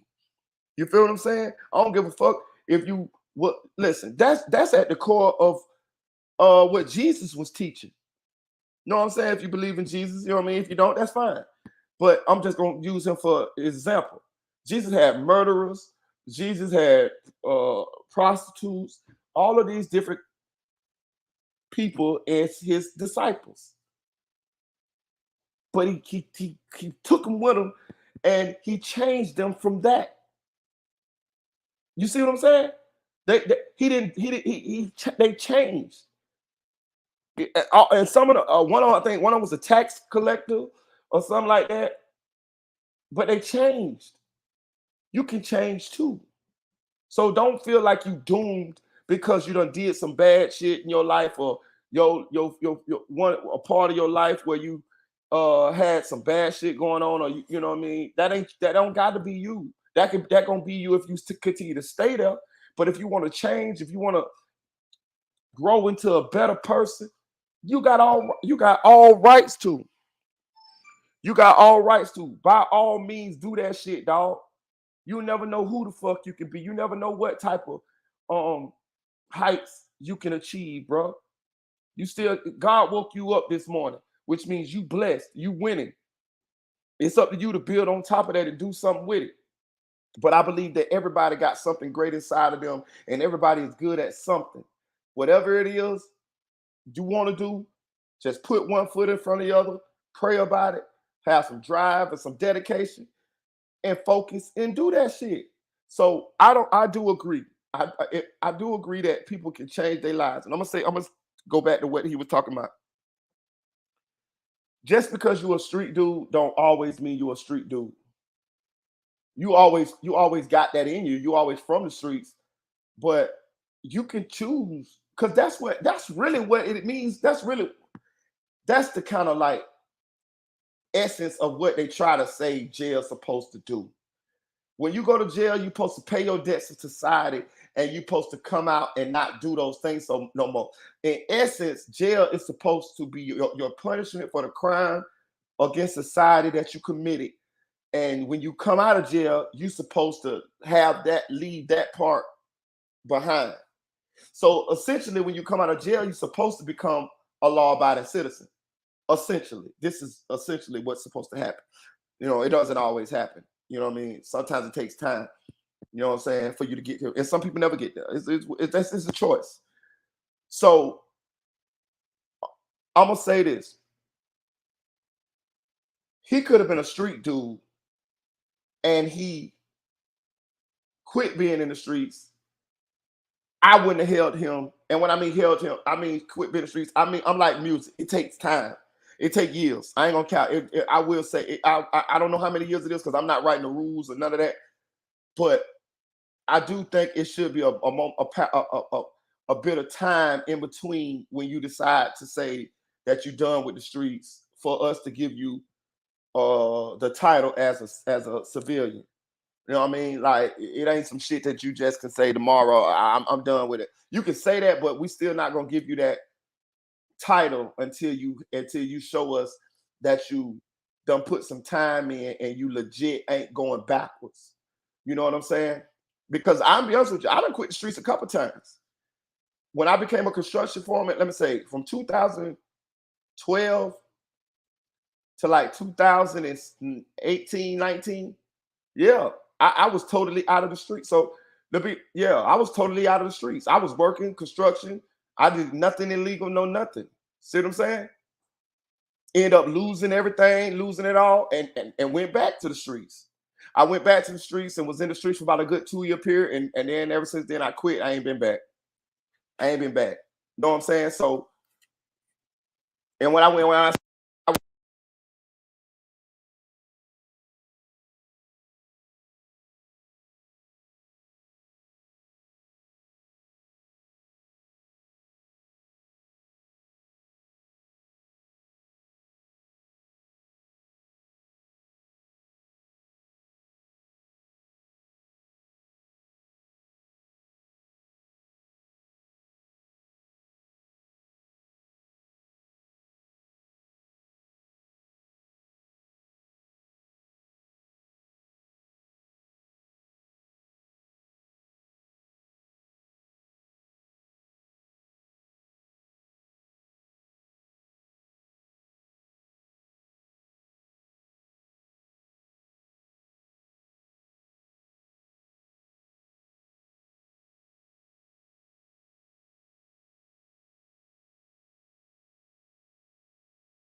what he did.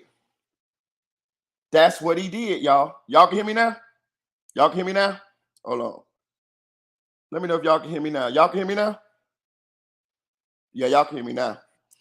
But that's what the movie Trading Places was about.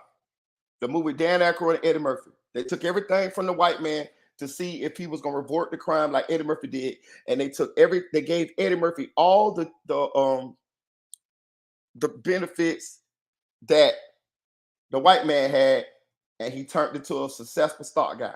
All some people need from the hood, from humble beginnings, from that's in poverty, from the ghetto or whatever. And I ain't just trying to say black people because there's a lot of different demographics. They have ghettos as well. The trailer park ain't nothing but the white version of the hood. That's they hood. You know what I'm saying? Shit. You know what I mean? Everybody have hoods. You know what I'm saying? So the people from humble beginnings, a lot of times all they need is opportunity.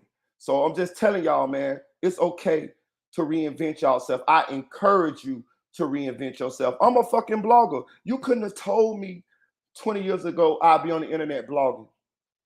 I decided to do this on my own. I have no blogger friends. I mean, from where I'm from. I just seen what was going. I just seen it. And I was like, damn, I would like to try that. That's something I like to do. And I did it. And if it's something out there that you guys want to do and it interests you, try it. Try it. Try it. I'm gonna get off this trench of news because I want to talk about I want to talk about Sexy Red for a second because I've been trying to talk about Booty Hole Brown for about 2 days now. And we've been carrying on so long with these other topics to where I ain't got a chance to get to Booty Hole Brown. So we all know Sexy Red, Dingy Red, whatever y'all want to call it. I'm tired of Sexy Red, y'all. You know what I mean? Like, and I'm gonna tell you why. And I don't dislike her. I respect the fact that she achieved some success. And she's doing well for herself. That ain't the point. That ain't the issue that I have. The issue that I have is it's not even really with Sexy Red. It's with the people that take the wrong thing away from the music, right? Sexy Red raps a type of music that okay, I mean, let's make it broad here because I don't want to single her out, but this topic going to be about her. Music, when you listen to music, y'all, in its essence, trust me, I used to make music, so I definitely understand. And you guys being that y'all, I'm pretty sure y'all listen to music, y'all gonna understand this as well. When you listen to music, it takes you to a place. It takes you to a place to where whatever this music is saying, it takes you to that place. If I listen to happy people, yeah, it's, dancing, R. Kelly. I'm saying happy people, yeah. You know what I'm saying? It puts you in a vibe, right? It puts you in a vibe. If you listen to a slow song, if you listen to a love song, it makes you think about the love that the love that you got in your life, your significant other, the love that got away, the love that hurt you hard. It take you to that place, right? You listen to Tupac. It might uplift you. It might get you wanting to ride on a nigga. It might, you know what I'm saying? It might make you think about dear mama. You love your mama. You know what I'm saying? Whatever. You listen to King Von. Might take you want to spin on the block. You know what I mean? You want to spin. You want to run down on the op. Anything, right? I say all that to say this: music is very influential. Very influential. If you pay attention to the quantum physics, everything is on a vibrational level. Love is the highest vibration. This is scientific proven fact. Everything vibrates. You vibrate. Everything vibrates. Energy vibrates. It's vibrating. It's sound. Everything is built on sound, music.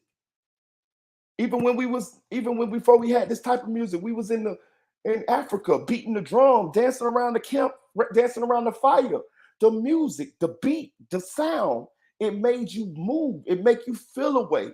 In church, when you in there listening to the gospel, it puts a feeling in you. The Holy Ghost, all of that. It's music. It's music is very influential. Music, right?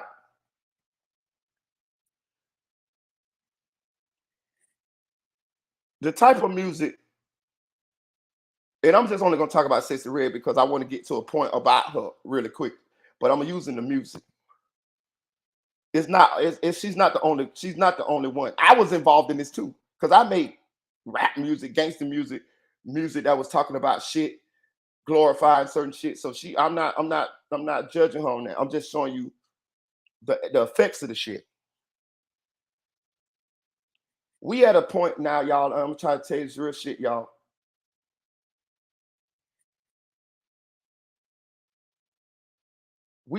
It's the City Girl, Meg the Stallion, Lotto, Sexy Red. It's daytime. It is the female Cardi B. It is the female ratchet rap era in hip hop, right? I'm not blaming them for making that music, right?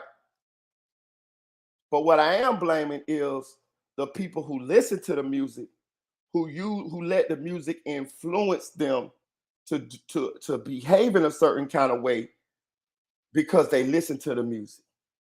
See, this is the responsibility, knowingly or unknowingly, wanting or unwantingly, that people have when they create anything that could possibly be used to influence somebody else. Even me.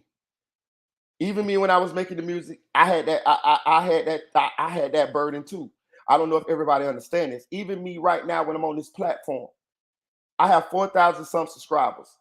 I can spew a narrative to make some people feel a way about anything.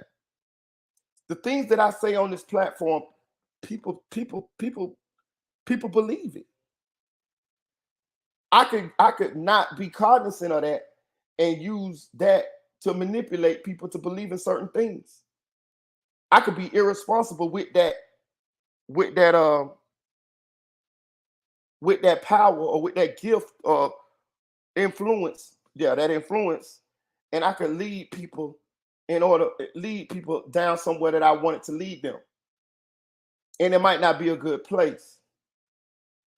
This is the responsibility I understand that I have. So that's why I talk the way I talk.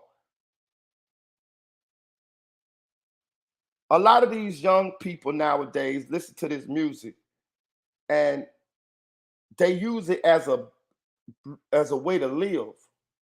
But that's not what they should be doing. They should be using the music just for the moment. You know what I'm saying? Listen to the music. Have fun.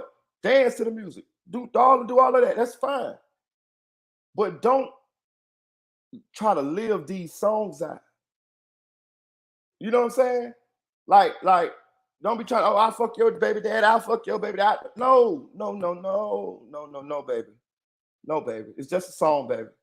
I'll kill this block. I'll kill this up. I'll spend on Jesus. And that's what Yoshi said in one of his songs. I'll spend on Jesus. And no, no, no, no, no. No.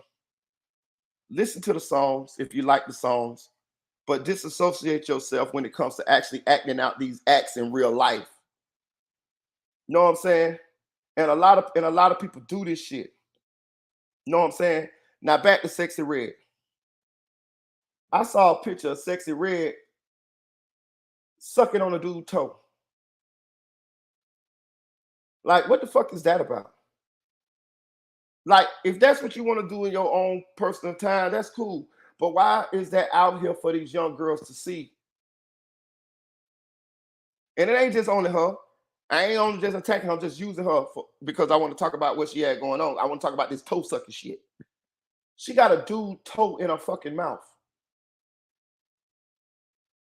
Come on, man. And it's dudes that do fuck shit too. This dude, I ain't saying like King of did all this talk about killing all these people and all of this shit, and that shit influenced a lot of these young boys too. So it's a lot of other ones. It's a lot of them. But I'm just talking about Sexy Red here for a second. Now it's done came out that Sexy Red is pregnant. She brought it to the world that she's pregnant. I just saw a video of Sexy Red on the phone talking to her boyfriend that's in jail.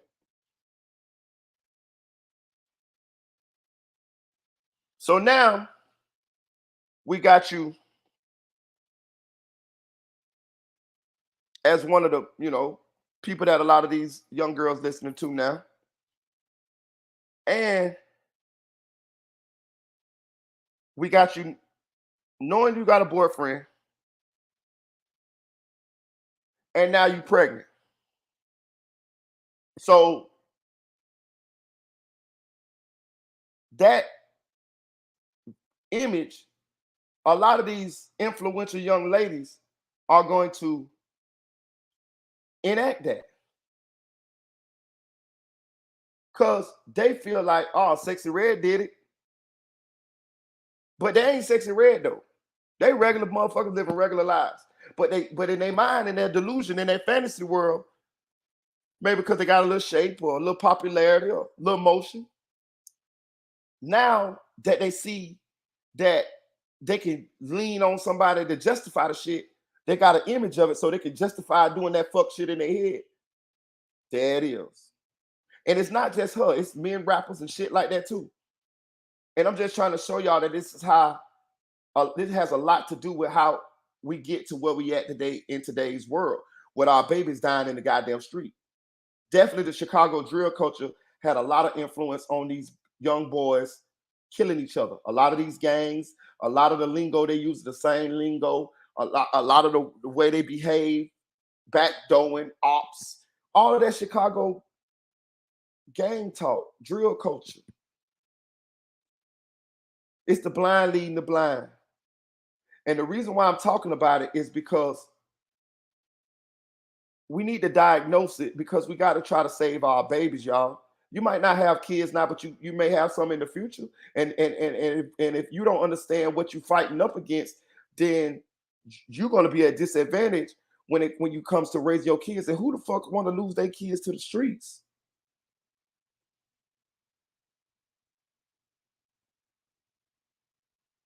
That's why that's part of the reason why I still ride for Sat Chaser and Juvie, because I look at them as somebody's babies.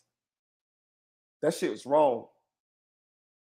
Who the fuck want to lose their baby to the streets? That's a pain that any parent would hate to feel.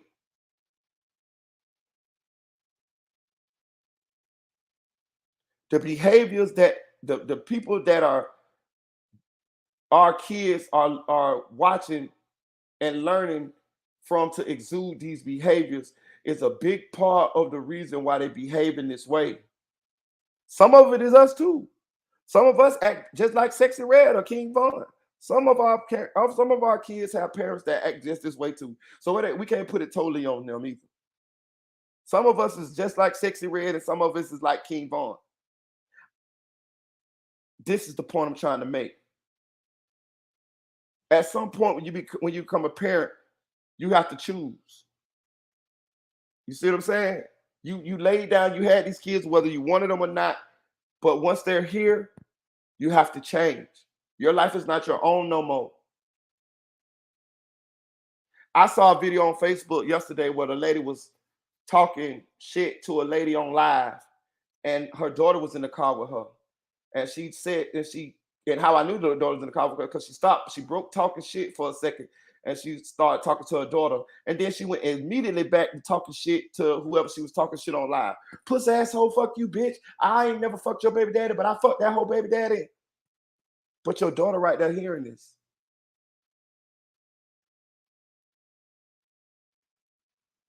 I'm not saying parents can't have lives. I'm saying keep that type of life separated from your child. You know what I mean? When I was growing up, we couldn't sit around grown people and listen to them talk. That was how it's supposed to be. We don't need to be privy to what y'all talking about. Boosie, I seen Boosie get into it with his daughter. When she was talking back to Boosie, she sounded like a grown ass person. She talked just like Boosie. I can only assume that the reason why she talked like that is because she even been around grown people that talk like that. Boosie probably talked to her like that, or she done heard people talk like that around her. See what I'm saying? You got to let these kids be kids as long as they can be. You know what I'm saying? Kentucky Shan said, did I talk about Kevin Gates speaking in the print of one mouth? I think I did. But I know I talked about it on my Facebook, but I will. It don't matter. That shit was crazy too. But I'm just trying to tell y'all, listen. I know I talk a lot of shit on this channel, but I'm telling y'all, I love children. You know what I mean? Like, for real. Like, I treat people children like I treat my own. You know what I mean? I'm one of them people, I'm going to treat your child just like I treat my child. Like, and when I mean that, I mean, I'm never going to do no harm to nobody's child. I'm not going to let nobody harm no child. I would die for a child that I don't even fucking know. I'm just telling you, I love children to that point. I guess maybe because maybe it's something with my childhood, but I feel like children should be protected, and I don't like seeing these children get lost and die in these streets and turn into people that they could have been greater, but the influences around them, the guidance that they had, it took them down a path, and now their whole life is this way. You know, that lady that was in that car talking shit to that girl in front of her daughter, it won't be surprising if that daughter grows up and start talking like that to her friends or to her anywhere. You know what I'm saying? Like, that's where they get it from. They learn, these are learned behaviors. So with the music, just be careful of the music that your children listen to. Be careful of the images that we put for our children to look up to.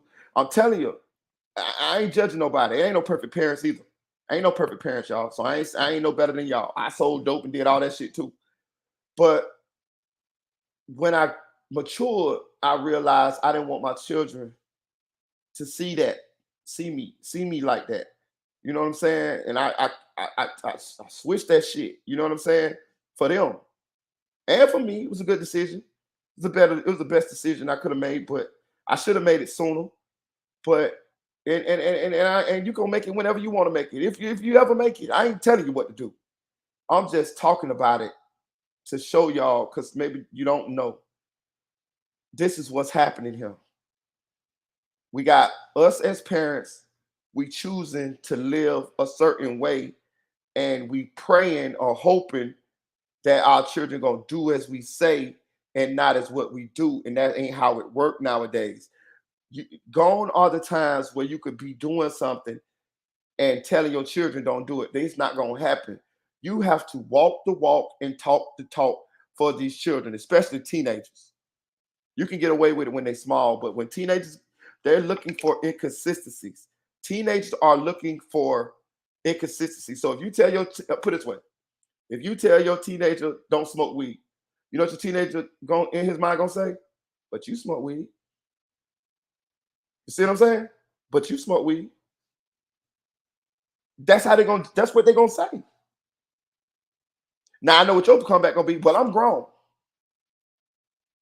But that's not gonna be sufficient enough for your teenager.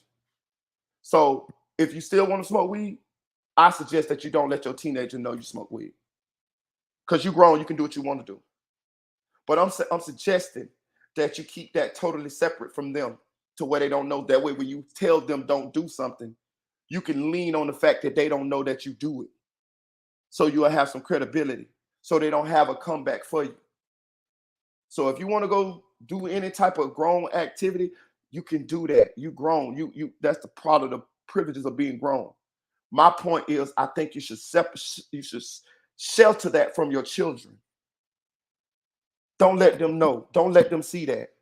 That way, when you try to teach them to be a better person than you, because that's what I always hope. That's what we always hope, that our children will be better people than us.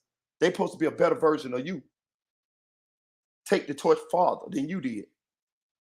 You can tell them Hey, look, don't do this, don't do that.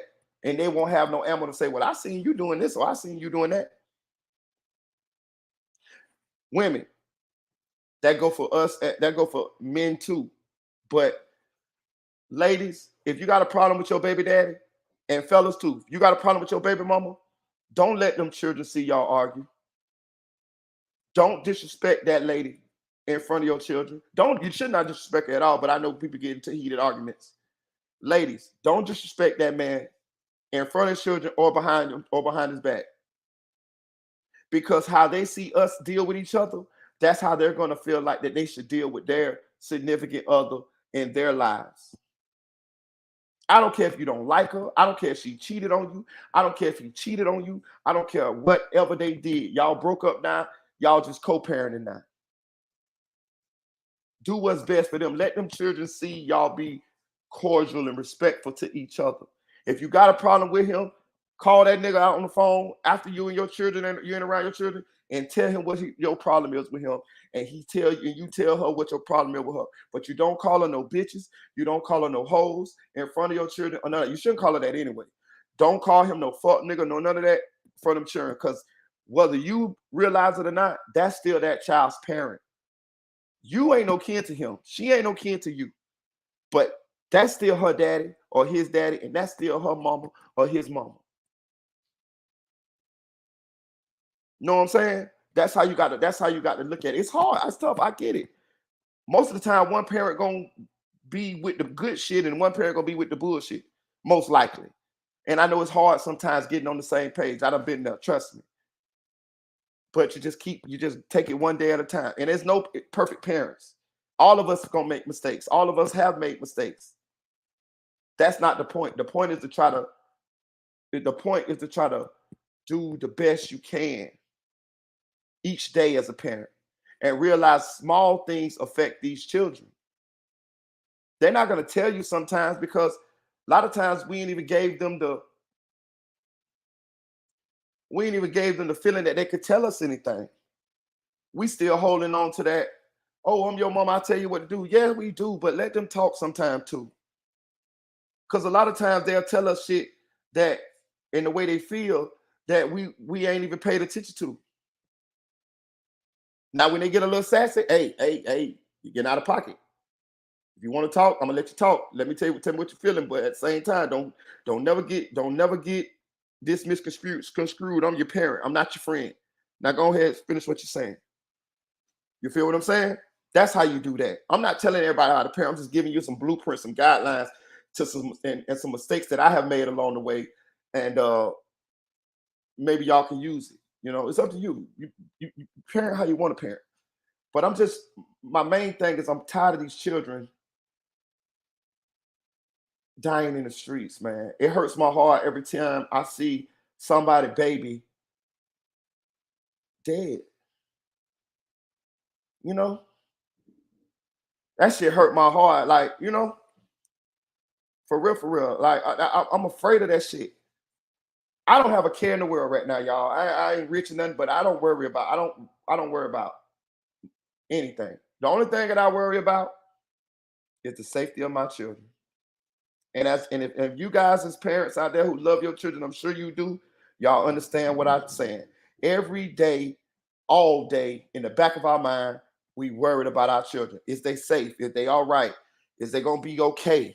Is they in the right place? Is they hanging with the right people? You know, and that's a forever thing. That's a forever thing.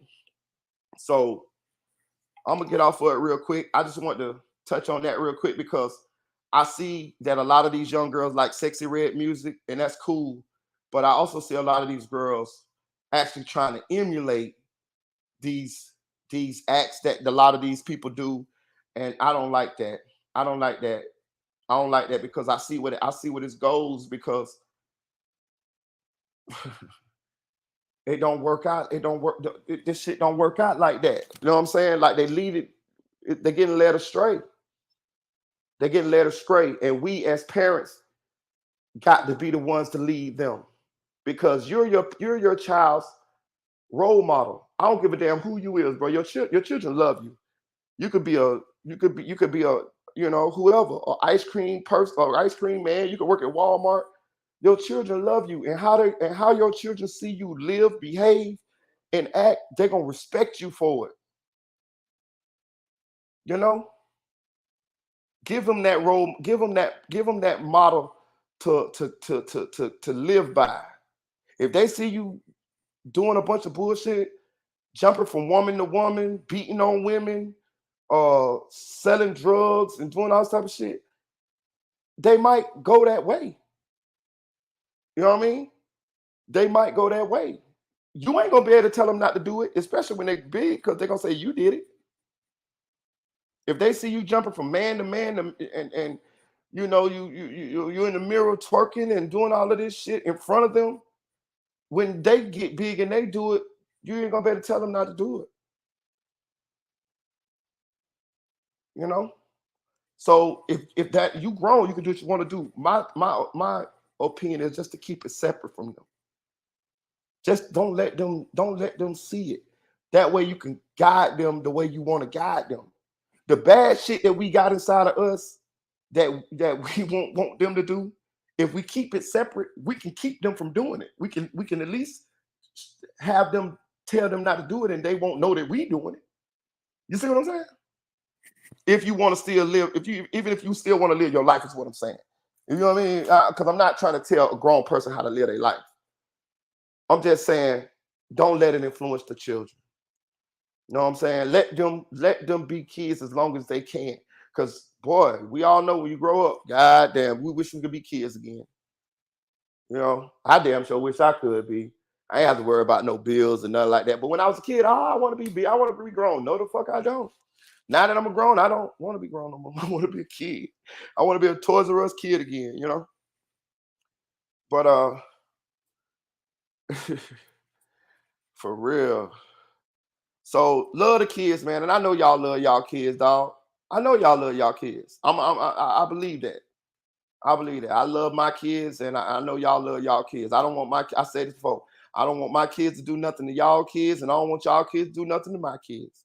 You know what I'm saying? So let's it's gonna be hard, dog. It's gonna be hard, and it ain't gonna happen overnight because this generation here is pretty bad, y'all. Y'all know it's pretty bad. We got 12, 10-year-old kids committing murders and you know doing all kind of shit. Got big ass guns in their rooms and shit like that. That's another thing too. I want y'all to be nosy. As parents, I want y'all to be nosy. I want you to be on their social medias if they got social medias. I want you to go flip their room, search their room. I want you to be in their ass. And I know, you know what I mean, because these kids have all kind of sneaky, underhanded shit going on that if we just, we when we looking at them, they might be like, yes, ma'am, yes, sir, yes, ma'am. But shit, well, on social media, they might have a goddamn AK-47 on that motherfucker. I done seen it. I done seen kids that when I talk to them, they my friends' kids, and I talk to them, hey, yes, sir. This next thing you know, my friend calling me, telling me they found the goddamn AK-47 under their goddamn bed mattress. True story. The little children that when you look at these little kids, you'll swear that this little boy is an angel. This motherfucker had 3 guns in his room. Big guns too. I don't even know where he got them from. So be nosy, parents. But I understand sometimes we single parents. And sometimes, you work, so it's a little hard to, be on your children like the way you need to be because you might be single parents for one reason or another. But that brings me to one more point that I want to take before I end this live. We need families, y'all. We need families. The relationship between men and women at this point in time is at an all-time. It's so strained till nobody wants to stick together. Nobody wants to, and when I mean nobody, I mean it's fault on both sides. So well, either the dude want to be a whore and cheat, or the woman want to be a whore and cheat. You know what I'm saying? Or the dude think he can do better, or the woman think she could do better. But in the midst of everything, we got children that we done created between us both. Maybe the dude lazy as hell. You know what I'm saying? The woman tired of carrying him. Or maybe the woman lazy as hell and the dude tired of carrying her. You know what I'm saying? It's any other problems that I could put on a woman, I could put on a man, because that's what happens. That's why I don't want to even get into all of that, because it's all of us. It's men and it's women. But whatever, I'm telling y'all, we need to get the families back together, because the children turned out better. You know what I'm saying? And I'm gonna tell y'all something. If them children don't have both of them parents in some capacity, they're growing up hurt. Trust me when I tell you this shit. If you are a father and you got custody of your children, and that child doesn't have access to that mama on the regular, or y'all ain't got some kind of relationship where y'all can co-parent harmoniously, you're hurting that child. You might not like that mama, but that child need that mama. Same thing, ladies. If and I know a lot of these dudes full of shit.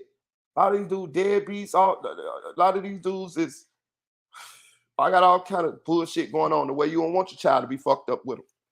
Maybe they don't help you with them or something like that. But let me tell you something.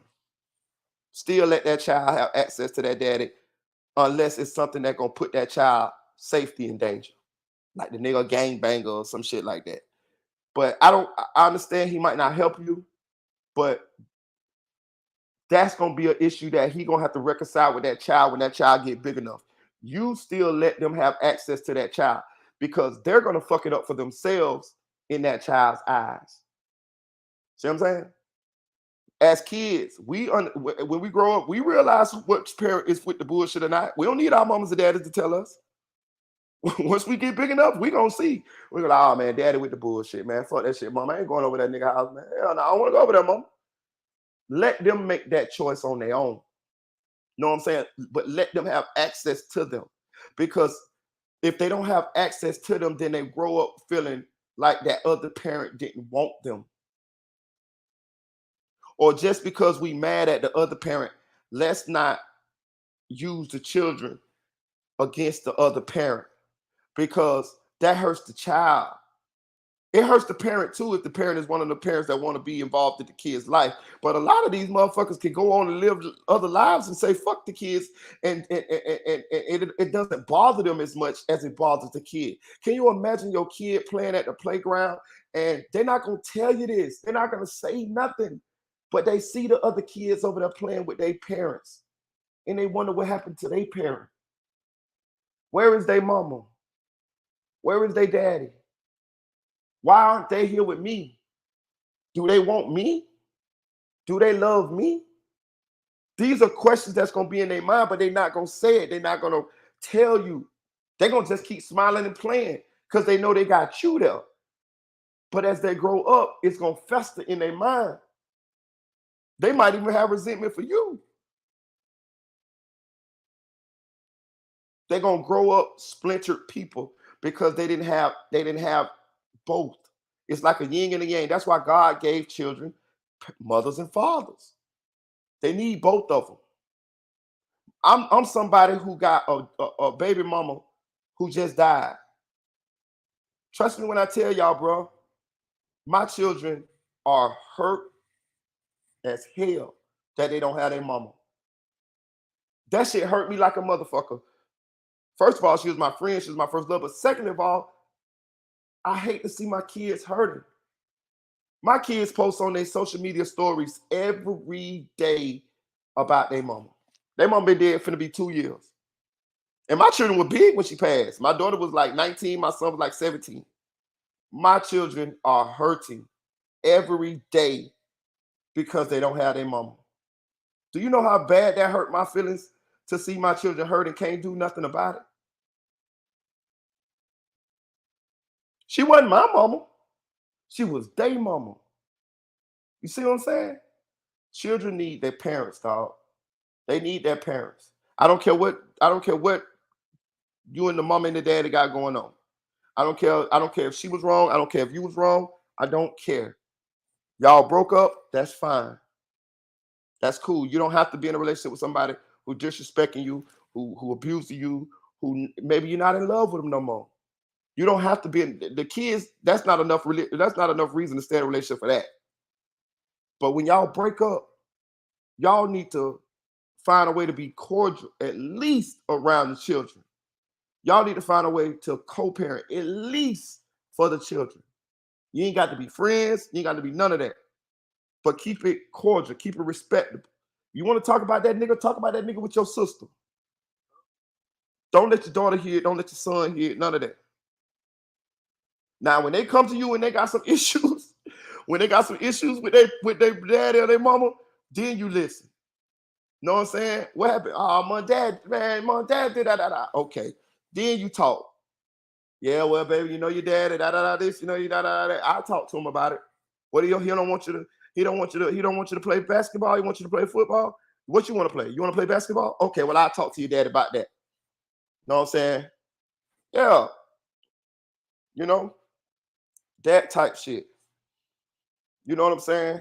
I just don't want all these young girls to think that shit cool to be sexy red and all these, all these type of, because let me tell y'all something.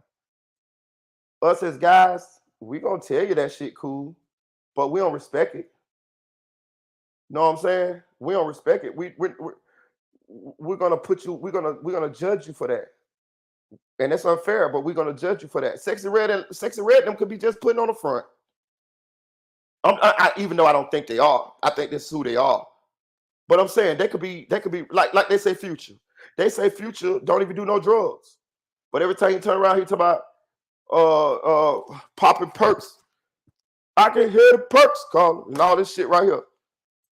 Influencing the kids to do something that you don't even do.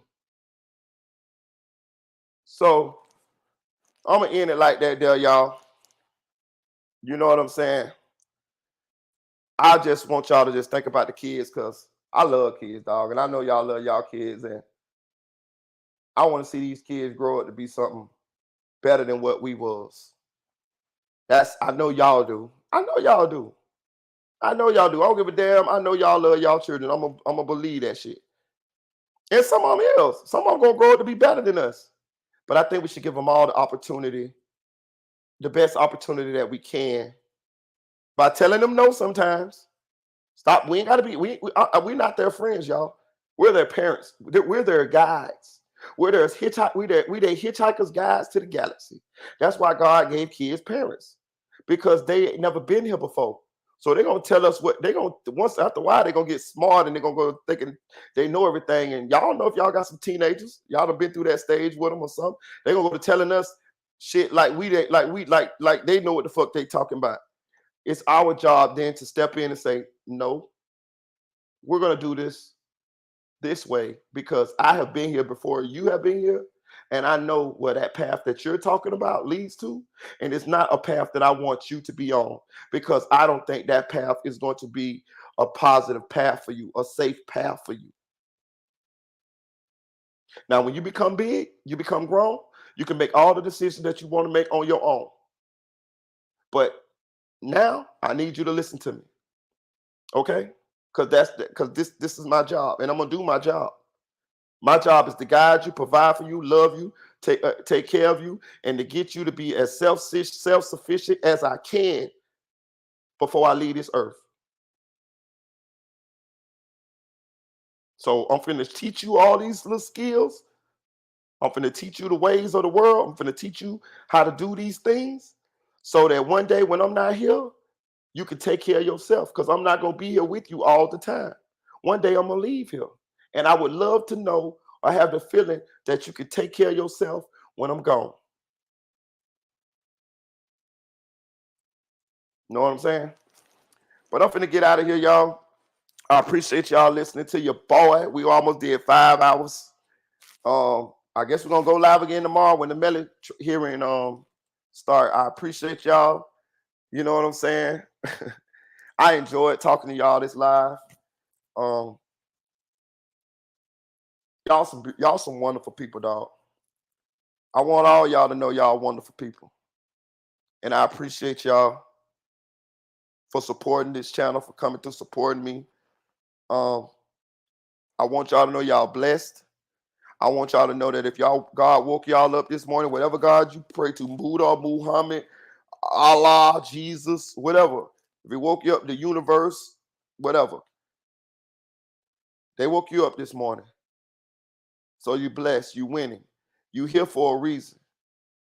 Because there's some people that didn't wake up this morning. So that means that you have an opportunity to do something, whatever it is, whatever you want to do. Try to be a better person, a person today than you was tomorrow. It's baby steps. Ain't none of us perfect. You're gonna still mess up. I'm gonna still mess up. Ain't none of us perfect. But just little stuff. Protect your peace. When I mean protect your peace, I mean if it's drama in your life, if it's people that's bringing you down, if it's people that make you feel a certain kind of way, make you feel not worthy, make people that don't build you up, because people that love you should build you up. I want you to cut them off and separate yourself from them. I don't care if it's your family. I don't care if it's your husband. I don't care if it's your wife. I don't care if it's your kids. You should not have to go through that. And when I mean kids, I mean your grown kids. You know, you got to deal with the little ones. But I'm saying, some of us have toxic kids too. You know what I'm saying? Protect your peace, y'all. Protect your peace. Stay away from energy vampires. Stay away from people that's only messing with you because it's beneficial to them. Stay away from one-sided relationships where everything is not reciprocal. Where you got to be doing more for one person, but when it comes time for them to do something for you, you can't get the same from them. Cut it off. I don't care who it is. Like, share, subscribe, comment to this video. Have a good day. Chill.